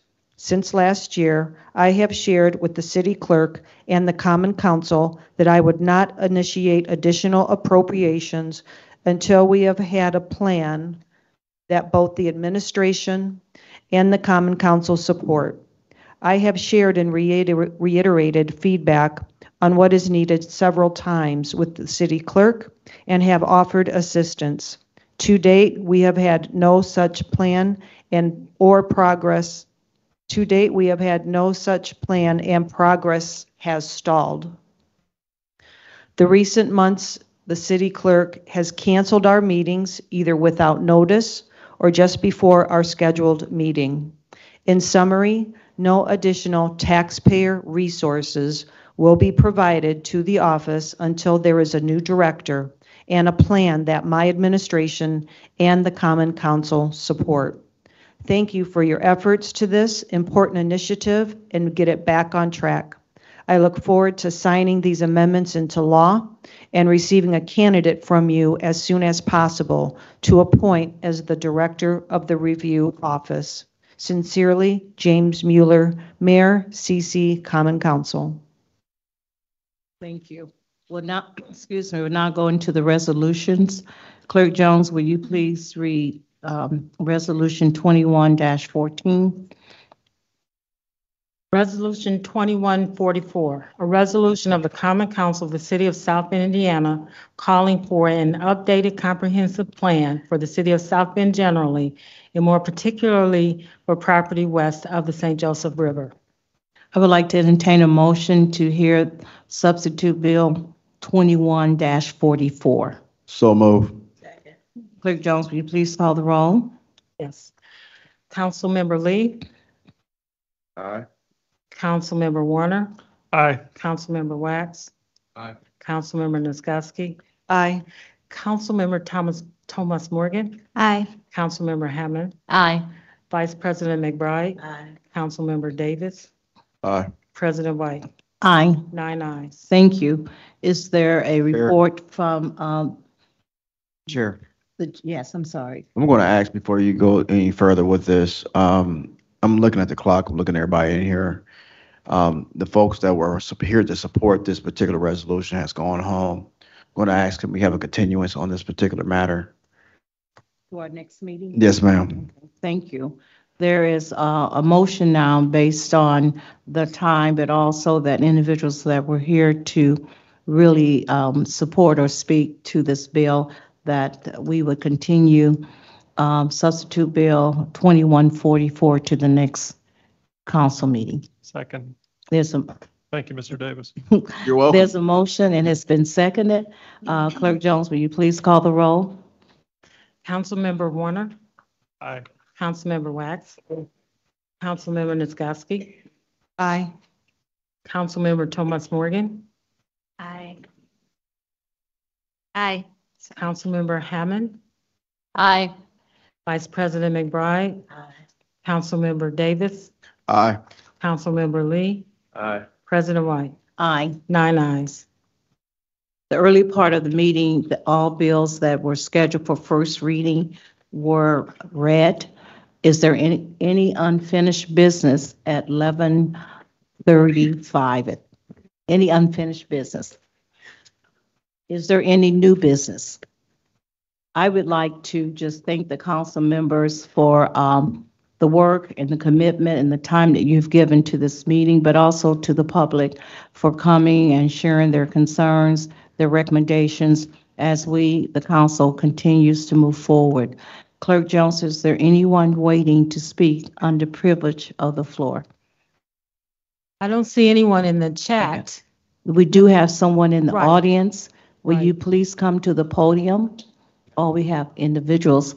Now, in terms of the privilege of the floor, you cannot speak to any items that were discussed tonight or on the agenda, and you will have 3 minutes to share your concerns, and I would ask our attorney to keep time in regards to the 3 minutes that is allotted. So state your name and the address, and you have 3 minutes. My name is Rodney Gatson, 734 South Clearview Place, and I'm also the president and founder of the South Bend Tenant Association. My concern is something very simple. It is the 501 tenants. I have personally witnessed, been through, I understand on both sides issues with tenants. I understand both sides issues with landowners. You know, everybody ain't forthcoming with the truth at times. Let's just call it what it is. But let's make some clear facts. The building at the 501 building is unacceptable, uninhabitable, and unlivable. Last I checked about HUD regulations, it talks about you have a safe and habitable place to stay. Now, we didn't have more violations in that building than we can count with the code enforcement. That's not right. That's not fair. In talking, I don't know how we got this confused before, but in talking previously with the I'm sleepy and I'm tired. With the director of the housing authority, I agreed to her midterm and long-term plan on her goals. The goals were good and they were set and they were found. I'll say that for the record. However, we disagreed on the short-term exit plan. Well, let me explain that right now. I think there should be within 60 days that building should be, the tenants of that building should be removed and temporarily housed within 60 to 90 days. Why? Because that'll give you two things to do. Either assess the building to say it's not habitable and we need to tear it down, or to fix it in a proper manner. That maintenance can go in there uninterrupted and make the building whole. Now, we have emergency fund money that I know we lost some money doing an investigation. I ain't gonna go into all that because that's we got to learn from the past too.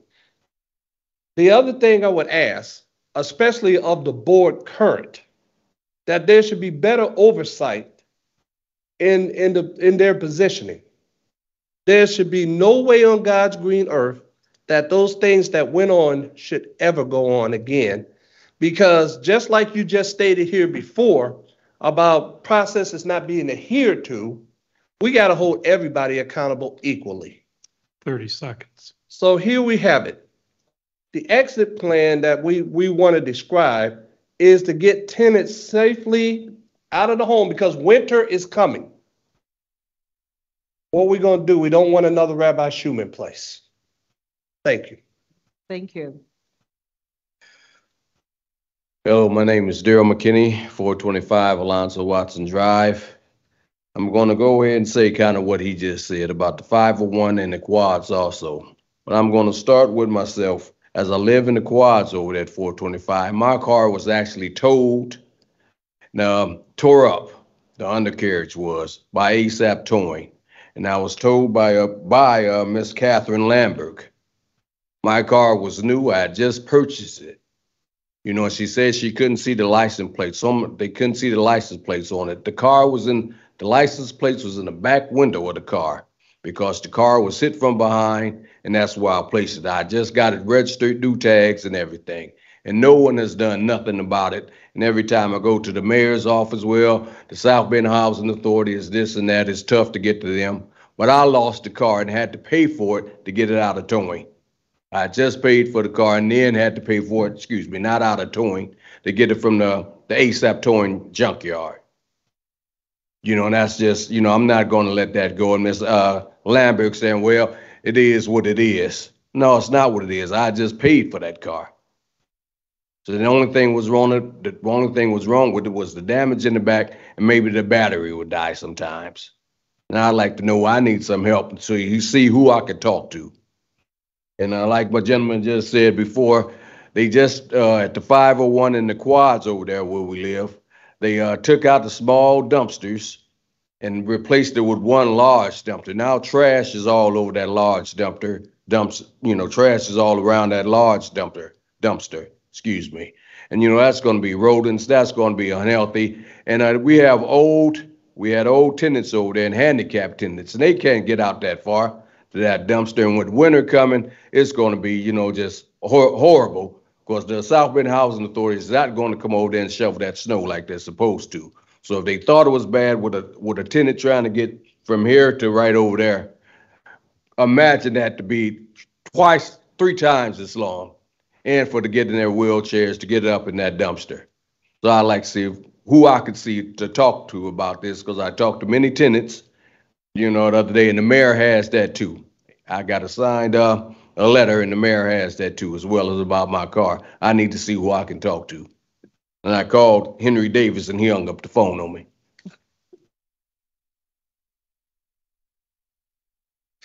Thank you, Mr. McKinney. 1 second. Fernando Malone, 2015 Western Avenue, Suite 111. First of all, back in July 23rd, 2019, South Bend seen the first mass shooting at Kelly Pub. For 2 years, the owner, Mr. Kelly, has shut down his weekend club. We met with Mr. Kelly, my organization, with Councilman Sharon McBride, and we had reopened Kelly Bar on Fridays and Saturdays from 9 p.m. to 3 a.m. We are going on the 4th week with no shooting, no 911 calls, as well as no problems inside the bar. The first week we opened, Councilwoman Sharon McBride came out, and please take note, all councilmen, people still was very happy to see the city rep for that district to come out. So when you hear about things in your district, people really want you guys to come out. Homicides, whatever, because this was a homicide case. So we have a plaque as well as a rock with Brandon name on it. We will be putting out, and I know Sharon McBride working on other things, but I just want to announce you, Sharon, because the community, when you left, was happy that you came in and, you know, was just a normal person. So thank you for that.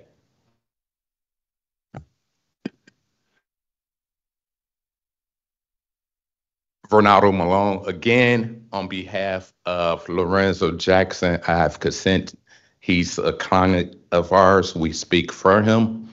He's lived at 501 Alonzo Drive, the 501 building. He called my organization to come out because nobody would help him. We went out there, went through the building, and I encouraged Karen White and Henry Davis to contact my office and let's do a walkthrough over there, please. When we got there, my team, we could not stay in his apartment just to write some notes. That's how bad his apartment is. I sent out some photos, and I know Trina Robinson is gone, but she called me. She said, "You sent me a vagina." I say, "No, that's a man's leg." Bed bugs is eating him alive as he lay in his bed. He's getting no help whatsoever from anybody, staff, anybody. The director told me the building needed to be torn down. So why is she asking, let's repair the building when she's telling us it needed to be torn down? So I'm speaking on his behalf. Henry Davis, the tenants want to see you over there. I know you've been in contact with some, but if you and Karen could just set up a time. My name in here, and I'm going to tell you why. Because that man's apartment was remodeled. I spent an entire night down in Indianapolis with my son on his basketball tournament, and that apartment was remodeled. We found him in the parking lot in his car and gave him back his access to his apartment. So tell the whole story. Okay. Don't do that to me. Apartment been Don't do that to redone? me. Please don't I'm do that. sorry, that's, his apartment have not been redone. I'm going to take it But- back to the privilege of the floor. So is Mr. Malone, are you still speaking on behalf of the gentleman that's standing next to you? Yes, I am. Or is he going to be speaking on his? I'm gonna let him just speak because Mr. Davis said his apartment been Okay, let's go remodeled. back, but you have 3 minutes. And Attorney Palmer, how much time does he have left? 45 seconds. Okay, so you have 45 seconds. Yeah, my apartment, ain't nobody been in my apartment and did anything. My apartment, it's been like that about going on 6 months now. I got flooded 3 times, ain't nobody came in and got no carpet, ain't nobody got no water up, and they ain't did nothing. My carpet smell like mold, I got mold all through my house. I stay in 123, 123. and ain't nobody been in my apartment and did nothing. Okay. I mean, not absolutely nothing. They didn't come get no water up. I got mold going all the way around my baseboard, all on the back of my speakers, on my furniture and everything. Ain't nobody came in there and did not one thing. Okay, thank you. Nothing at all. Then two, I'll get with you, but have you contacted the health department? Yes, my right, the health department here, Mm-hmm. they were just clueless. Okay, okay, thank you. Thank you. And we have another person from privilege of the floor. No, we have 2. Sharon Bedicki, 3822 Ford Street. Karen, you know what's coming. I brought in pictures from Bob the Builder. You can see where his foundation starts. It was red tagged July 29th, 2019 for the foundation. They followed up on August 29th, 2019, where they placed a cease and desist. They came back out October 9th because he continued to build on it. They came back out October 15th of 2019. They did a structural inspection and he was told to dismantle it. He finished that project, and not only did he finish the red tagged project, he is now building an addition to the red tagged addition that has been red tagged. When I called the building department, this was sent over to city legal in July of 2020, and there it sits. So somebody needs to jingle city legal and get them going, but here's pictures for you. And just some more numbers for you. I meant to bring them up earlier, but I forgot. On the current tax sale. Okay, you can't. You're talking about the tax sale? I'm talking Something about the totally tax different. sale. It's not related to the water rates. No. You're fine. And then also I would like to have that address about the builder. 3818 Ford Street. Thank you. And you can have these pictures. On the current tax sale, there are 2,527 properties up for sale. Of those, 1,793 of them are in the city of South Bend, Portage Township, 71%. Most of those are in the 2nd and 6th district. Keep those numbers in mind when you're raising rates and raising fees and raising taxes. 1,793 people are going to be losing properties in September. Thank you.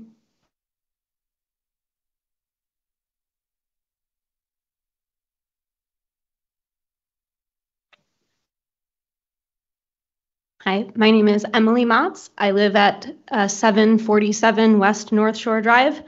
I'm here to talk about traffic safety and speeding on our street.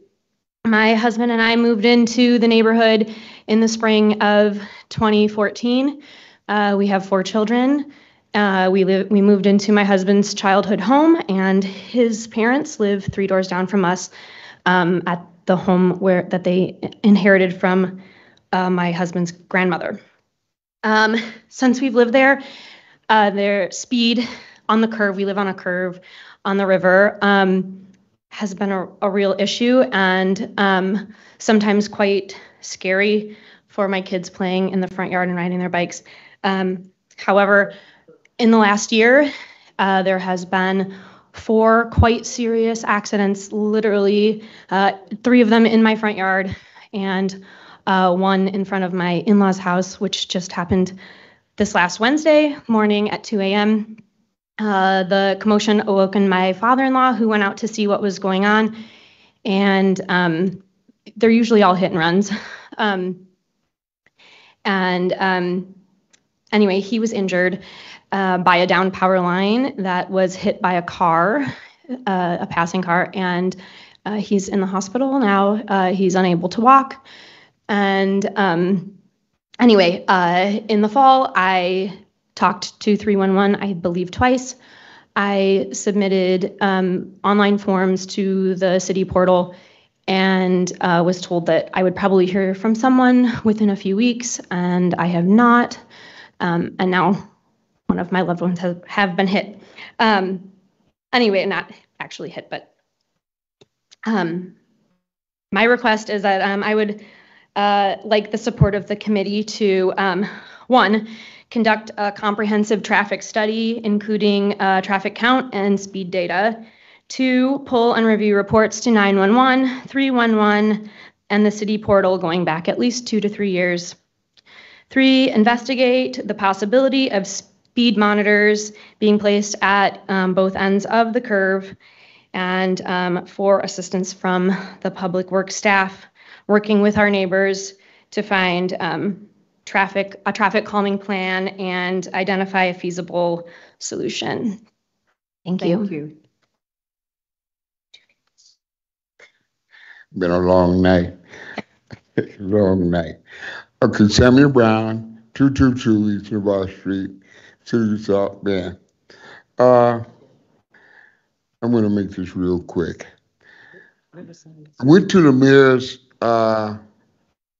speaking about what he want to do over on the west side with King Center. They're going to put the money into it.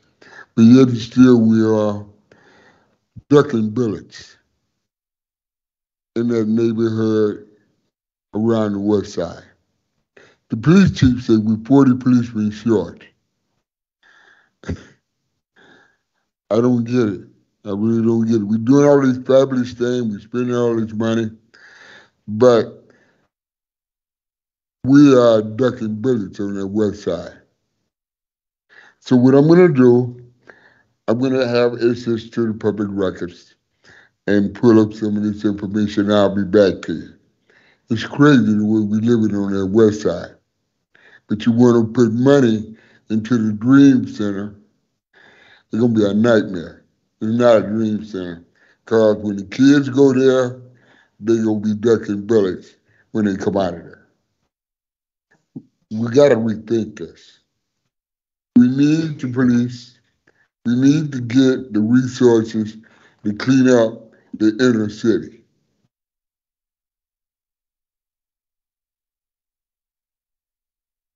Thank you. Is there anyone else wishing to speak under privilege of the floor? Based on some of the comments from the citizens, I will get with the district representatives who can reach out to you. And then I do believe I have a telephone call tomorrow. Yes, okay. And you live in the 3rd district? Yes, that's my address. That's 3rd district. Yeah. Yes. I live in the North Shore Triangle. What is the street name? North Shore Drive. Yes. Is that in the 1st district? Is that the first? 4th. I'm sorry. Okay, that's in the 4th district. And your representative is Councilman Troy Warner. I have emailed him. Okay, great. And then we have Bob the Builder, it's the 6th district. And then we have the Housing Authority. Okay. Well, if there's anything else. Those questions, that's deep. I have. That's real. Mhm. That's a petition that was taken. Okay. There's a collection of petitions. Mhm. You do want Speed bumps, yes. and they got petitions in there because Public Works told them to fill out a petition. Okay. So we need to collect those petitions to see. And I'll do my best to try to summarize from the privilege of the floor. That's somebody. I'm sorry. Clerk Jones, is there someone else on? There, I'm not sure. Steve Motts had indicated he wanted to speak. Before, right? Oh, I didn't see it. I didn't see it, I'm sorry. And then it was Greg Motts is Okay, speaking for Steve Motts. I got him on the phone if you want to hear him. You just state your name and address, and you have 3 minutes. Dad? That's you. Okay, I put some stuff in there before, but my name is Steve Motz, M-A-T-Z, with North 719 North Shore Drive. And the traffic patterns have evidently changed in the last few years. I have lived on North Shore Drive about 40 years, and now I'm getting we're getting accidents, and they're getting more and more severe. The speeds on North Shore Drive are getting excessive, and to the point where people are wiping out utility poles, trees, all kinds of stuff. They're running up into yards. I mean, with multiple accidents that have not happened before. And I think that some of the traffic patterns probably have changed a little bit in the city, and they're using that wide open space to run through it. And but we've got to. I got injured Wednesday morning. We've got to do something to reclaim North Shore Drive back to being a residential street. So it's not only happening at the 700 block. I know it's happened down in the 200 block, and the 300 block.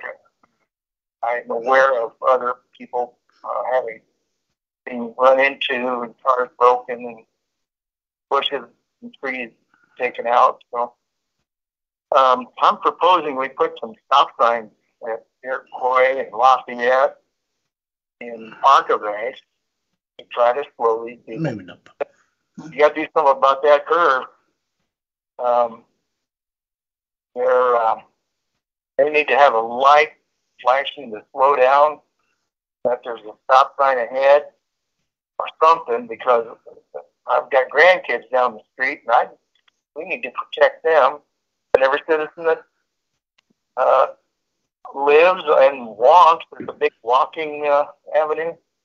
So something, we have to do that, and I recommend 3 stop signs myself, maybe a flashing light with a camera. But whatever it takes, we got to slow the traffic. 30 seconds. Oh, yes. You've done it. Thank you. The next person that's waiting to speak on the privilege of the floor. Clerk Jones, is there anyone waiting? There's no one waiting to speak on the floor. I'm looking at Greg Motts also, and I don't know if who just got through speaking. Yes, okay, because he was speaking for Steve. Well, yeah, no. Actually, Dad was speaking. That's my dad too. But I had to pick him up off the ground, at one time to take him to Memorial, which is right around the corner from here.